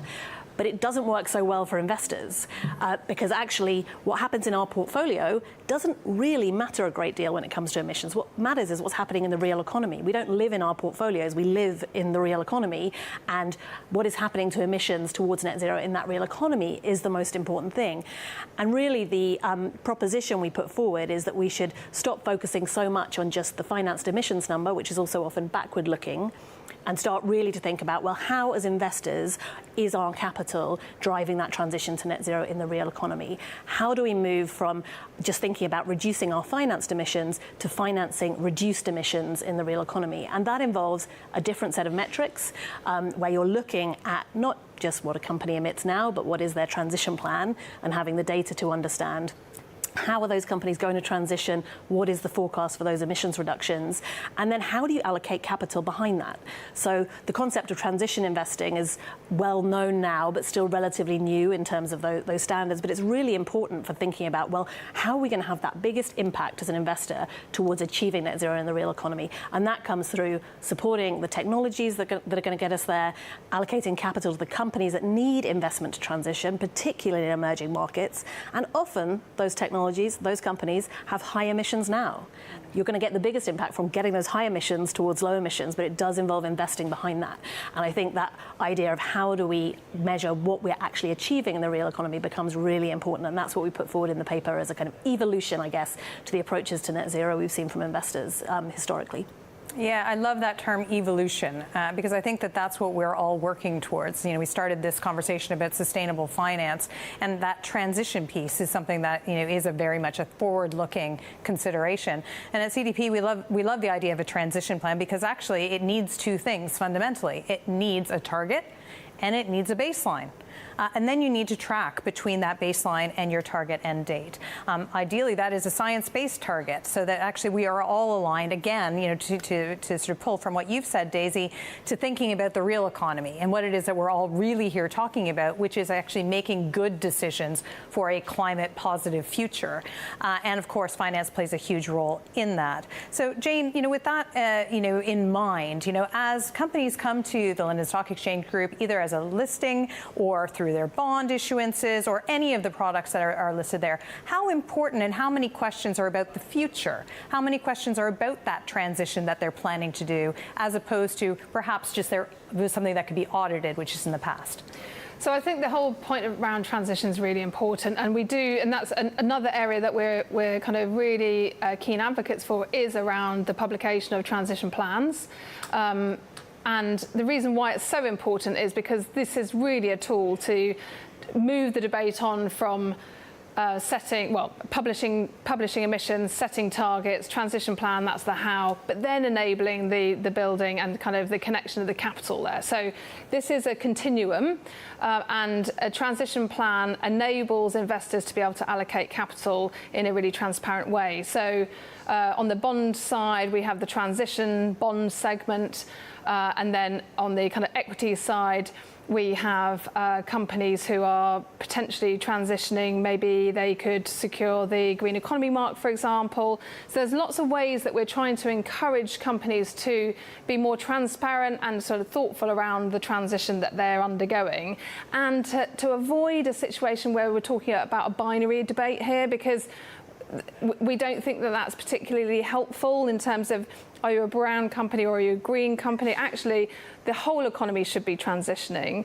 So I think we are seeing lots more questions from investors, but also companies curious to know how they stack up, what does good look like.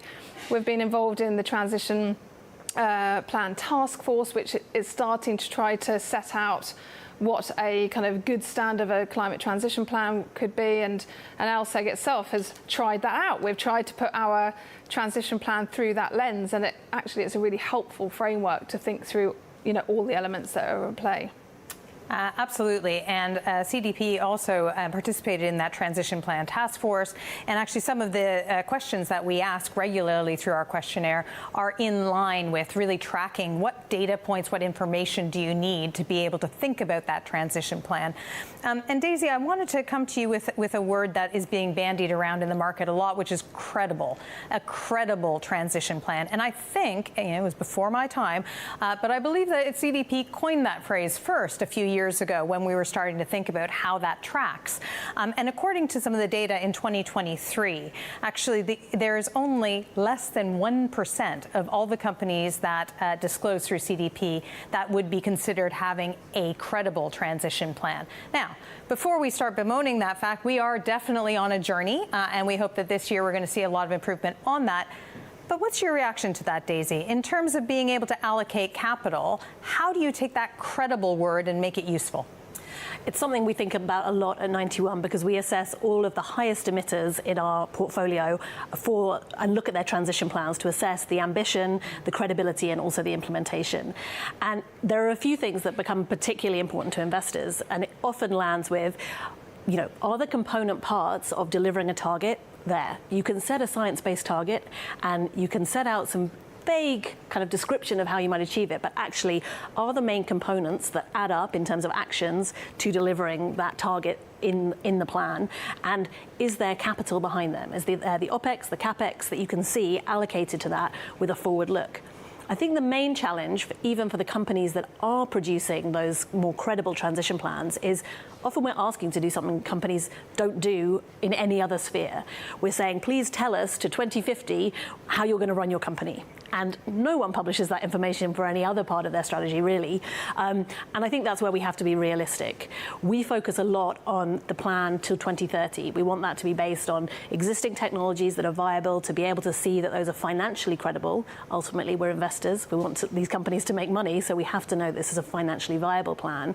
And then we're looking at, well, what is the company doing about the things in the future that may not be so certain?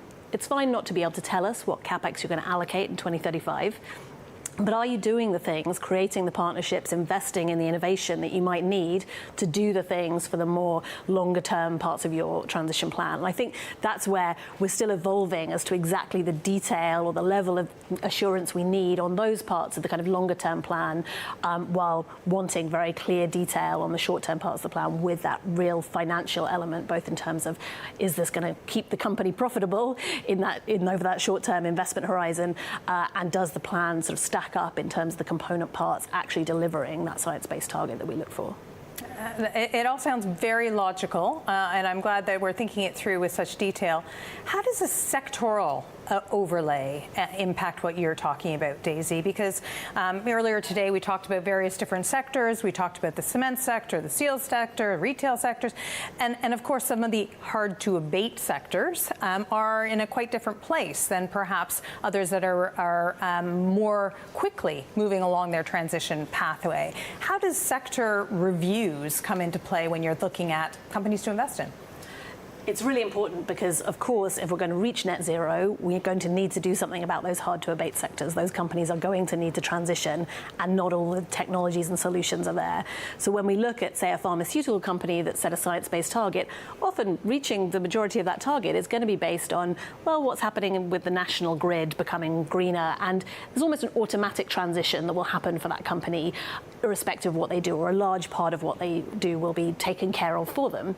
When you look at steel, cement, oil and gas, this involves, a whole change in business model, or a whole change in technology, and that is much more complex. And so we need more detail, but also it's a more complicated set of things we're looking for. So are the partnerships with customers or the policy advocacy with government? If you're going to need a technology to be subsidized to develop it by government, are you advocating for that to happen? Or are you just sitting back saying, well, we'll transition if the conditions are right? And I think that's what we're really looking for, are all of the levers that those companies in hard-to-abate sectors need to be focusing on to get them through that transition. Are they really doing all of those things that they can do in those areas, particularly where there aren't immediate solutions now which they can implement themselves automatically?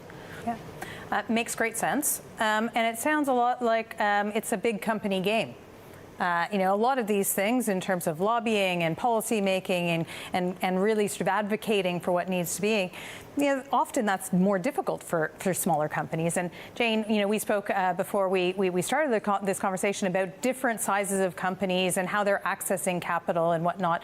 I mean, what's your advice and what's your perspective on companies that are perhaps not yet listed or part of that grouping that has got a very high focus, especially from mandatory disclosures around the world, but are maybe fast growing or looking to access smaller markets, the AIM market as an example, or others around the world to aim for 1, 2, 3 years' time to be an IPO on various markets. What's your advice? What's your sense in terms of how you could guide them?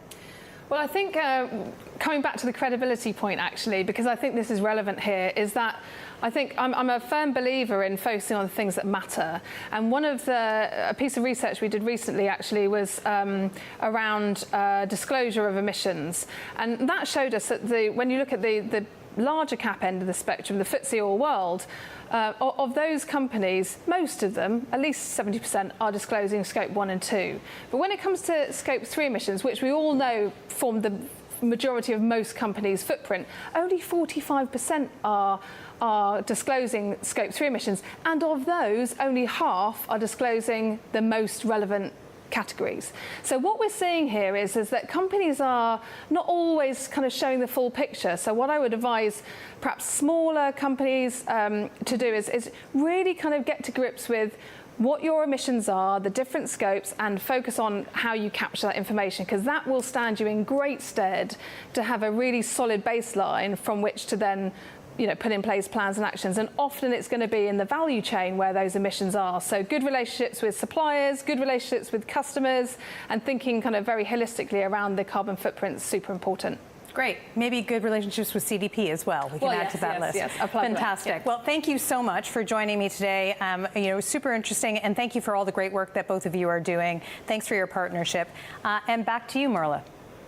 Thank you so much, Sherry. Thank you, Jane. Thank you, Daisy. That was really interesting to see how disclosure data is being put to use in capital markets. Shannon, here at my side, what are your key outtakes from that discussion, and how important are data houses actually for getting your data into the wider market? Well, it's actually a really great question. I worked at LSEG and Thomson Reuters before that. And what's really fascinating is that over the past 14 years, you've really seen where environmental data has always been more of an annex data point, and even in separate databases within these FMIs, and now it is central. We not only heard that, but it's also the ambition and the, let's say, the bar that these FMIs are actually putting out into the financial ecosystem is even higher. So it's not just that they're settling with integrating these data points, they're actually asking them to go farther and do more diligence before they make their investment decisions. So it's really good news. That's good news, and that's interesting. A record of 75,000 companies globally have been asked to disclose environmental data through CDP. What are some ways the new platform is supporting requesters and endorsers, like financial institutions, for instance? Well, this year, I mean, the request process is being facilitated by the portal. So all of the requests that are being made can come into the portal. We're making sure that we're streamlining the exact entity that is being asked with the use of DUNS numbers, and that will also evolve as we go forward for other unique identifiers.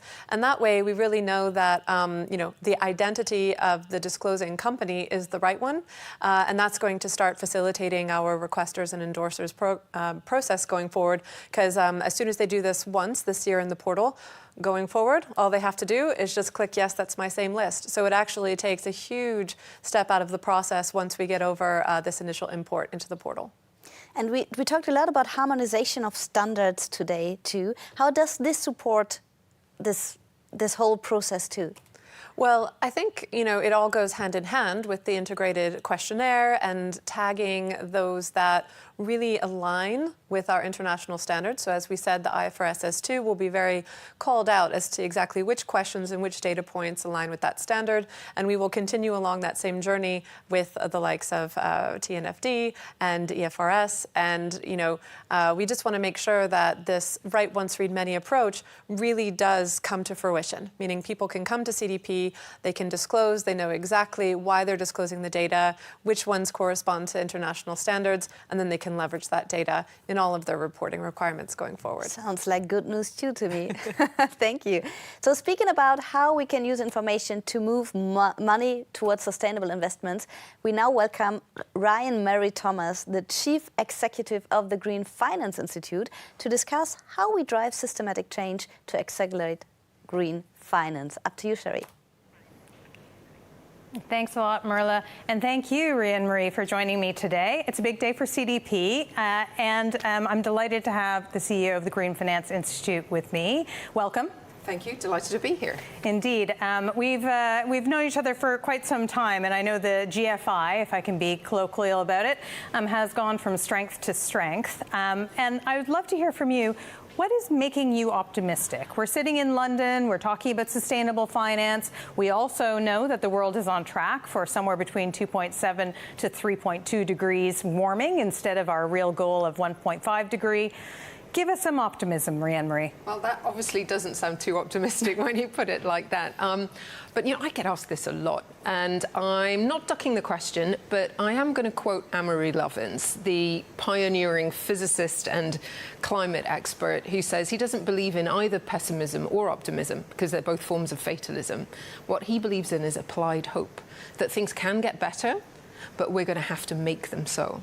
And to answer your question, I genuinely think we can make them so. So yes, we're not on track on the temperatures, and we're also not on track with the finance flows. So according to the Climate Policy Initiative data, we need to get to $9 trillion globally climate finance flows by 2030.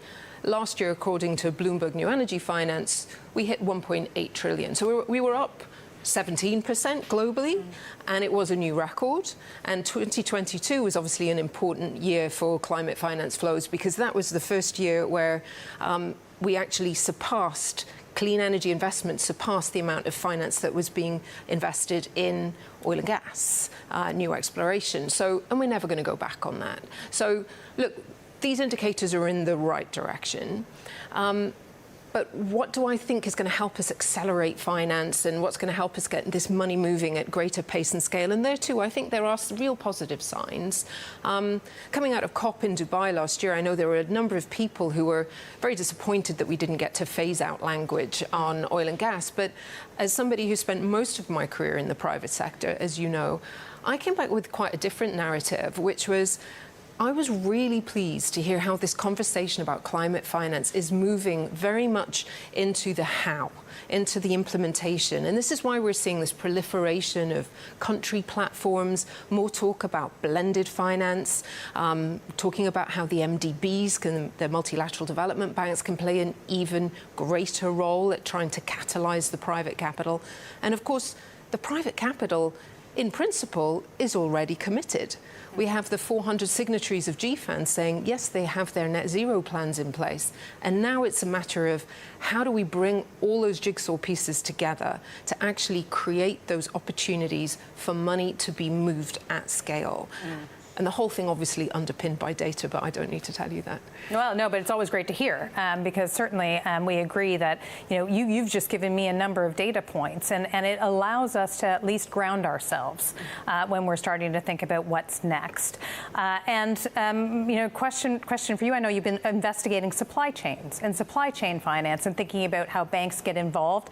And certainly it's something that's really of keen interest to CDP. We're already working with the likes of HSBC and Citibank to create some supply chain finance opportunities for those that disclose and create transparency. So, you know, we get this. And 20% of European businesses surveyed by Oliver Wyman earlier this year, together with CDP, showed that they are really nervous about losing business on the basis of their climate emissions reporting. So if we partner these things up, is this another place that when we talk about finance and we talk about sort of the capital markets, that we should be getting more practical? Absolutely. And look, the signals are all there in the noise, right? We're evolving as an asset class, we're evolving as a community. But anyone that thinks that this is all going to reverse really isn't paying attention. So I'm glad you mentioned the point about supply chains, because often this conversation focuses on the large publicly listed companies where we're seeing increasing regulation around disclosures and transition planning, all of which is to be welcomed. But you also, you know, especially in a number of emerging markets, a lot of the businesses in those emerging markets are SMEs. And so how do we actually help them with their emissions data, with their transition journey? And we are seeing examples of how some of the large multinationals, as you say, they are accelerating that. But this is where it can't all be market-led. And this is obviously what we do at the GFI, as you know, Sherry, is we sit at that nexus between the policymakers and the financial institutions.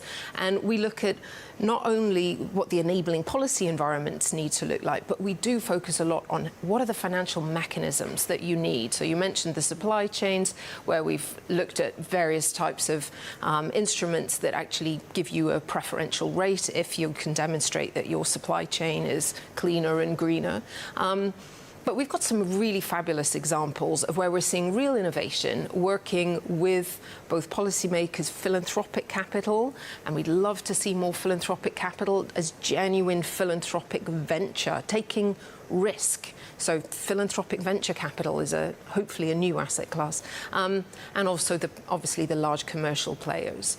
And we have so many examples I could share with you. If we just look in the UK, work that we've been doing on utilisation-linked finance. So that is where, when you're looking at building a charge point infrastructure, you don't have the data, you don't have the performance data about what the utilisation will be. So you end up in this chicken and egg situation where people say, OK, I'd love to buy an electric vehicle, but I have range anxiety in case I ever want to drive up to rural Scotland. And in rural Scotland, they're saying, well, we'd love to build charge points, but we're not sure how much they'll be used. So the solution there through finance is to provide a loan to those developers that doesn't need to get repaid until utilisation hits a certain threshold. So we've actually piloted this in Orkney, which for your viewers around the world is in the very north of Scotland, an island off the north of Scotland. And we've done it with the Rabobank, the division of Rabobank called DLL, where actually what's been really interesting about this, because we're all learning by doing in this space, is we assumed it would be the developers that would want such a loan. In fact, it's been the local businesses. It's been the B&Bs, it's been the local convenience stores. And then what's interesting is the finance by itself obviously shouldn't be a blocker, but isn't always the full solution. And what we've discovered through doing this work is there aren't enough electricians.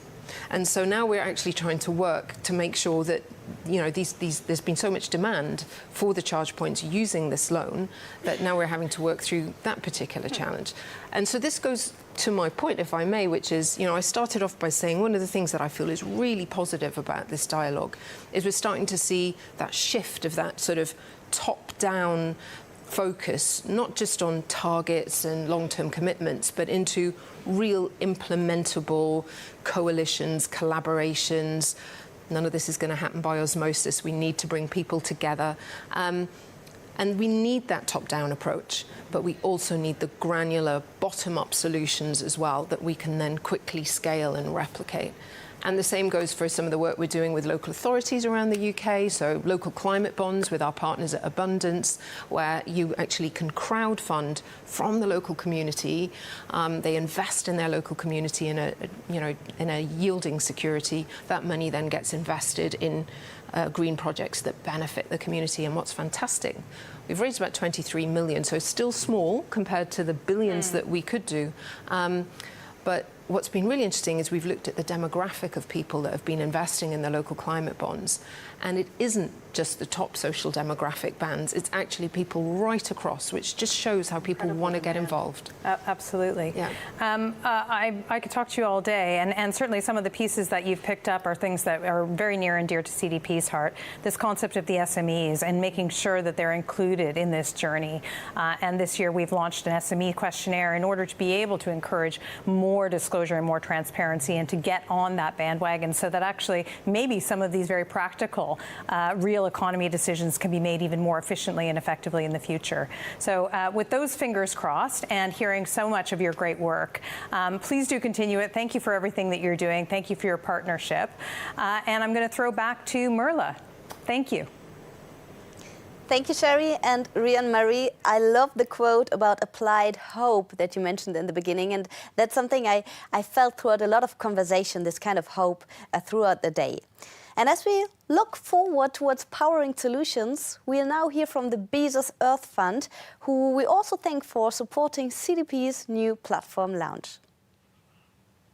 Hello, everybody. I'm Andrew Steer. I'm the president and CEO of the Bezos Earth Fund. It's great to be with you today. First, congratulations to CDP for this very important transition, this launch that they're going through, and also congratulations to all who are listening who are part of the amazing corporate ecosystem that reports to CDP. Sometimes I'm asked, so what gives me hope?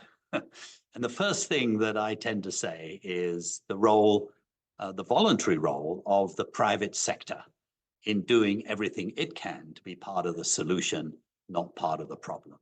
And obviously key to that is measurement and reporting and accountability. And the fact that there today are, 37,000 companies that report to CDP is a sign of amazing health. In addition to that, there are thousands of you that are committed to moving towards net zero. And there are thousands that are committed to science-based targets, measuring the precise trajectory, staying on that trajectory, and being accountable for Scope 1, Scope 2, and Scope 3. Look, I first came across CDP about 15 years ago when Paul Dickinson, who was the founder and the first CEO of CDP, he came to me. I was then a senior official at the World Bank, and he said, could the World Bank become the first multilateral development bank to sign up and report to CDP, then called the Carbon Disclosure Project? I said, yes, we absolutely could. And I was very enthusiastic. I didn't know how much trouble I was going to get into because the compliance people, the data people in the World Bank said, do you know how much work this is going to be? And I said, well, not really, but I suspect it's quite a bit of work, but I think we'll find something out about how we're doing as a result. So we were the first and we learned a lot. And as a result of that, we changed our behavior. And that's exactly what the 37,000 of you are doing right now. And it's so encouraging. And obviously, as the years go by, I mean, more and more data is required from more and more places. And sometimes it feels a little clunky and inefficient. That's why today is so important. because what CDP is doing is launching a new system, which hopefully will be even more user-friendly, will be even more impactful, will have data presented in a way that actually is actionable. So we're very encouraged, and at the Bezos Earth Fund, for us, it's a great privilege that we are part of this, that we're able to support CDP and some of the other amazing organizations that are part of the entire journey that corporates are leading. So bless you all. Thank you very much. It's great to be your partner. Thank you. From data to action. Thank you very much, Andrew Steer. We are now heading across the Atlantic to Sao Paulo, within a region deeply impacted by the effects of nature loss. As CDP launches a new questionnaire to integrate climate and nature topics this year, Simon Fischweicher, Director of Supply Chain and Reporter Services at CDP, speaks to the CFO of AAA list company Kleben Marcus Ivo to learn how nature is being tackled by one leading Brazilian company and how they're embedding nature data into their business decisions.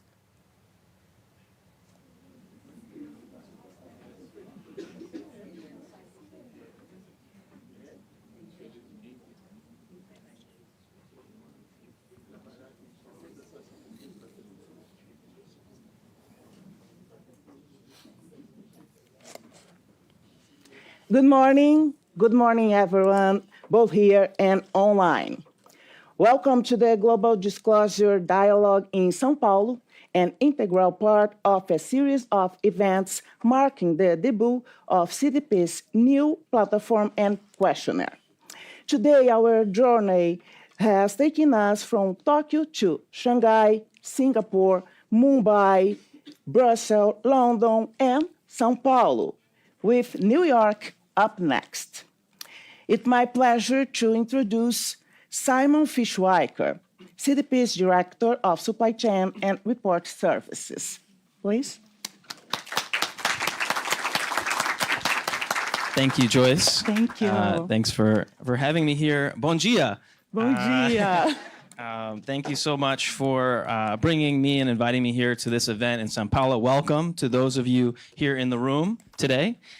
We're excited to engage in person. I'm so excited to see so many of our key stakeholders across the public, private sector, and capital markets here in this room, but also to the many of you online who represent stakeholders from around the world. This is the first time CDP has done this type of event where across the 24 hours of the day, we're bringing together entire value chains, entire financial streams that are running the world, helping move products and services forward, but also playing that critical nature of bringing climate and nature data together.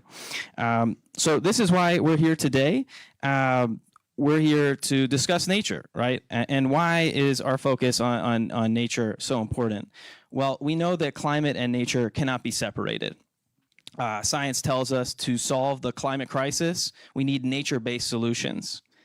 But to preserve our natural environment, we need to solve the climate crisis.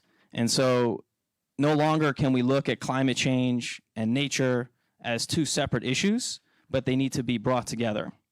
Not only does science tell us this, but business strategy also needs to reflect an integration of climate and nature into holistic planning around risk management and opportunities. And for those businesses looking at climate change only in isolation, you may be missing out on understanding risks that affect your business more holistically, but also more importantly, on opportunities to drive more competitive differentiation when thinking about a business that succeeds in a world where climate and nature are critical. I've been with CDP nearly 10 years, and I've seen across that time not only a rapid increase in climate disclosure and the setting of science-based targets, transition plans related to a 1.5 degrees Celsius world, but also a rapid increase in disclosure on water security and deforestation. And as of 2022, thousands of companies beginning to report on biodiversity. This is why CDP's role is so foundational. We bring together this environmental data and put it at the heart of business decision-making on supply chains, capital markets, policy, but also cities, states, and regions. As we heard earlier in CDP's Global Disclosure Dialogue, CDP has made a commitment to align and integrate with the TNFD, and we heard from Tony Goldner from the TNFD on their role in harmonizing and standardizing disclosure on nature, akin to what the TCFD, apologies for the acronym soup that is sustainability, right? But TNFD, Task Force for Nature-Related Financial Disclosure, and TCFD, Task Force for Climate-Related Financial Disclosure, have really played a key role in standardizing the language of the environment into the language of finance. And CDP's role is to bring that together into a comparable, structured data set that allows us to bring climate and nature at the heart of decision-making across the economy. That's why this year and today, as we launch our 2024 disclosure cycle with this unique, one-of-a-kind global dialogue, we're excited to announce our first ever integrated questionnaire, where we used to have a climate, forest, and water security questionnaire as 3 separate questionnaires addressing these critical issues in 3 separate pillars.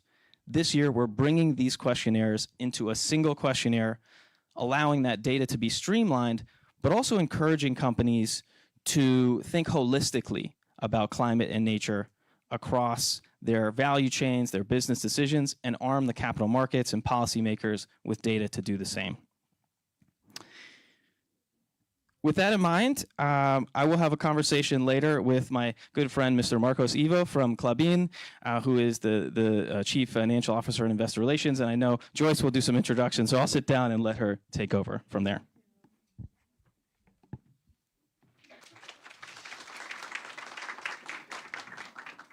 Thank you, Simon Fischweicker. And now, it's my pleasure to introduce Rebecca Lima, Executive Director of CDP Latin America.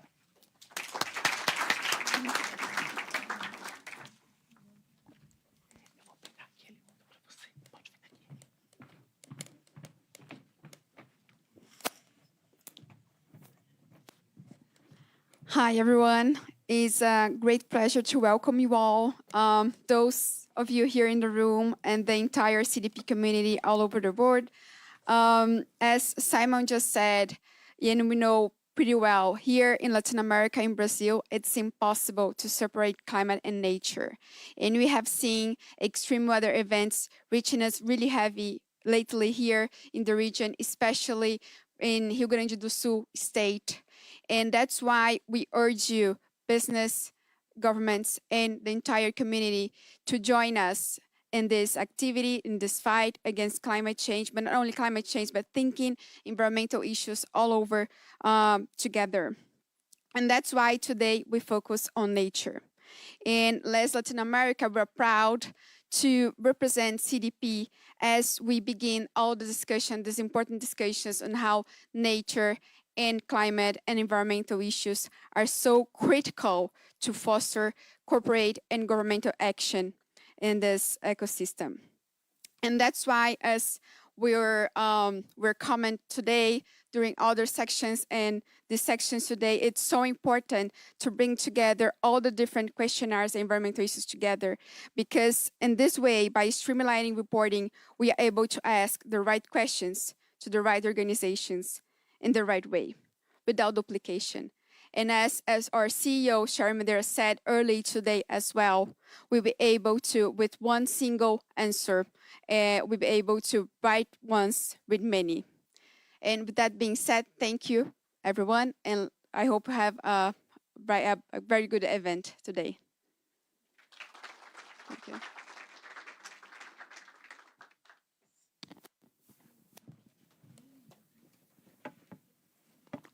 Thank you, Rebecca. And now we have a special message from Carolina Dias Giraldo, Director of Environment and Sustainable Development of Colombia National Planning Department, highlighting Colombia's advancement in sustainable finance and the pivotal role of CDP's environmental data. Como sociedad enfrentamos 3 grandes crisis: cambio climático, pérdida de biodiversidad y la crisis del agua. Y para gestionarlas hay que entender, o más bien hay que repensar las relaciones entre economía, ambiente, sociedad, mercado e innovación. No es una tarea fácil porque exige una alineación entre los sistemas y nos exige entender las tensiones que existen entre las dimensiones del desarrollo.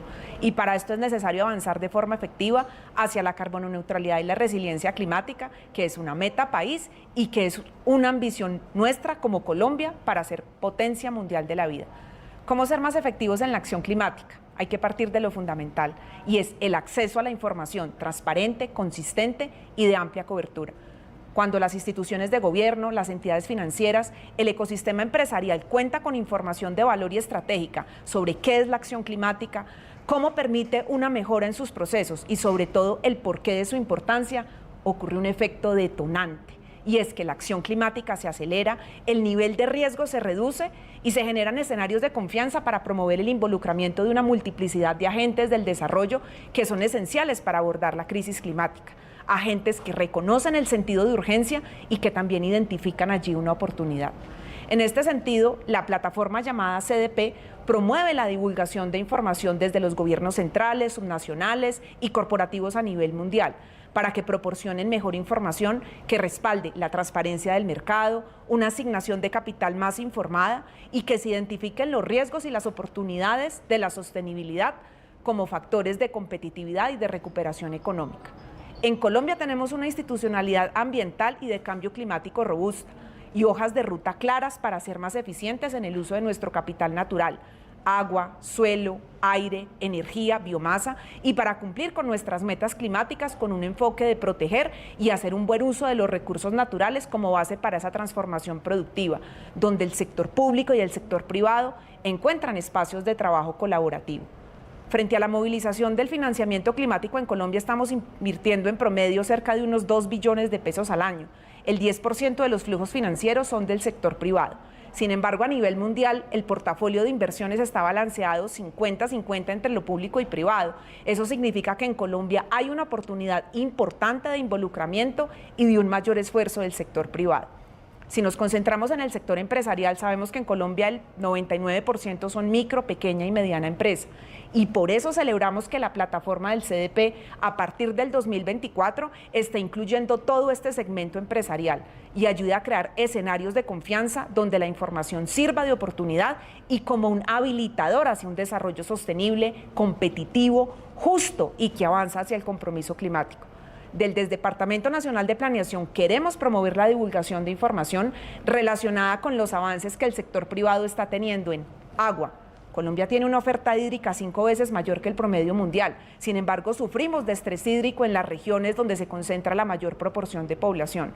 Bosques. Somos un país de bosques, coberturas del 53% del territorio, pero con tasas de deforestación anual entre 130.000 y 150.000 hectáreas al año. Clima.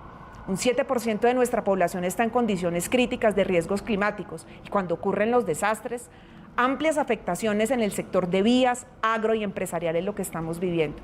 Queremos que las empresas y los mercados de capitales vean una oportunidad crucial para mejorar la protección y el manejo del recurso hídrico, reducir los motores de deforestación, contar con estándares de trazabilidad y la certificación de productos, reducir los riesgos climáticos y tener unas métricas robustas de medición. Los invitamos a conocer la plataforma del CDP y que este sea un marco de colaboración para reconocer las oportunidades de la transición verde y justa, ser más efectivos en la reducción de emisiones y en la construcción de resiliencia climática en el largo plazo y, sobre todo, apoyar al país en el contexto internacional y que seamos líderes mundiales en la lucha contra el cambio climático. Okay, let's continue with the fireside chat on the utilization of environmental data. Please welcome again, Simon Fischweiker, CDP's Director of Supply Chain and Report Services. Again. And Marcus Ivo, Chief Financial and Investor Relations Officer of convene.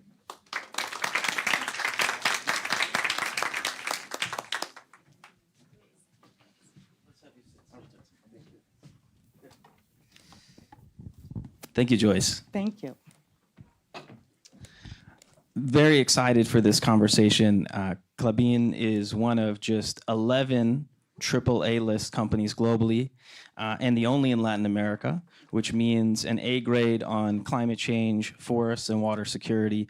And so really a perfect company to have on the stage as we talk about nature in Latin America. And also a perfect company to talk about the importance of sustainability reporting beyond a tick box exercise. We know for some, CDP may appear something that needs to be done as part of a sustainability agenda, but may not be recouping or understanding the value that that exercise creates.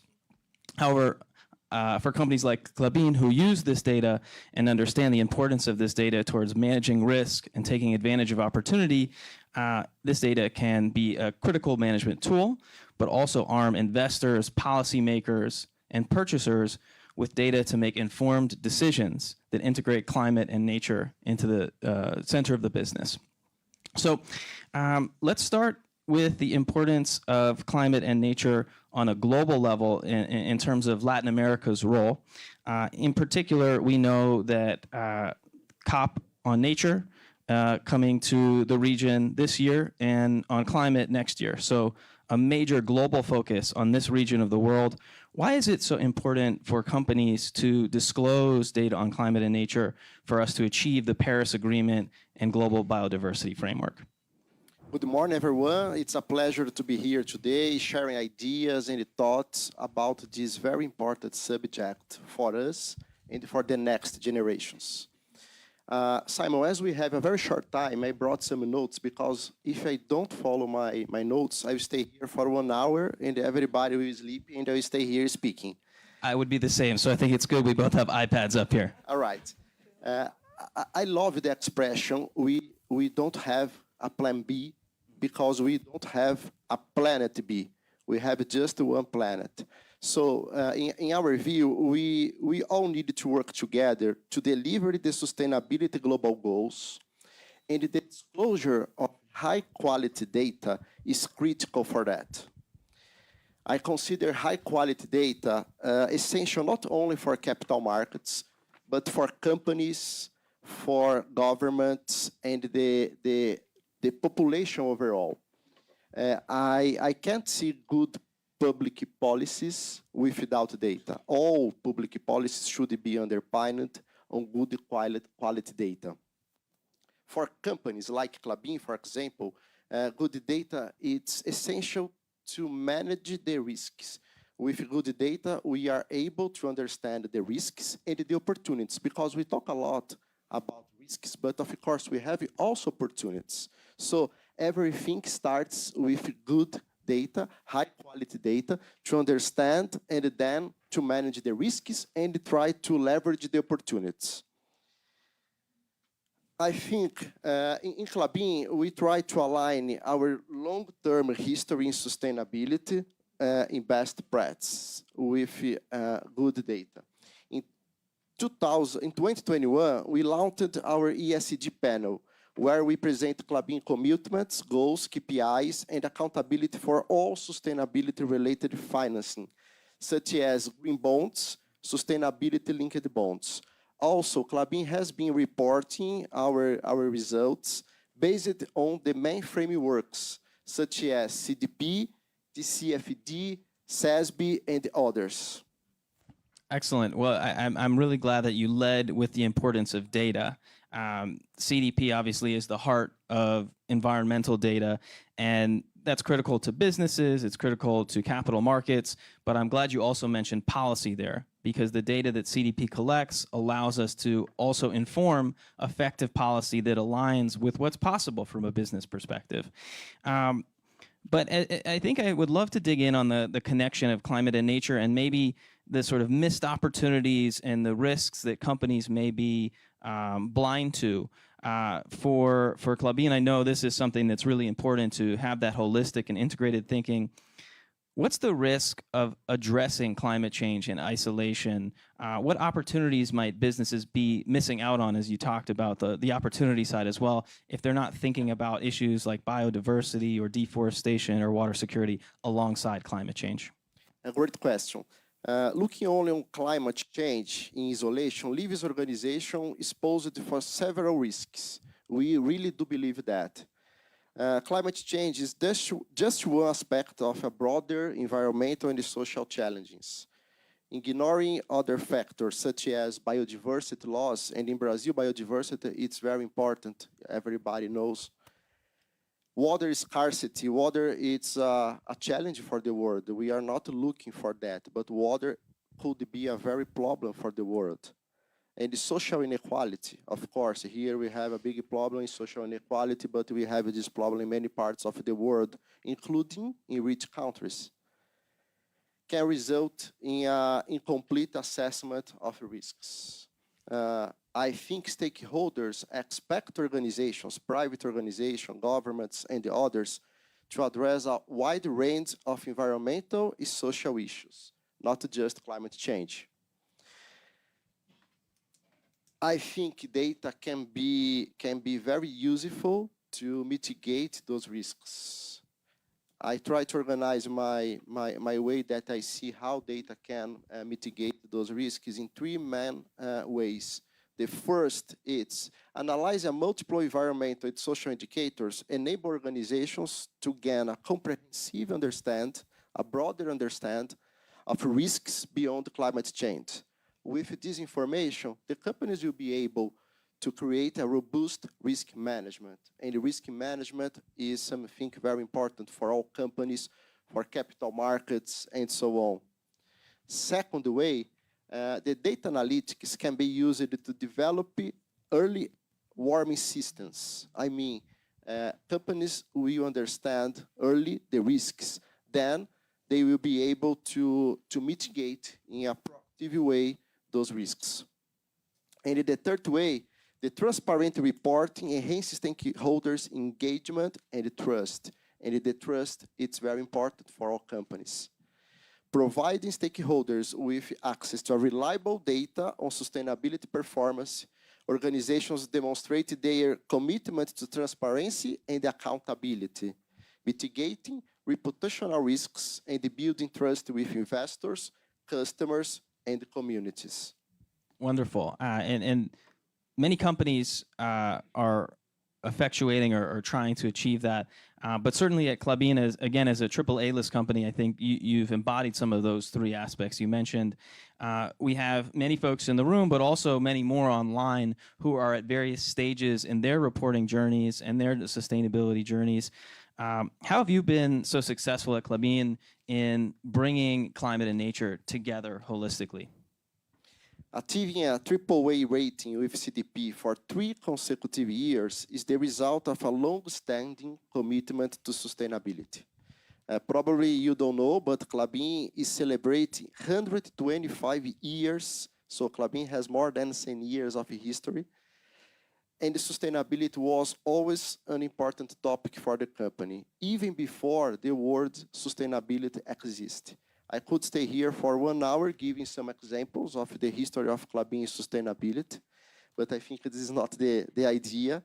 And for us, it's impossible to separate these subjects. We need to have always a holistic view about the nature. We always seek an integrated approach in our sustainability agenda.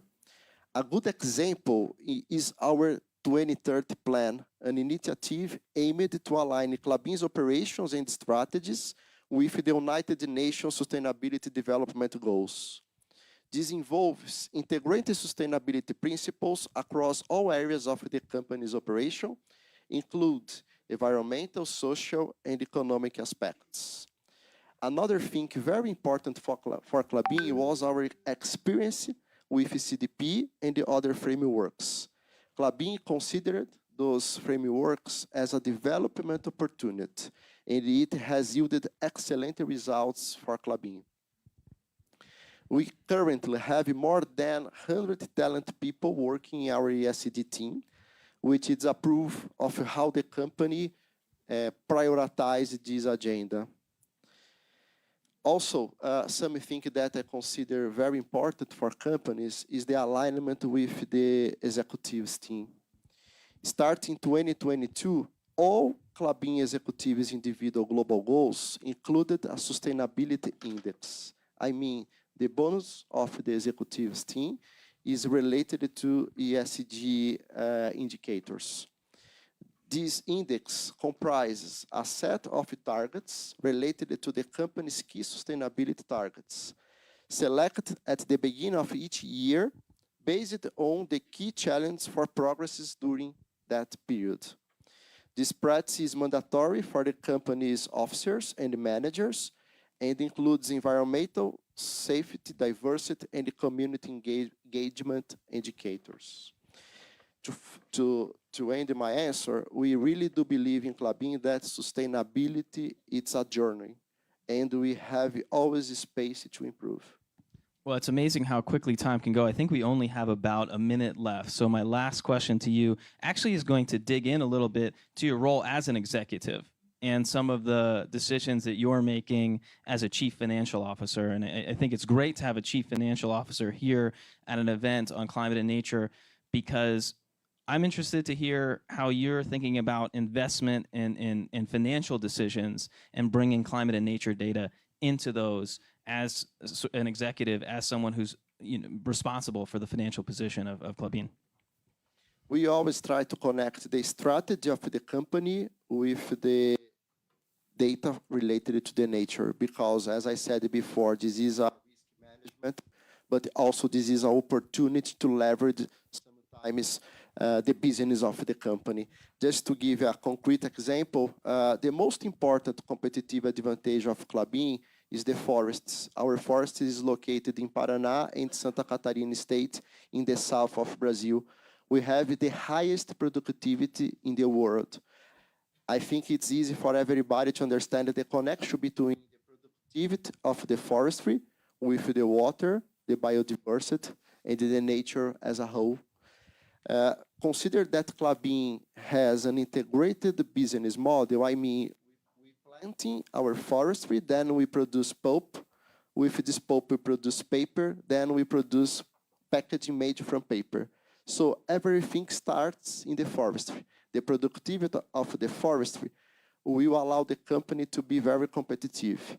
In the end of the day, this is present in our current results and will be the driver for future investment decisions.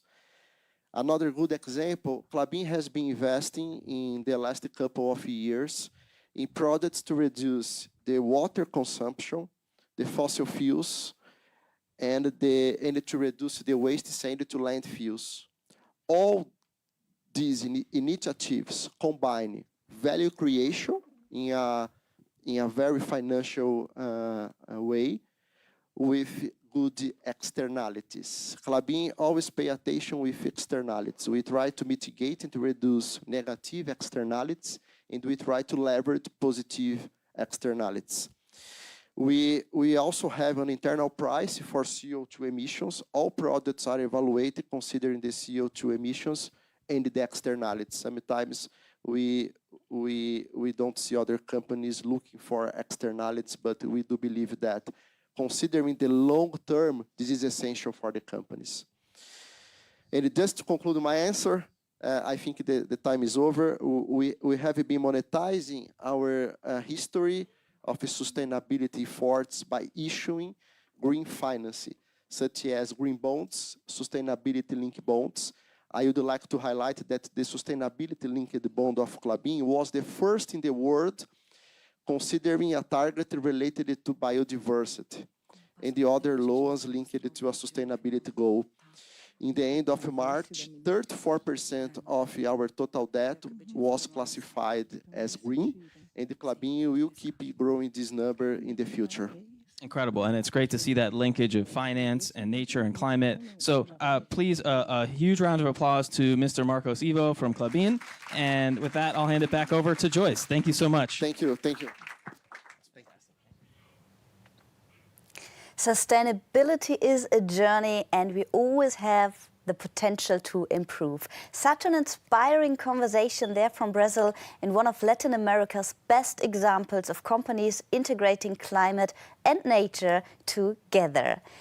And now we're heading up North America to New York City, where I'm lucky enough to have Paula DiPerna, CDP Special Advisor, joining me for the Global Disclosure Dialogue from CDP's office in New York with the leadership of BCG, and will later speak with New York City Comptroller Brad Lander.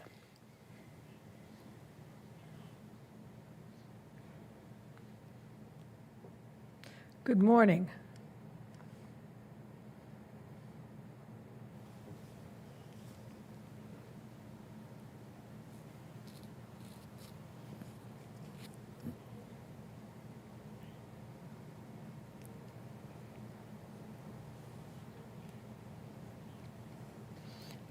Good morning and welcome to New York, the capital of North America, we could say, coming up from Brazil, where I spent a certain amount of my life, and it's a wonderful and important place with regard to nature. And Clabin is a terrific company and a great leader. As you know, I've been a special advisor to CDP for quite some time, and I'm delighted to be here today as we follow the sun around the world and our integration of our new platform. I'm here with Vinay Shandal, who is Managing Director and Head of Sustainability with BCG, and following, as you know, with the Controller of New York City. So Vinay, could you explain a little bit more about, you decode BCG and explain to our audience a little bit about what you do? Sure, yeah, BCG, Boston Consulting Group. We're a global consulting firm. And in a nutshell, make it very simple, organizations bring us in to solve their toughest problems. Sustainability is a tough problem, and so a lot of what we do is in the sustainability space, and that's more and more true every day. And yeah, it's a pleasure to be here with you, Paula. Well, thanks a lot. I mean, BCG has been a tremendous visionary and very helpful to CDP, including in launching this new integrated platform, which we think is ultimately a super important streamlining tool for the use of information, because after all, we're not just gathering information for information's sake. So I wonder if you could speak to, you've heard a number of speakers this morning talk about the thrust and the momentum in the private sector. We know there are terrible environmental problems. We hear a lot of promises and pledges and people taking the challenges on board. In your view, two questions. What's the role of information and streamlining, synthesizing information in general, such as disclosure? And also, what do you see as the obstacles and opportunities that companies need to surmount or either take full advantage of to achieve the goals of your practice? Yeah, thank you. Paula, just coming back to the point about the thrust, I think for a period, the challenge in this area is that it got wrapped up in a conversation about values. What's happened increasingly over the last several years is now it's become very anchored in value. And I think the nexus of sustainability being a driver of value has, in my view, been a big catalyst, combined with, of course, the severity of the crisis and the increasing acuteness of the crisis that surrounds us in the world. In terms of information, one of the biggest challenges our clients have had in this area is knowing where to focus. There's so many different sources of information, stakeholder groups, each of which have different priorities, and knowing what are the subset of issues that matter for my organization where I can actually drive a material outcome, both societally, but also for my business, and knowing where in my business those issues derive from. What is the source of those issues? Being able to solve that and the work your organization is doing in enabling organizations to focus there is critical. But the information is only the first part that tells you where to focus. What really then needs to happen is the action, the implementation. And what's been really encouraging for us in our business, which is a prism or a lens through which to see what's happening in the broader marketplace, is the shift in focus from commitments and baselining and commitments to actual concrete action. And I think the question now that's going to face us is, are we moving fast enough? Are we moving broadly enough in terms of sectors and geographies? But that pivot to action has been quite encouraging. So do you put it that way when you talk to a company? I mean, how do you get them to get to that focus? Yeah. And just in terms of timeline, and what's the turning point? I mean, people are talking about targets by 2030, 2050. In your practice, when you have a chunk of information and you want them to focus on action, do you think of it as a turning point? Like, can you give an example of how we just heard people in Brazil talking about a journey. It could be a lifetime, it could be 10 years, it could be 3 years, the life of a tenure of a CEO. Do you have a turning point in mind? Yeah. There's to me, there's two steps in the journey. There's the focusing on your own footprint, which is a now move. It's a now move because it's an economic move. And so there's many organizations where there continues to be low-hanging fruit. And by that I mean areas where they either have emissions or other externalities that can be reduced, mitigated in a way that actually creates economic value. And I'll give you one very quick stat. We did this study. We looked at 8 supply chains that represent 50% of the world's emissions. And we found that in those 8 supply chains that represent half the world's emissions, you can take out 40% of carbon for less than $10 per ton. The next 40, 10 to 100. The last 20, north of 100, requires some technological innovation. But that first 40 across the 5 supply chains, across the 8 supply chains that represent half the emissions, that is what we call low-hanging fruit. That is stuff that organizations can go after that is economics. That becomes the focus on your own footprint / what we call attack your own carbon, which is a cost play. Beyond that, the shift that I've found most exciting is companies are also now asking the question, which is how could we become a solution? Just how CDP has asked that question of itself and begun to continue to innovate with new offerings in the market. Other organizations are asking the same question, which is how can I be part of the solution? And if you permit me, I'd like to give you one example, which is American Tire Distributor. And I can speak about this publicly because they've spoken about our partnership in the public domain. So ATD, American Tire Distributor, those in the US would know them. They have 70% market share in the United States for aftermarket tires. So if you go to have your winter swap to summers, those of you that live in cold climates would know this ritual, or your tires have run out, you need to get new tires. You show up to a shop and you get the new tires, and the old tires, unfortunately, end up in landfill. The reason that's bad, or particularly bad, is because tires, when they're sitting in the landfill, are emitting all kinds of toxic fumes that are detrimental to the environment. But more so, they're susceptible to combustion, to fire.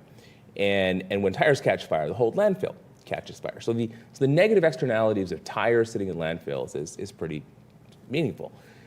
What ATD did is said, okay, if we take a very narrow view of our emissions, what would we do? We'd cut carbon by maybe optimizing the routes that our trucks take to get to the tire shop. But they said, if we actually want to solve the broader issue, is there a way we can do it? What they recognized very quickly is, look, the trucks that we're using to send tires to the tire shop are going there full and coming back empty.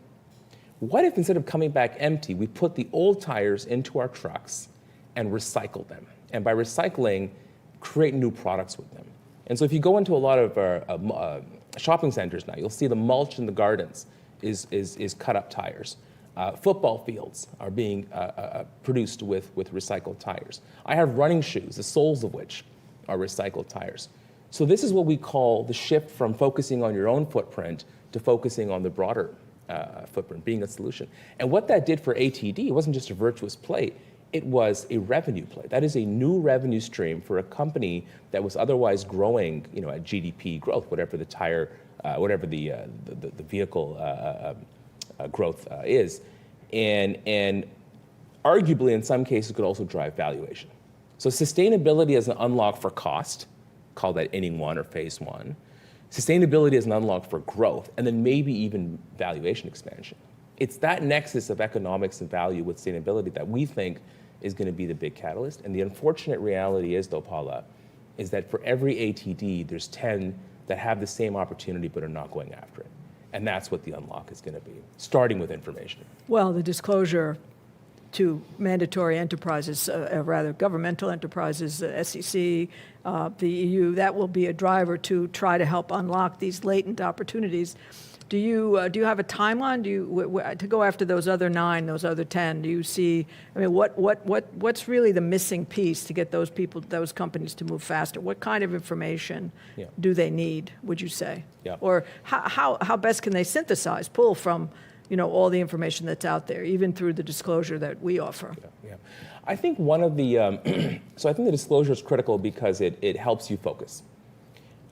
I think the unlock, though, is going to be reminding or management teams recognizing that assumptions I made 18 months ago about what is and isn't economic have likely changed.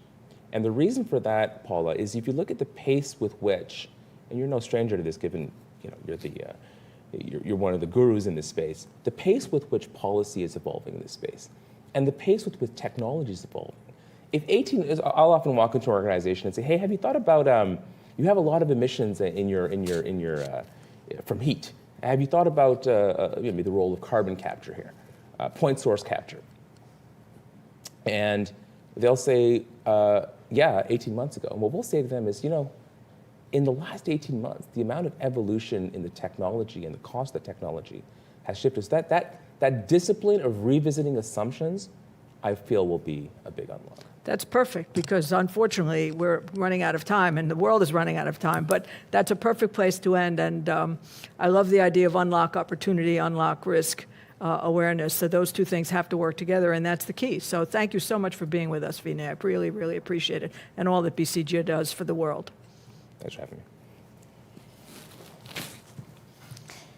Thank you, Paula. Really interesting aspects there about the developments in disclosure technology to help you reduce the reporting burden for companies and make data as practical as possible.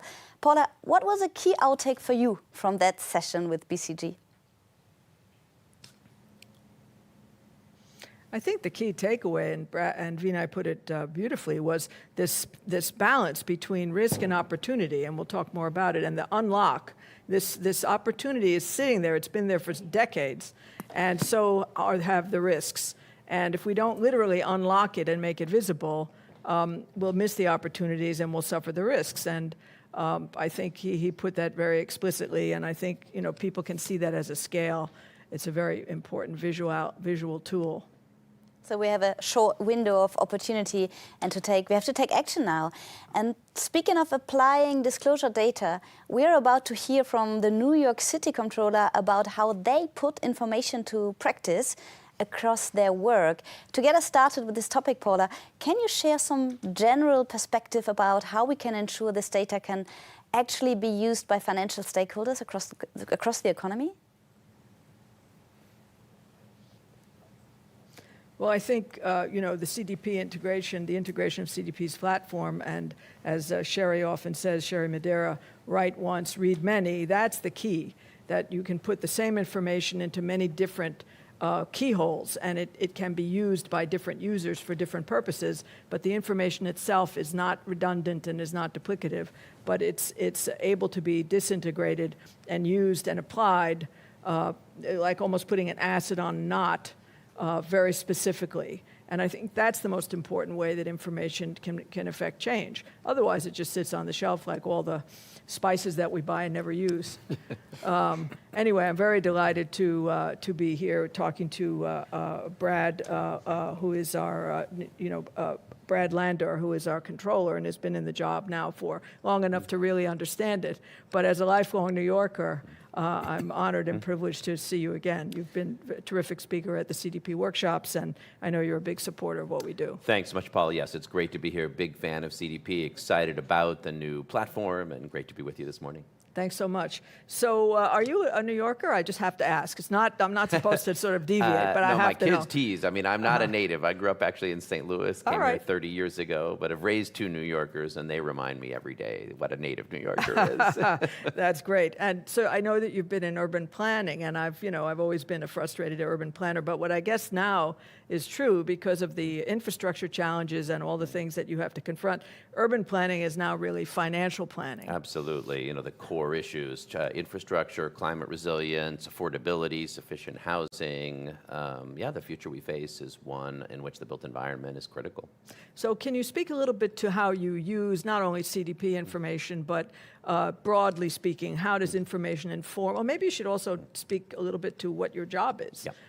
But many people don't understand, especially in different venues, what a controller really does. Absolutely. So the controller is the chief financial officer of New York City, look over the budget, do the audit, make sure the dollars are getting where they're supposed to and auditing that they're being used as they're supposed to, and the chief accountability officer. For climate, the most critical role is that I'm the investment advisor for the city's 5 pension funds, which is $270 billion of assets under management. We're the 3rd largest public pension in the country after CalPERS and CalSTRS. And when you've got $270 billion invested in the economy, and we've got the most ambitious net zero plan of any public pension fund in the country, we divested fossil fuel reserve owners in our public equities, the only large public pension fund in the US to do that. And now we've set ambitious net zero targets that require engagement and real change, tracking. And yeah, the numbers are critical for that. We aren't going to know what our financed emissions are, whether they're reducing, what they look like, and where we're going to make sure we hit our targets without good numbers like the ones that are being put up today.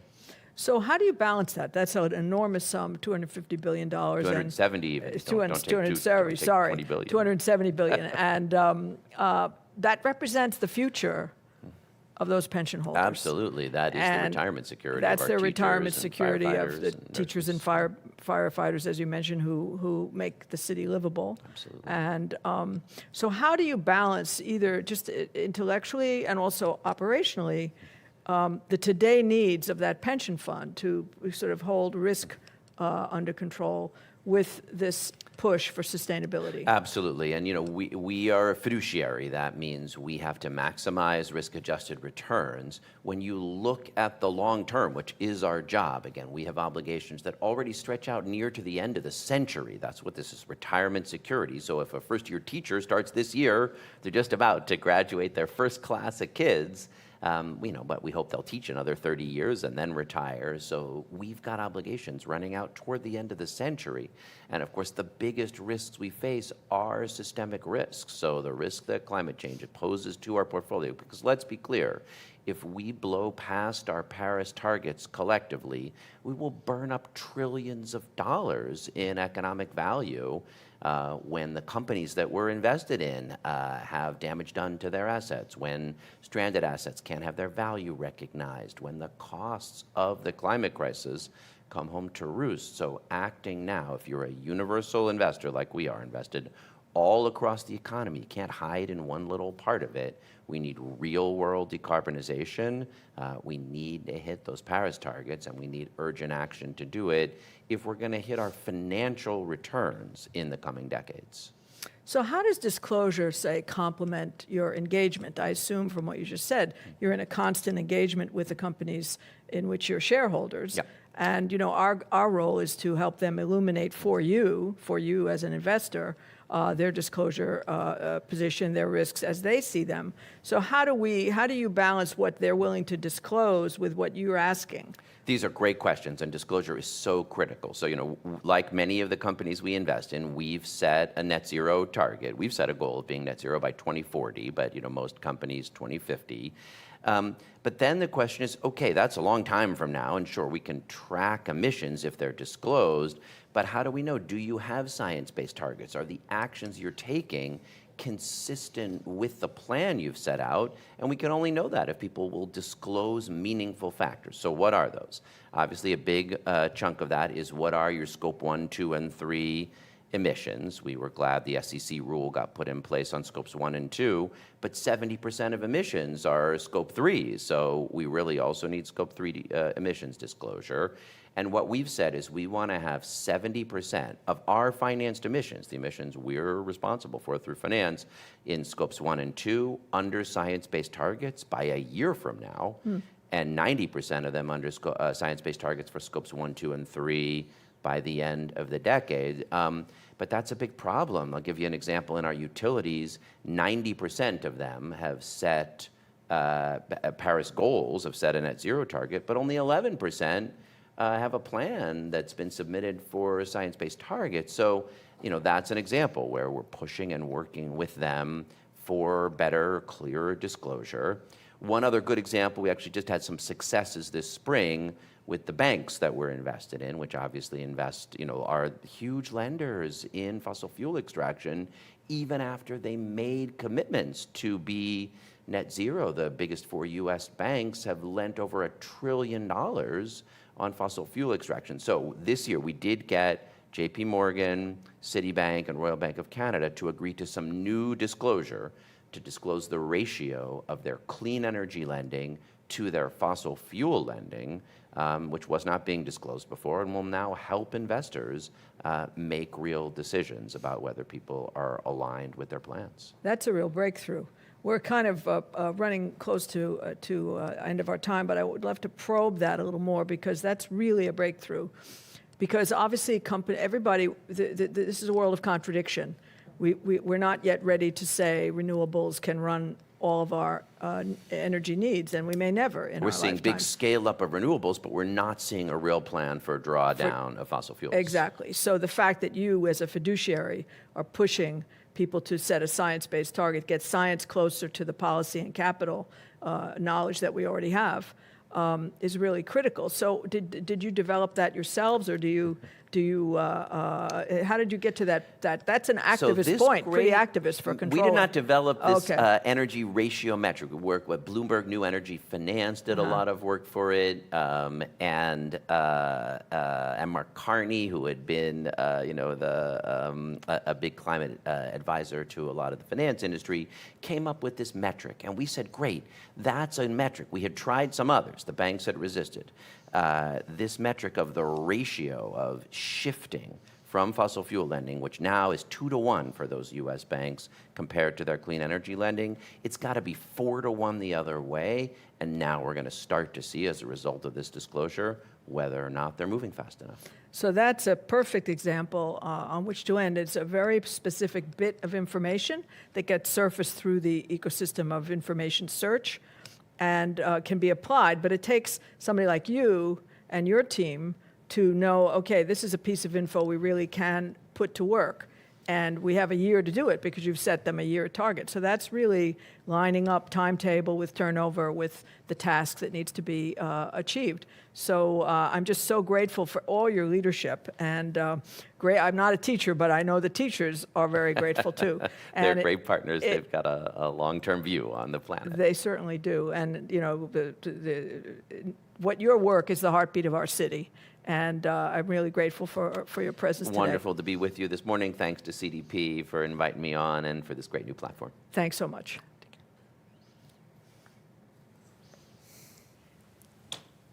Thank you so much, Paula. Thank you to New York. Really tapping into how integral CDP data is to the broader financial system and our everyday life, actually. What did you take out of that discussion, Shannon? Well, I think Paula said it really perfectly. Tangible action, something very specific that we can surface through this dialogue and then see replicated. That's why we're here, and that's why we have the applied hope, as we heard earlier, to keep moving forward.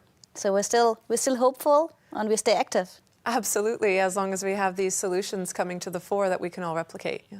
Shannon, it was a pleasure to have you with me here in the studio today. Thank you very much for joining me here today. Thank you, Mel. Because we're unfortunately coming to the end of the CDP Global Disclosure Dialogue. Before we close, I'd like to reconnect to London and hear from Sherry. Sherry, what an amazing discussion we've had today. What stood out to you, and what's your message for CDP stakeholders as your 2024 cycle opens? Thank you, Merla, and for the whole team there in Brussels. It's been a really big day. I think I'd like to make sure that we call out that today's Global Disclosure Dialogue is really a celebration of the fact that CDP's platform is now open for disclosures. That launch is significant this year. It's able to really drive the efficiency that CDP needs to step up into this ecosystem. Climate and nature data is absolutely relevant to decision-making today and action that is going to help us solve the climate crisis.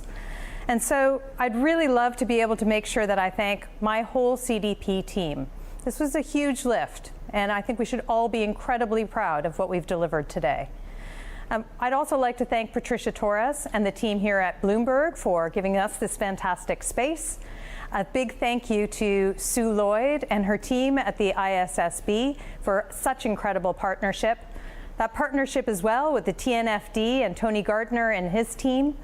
And finally, CDP's funders and our customers who allow us to do the great work that CDP does, year on year, day on day, bringing the data to life and being able to make sure that data is never for data's sake. Data is for action. So, with that being said, let the disclosures begin. Thank you so much, Sherry, and a huge thank to all of our many speakers, guests, partners and viewers for your participation today. We want to see a thriving economy that works for people and planet in the long term, and it was a great pleasure to see and hear so many like-minded people today working on the same goal. Let's build a sustainable economy by measuring and acting on their environmental impact. Thank you all for joining, and goodbye.